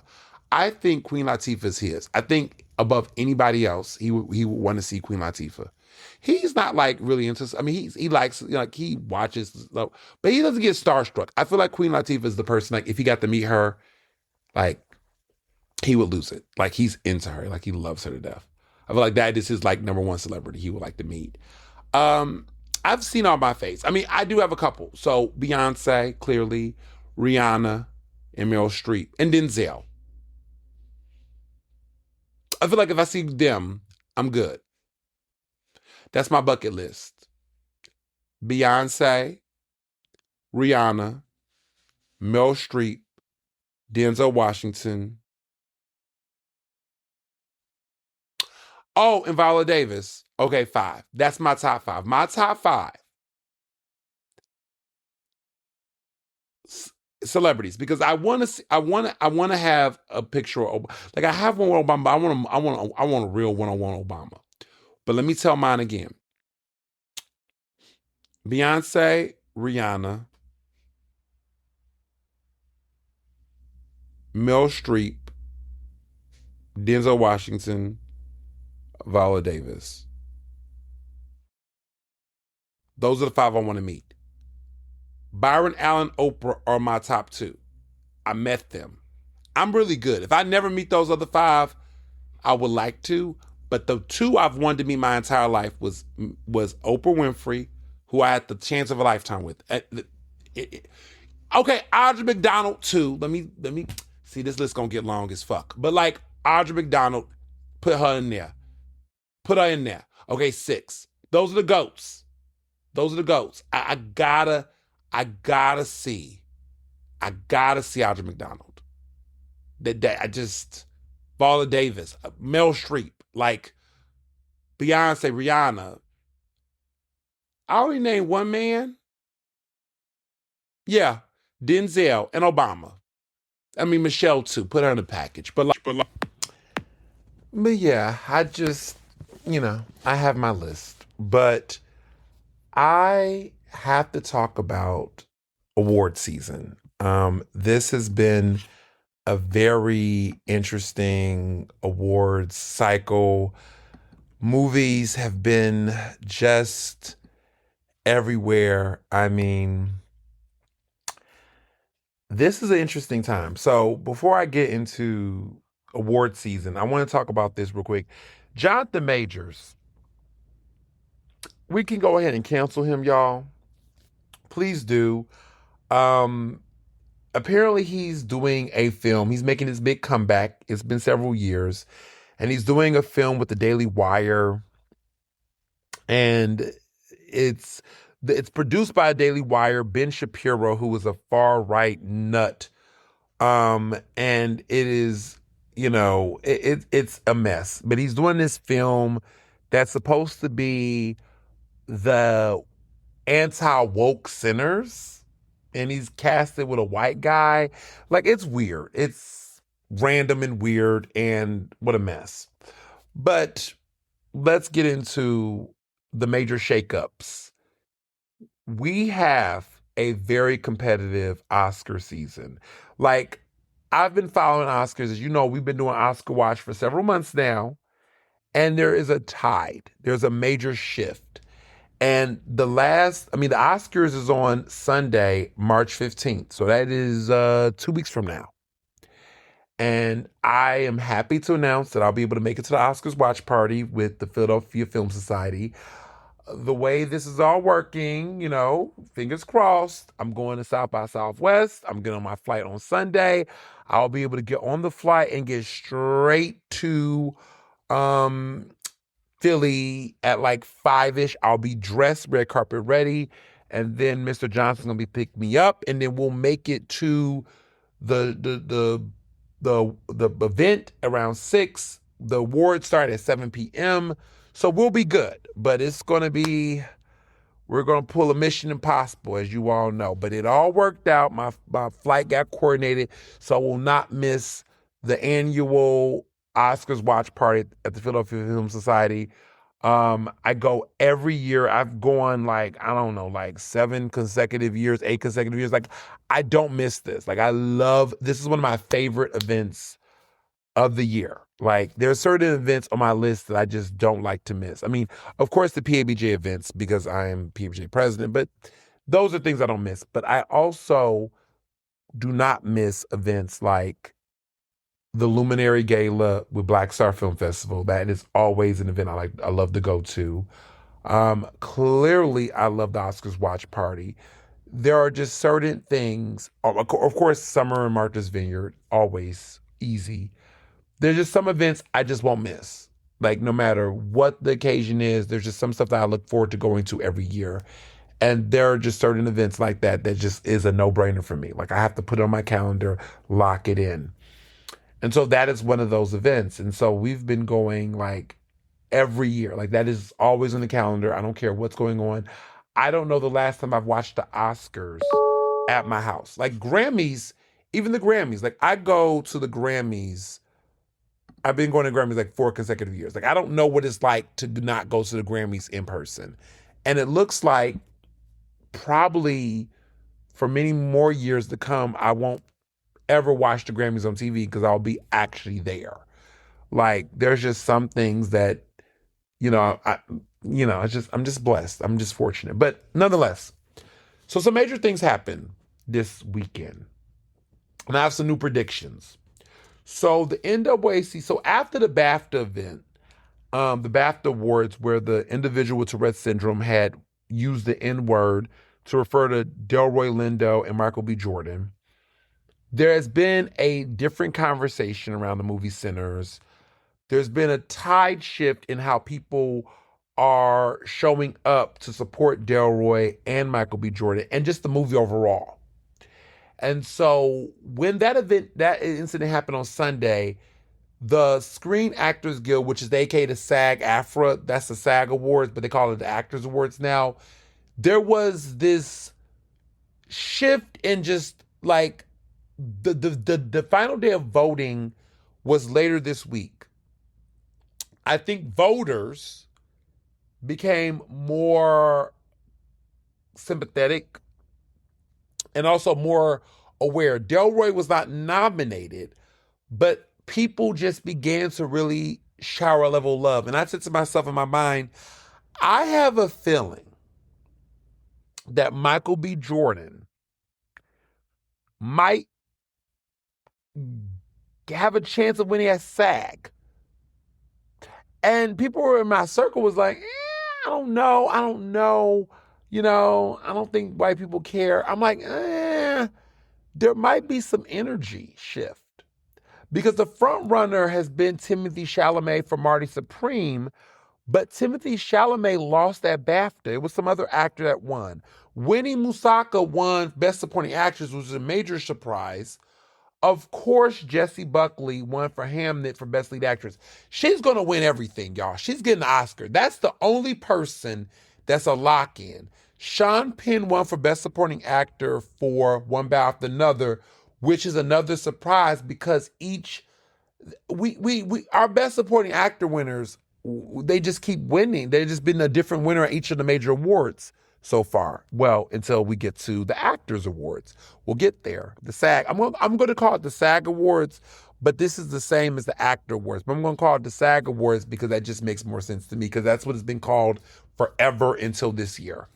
I just wish we can just keep the main thing. Like NAACP, can we just call it NAACP? Like, do we have to keep changing these things? I just sometimes wish we can just, anyway. So BAFTA, there was some interesting award changes there. But what happened to Delroy and Michael B. Jordan made me think, will there be a shift in voters around SAG? Like, will one bow after another not win Best Cast? Will there be a shakeup in Best Actor? Because when Timothée Chalamet did not win Best Actor at BAFTA, there was a British actor that won. I said the Best Actor is open because Timothée Chalamet won at Critics' Choice and the Golden Globes. The Golden Globes, personally, I feel like is becoming less relevant because people feel like it's a pay-to-play. Golden Globes is still a Hollywood industry award, but it's the Hollywood Foreign Press Association, and it just feels like it's hard to let the Golden Globes be a precursor. It's a televised award show. Voters are seeing it, but they've become less inept to who might actually win the Oscar. Critics' Choice is also a mixed bag because the critics are not members of the Academy. But when you go to BAFTA, the British Academy of Motion Picture Arts and Science, this is their awards, their Film and Television Awards. It's like some of those BAFTA winners, those voters, are also members of the Academy. There's some crossover. And then you get to the Guild Awards. Okay, so Screen Actors Guild Awards, those are actors. A lot of those members are members of the Academy. So PGA is the Producer Guild Awards. Those individuals are members of the Academy from the Guild. So you begin to start to see, Writers Guild, which I'm a member of the Writers Guild, okay? The Writers Guild Association, I'm a union member of the Writers Guild, right? We vote for screenplays. The Writers Guild branch, a lot of those people are members of the Academy. So you begin to see how those Guild Awards shape up. That can become a precursor for what can win the Academy Award. So I started thinking to myself, Academy Awards is political. There's politics. People just don't base things on merit. It's always about emotions, what's happening in the world, what's going on, guilt tripping, sympathy, all the things shape awards. And something in my gut said that after that incident of racism that took place at the BAFTA, I said this publicity, this might make certain people, with all the stuff going with Trump, everything going on in the world, there might make some voters feel like, you know what? Fuck it. I'm going to vote for Delroy. I'm going to vote for Michael B. Jordan. I'm going to give sinners my awards because you know what? I'm sick of this shit. And wouldn't it be an interesting middle finger? I mean, look at the Grammys.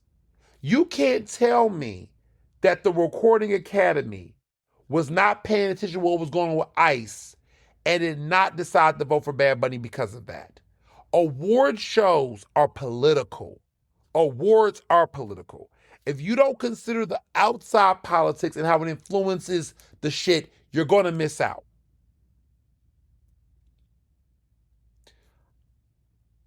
I understand why Bad Bunny won Album of the Year. Was it the best album of the year? It was a good album, but it was not the best in my opinion.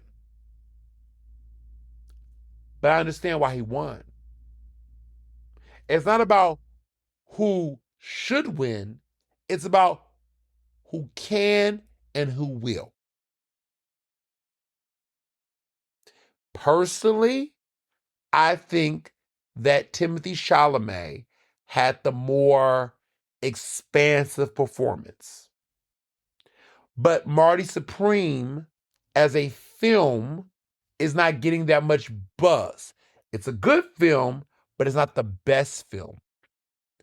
Michael B. Jordan is in what I believe to be the best picture of the year. Sinners is a phenomenal film, and Sinners should win Best Picture. However, I think that Michael B. Jordan wasn't the best actor of all the people considered. However, there's momentum to that film. And you know what? If Michael B. Jordan wins, it's not the worst thing to happen because I don't think he had the worst performance out the top 5. So when you got a film that's already popular and you got a performance that might be one of the best, if not, right, it is enough to move you to the edge. So I watched the NAACP Awards. He won Best Actor, which I figured he was going to win. I knew he was going to win the NAACP Awards. Delroy Lindo won Best Supporting Actress. Winnie Masaka beat Tiana Taylor and won Best Supporting Actress. Best Lead Actress went to Cynthia Erivo for Wicked for Good, which was well deserved. Even though I felt like Chase Infinity could have won that too, but I digress.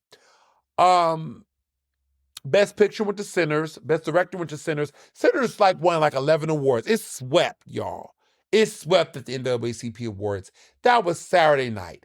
Come to Sunday night, and then all of a sudden, Sinners, well, first of all, Best Supporting Actress went to Amy Madigan for Weapons.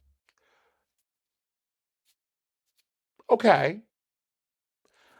How I feel about this, I don't know. It's still, Amy Madigan, I think what this tells me, when Amy Madigan went for Weapons, is that I think Tiana Taylor's out. I don't think Tiana Taylor's going to win an Oscar now.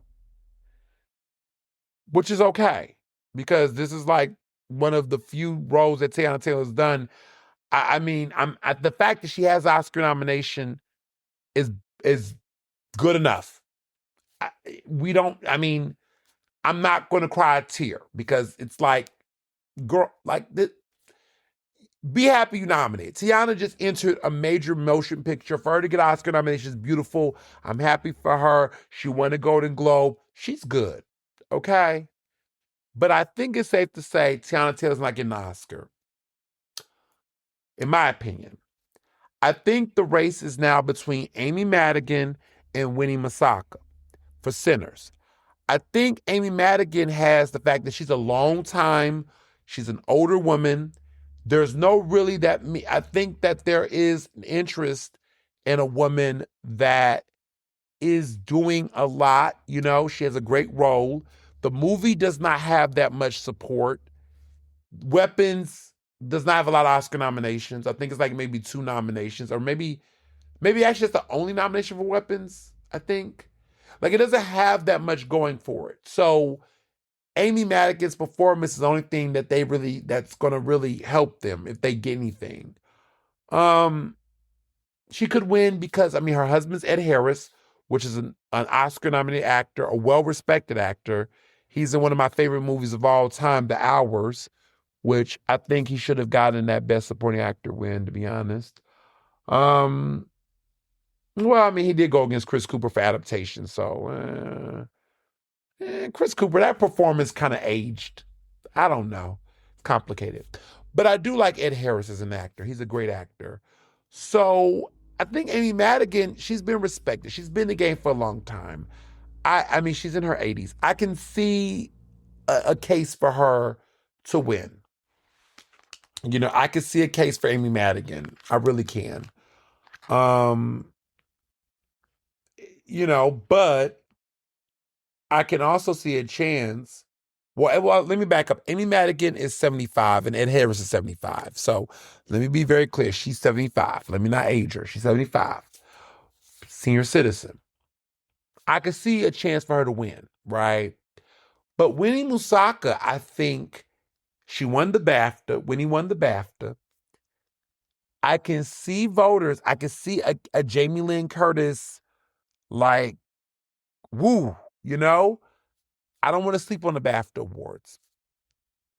when he could pull it. Because if people just go super sinners across the board, I can see that momentum for her. So that race is going to be between Winnie Masaka and Amy Madigan. They're going to fight for Best Supporting Actress. Now let's get to Best Supporting Actor. Sean Penn won again. He won at BAFTA and he won at he won at Critics. Not Critics, I'm sorry. He won at BAFTA and he won at SAG just recently, the Actors Awards. People were talking about Stellan Skarsgård. I don't know. I think Benzino del Toro is out. Everybody kept thinking Benzino del Toro is going to pull some upset. Benzino's out. Benzino del Toro's not winning. I don't think he's going to win. Stellan Skarsgård for Sentimental Value, I don't think it's happening. He couldn't win at BAFTA. I don't think he's going to get it. I think Sentimental Value is going to win Best Foreign Film, and that's going to be about it. I think this race is between Sean Penn and Delroy Lindo. Delroy Lindo has not won anything, but he keeps going up. We keep seeing him on screen. He won the NAACP award, but his presence right now is going to be one of those It's His Time awards. Was he the best supporting actor of the year, in my opinion? No. I think Sean Penn had that performance. But Sean Penn has already won 2 Oscars.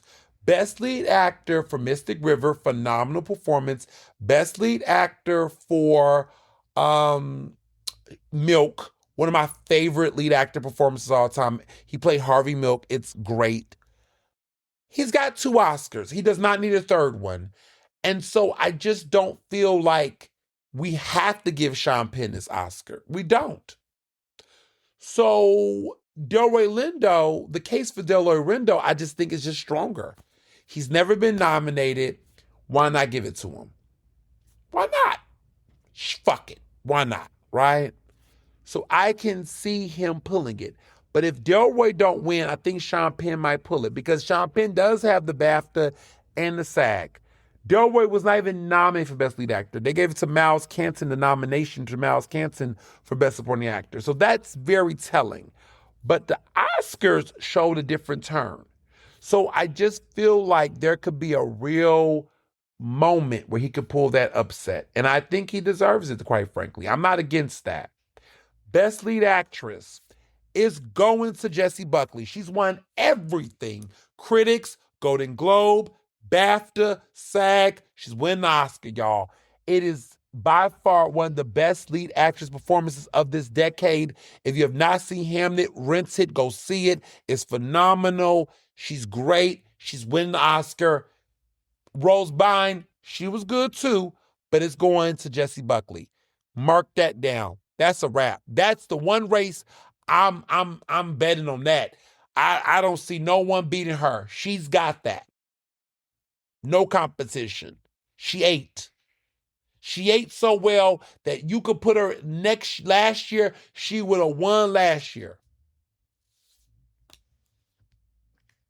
Okay?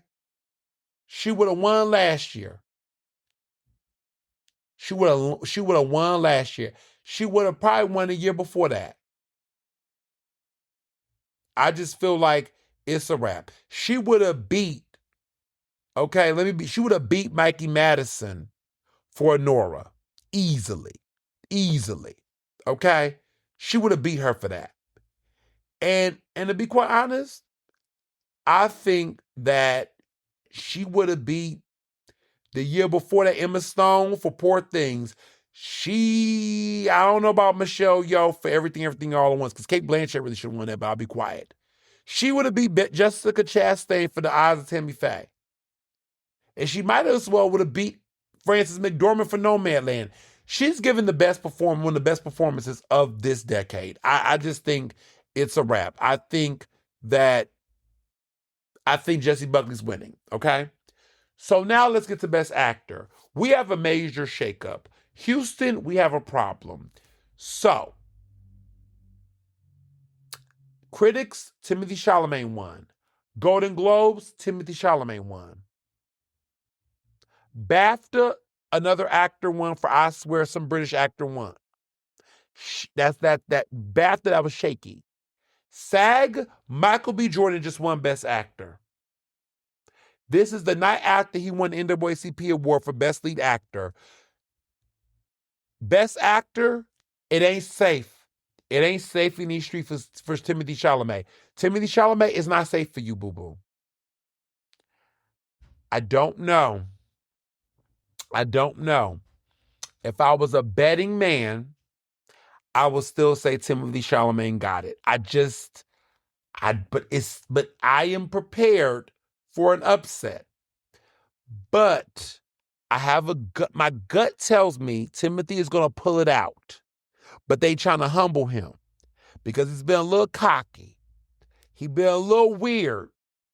And this film has a lot of controversy. There's a lot going on with this Marty Supreme. A lot of people have different thoughts about the film. It's good, but people feel some type of way about it. You got that Kevin guy who, yearly, he's with Trump. It's a lot of the brother who directs is Safi, got some drama. It's a lot going on with this film. And so Timothy Chalamet got an uphill battle. But I feel like he might pull it. But I don't know. I am prepared for the possibility that Michael B. Jordan, whose acting I've questioned for so long, might be an Oscar-winning actor. It can happen, y'all. It can happen. It can happen. I'm gagged, but it can happen. If I was to bet today, though, I'm going to say Timothy Chalamet, though. I feel like there are people who still, Timothy has been, but there's arguments, right? Timothy Chalamet is 30 years old. He's white. This is his third Oscar nomination. He's going to get movies and roles. This man's going to get, if he don't get one this year, he's going to get one by 40. Michael B. Jordan has never had the type of role to get him an Oscar. These types of roles come few and far in between for Black actors. Lord knows Coleman Domingo has literally done 2 movies back to back and can't get one. It's hard. The last actor to get one was Will Smith, and look how long it took Will Smith to get one. He's about to be 40 very soon, Michael B. Jordan. He is an Aquarius. I can see a world where voters might say, why not? He looks good. He's humble. He's meek. He ain't got no scandals. He ain't fucking no Kardashians. He's in the hottest movie right now. He just got called the N-word. He got the white sympathy vote, the black vote, the snow bunny vote. He got all the votes. I can see a universe. And wouldn't it be nice that he is beating the likes of Ethan Hawke, Leonardo DiCaprio, Timothy? Like, it would be wonderful to see him win the award, the Viola Davis, her reaction to giving him that award. That's mean. That's the kind of shit. The Oscars, they have their final vote this week. Him winning this award automatically moves him to the front. So it's going to be between Michael B. Jordan and Timothy Chalamet. And right now, my gut tells me white folks might still white folk for Timothy. But there is a magical moment where I can sense, and some of y'all might say, well, why Timothy didn't win SAG? Well, first of all, he won last year. It's very seldom that SAG winners win 2 times in a row for the same category. It's very seldom that happens. So I don't know. It's going to be fun. It's going to be fun. I am happy with either winner. If Timothée Chalamet wins, I will be really happy for him because I do like Timothée Chalamet's acting. I do appreciate the roles he takes. So it will be really fun to see him win. But I'm also Black. And I'm also like, you know what? Go ahead. If Michael B. Jordan wins Best Actor, that tells me that Sinners is going to win Best Picture. That's just the math. Don't ask me how do I know. But I'm following it. And so let's get to Best Cast. Sinners won Best Cast. The SAG Awards don't have Best Picture. That's their equivalent to Best Picture. They only give awards to actors. So for them to win Best Ensemble is historic because Ryan Coogler is the first director to ever have a cast win. He won for Black Panther and he won for Sinners. That's never happened before. The tides are turning. Now, PGA, the Producers Guild Awards, did honor one battle after another. But again, one could say Paul Thomas Anderson has Best Director on lock. I think Paul Thomas Anderson is going to win Best Director. I think everybody agrees it's his time, he'll win, right? Best Original Screenplay is going to Ryan Coogler. Ryan Coogler won the BAFTA. Ryan Coogler is going to win an Academy Award. He will get up on that stage with his Oakland accent and he is going to give us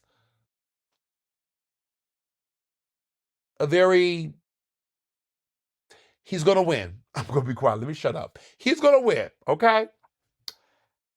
Best Picture. We're going to have a Coda moment, y'all. We're going to have a Coda moment. I feel like we're going to have a Coda moment. And what I mean by Coda is that, everybody thought that The Power of the Dog was going to win. And then all of a sudden, SAG gave it to Coda. And we was like, whoa. The Power of the Dog? Because The Power of the Dog was like the front runner. And then all of a sudden, Coda won Best Picture. I have a sense that Sinners might win Best Picture. Stay woke. One battle after another is losing momentum.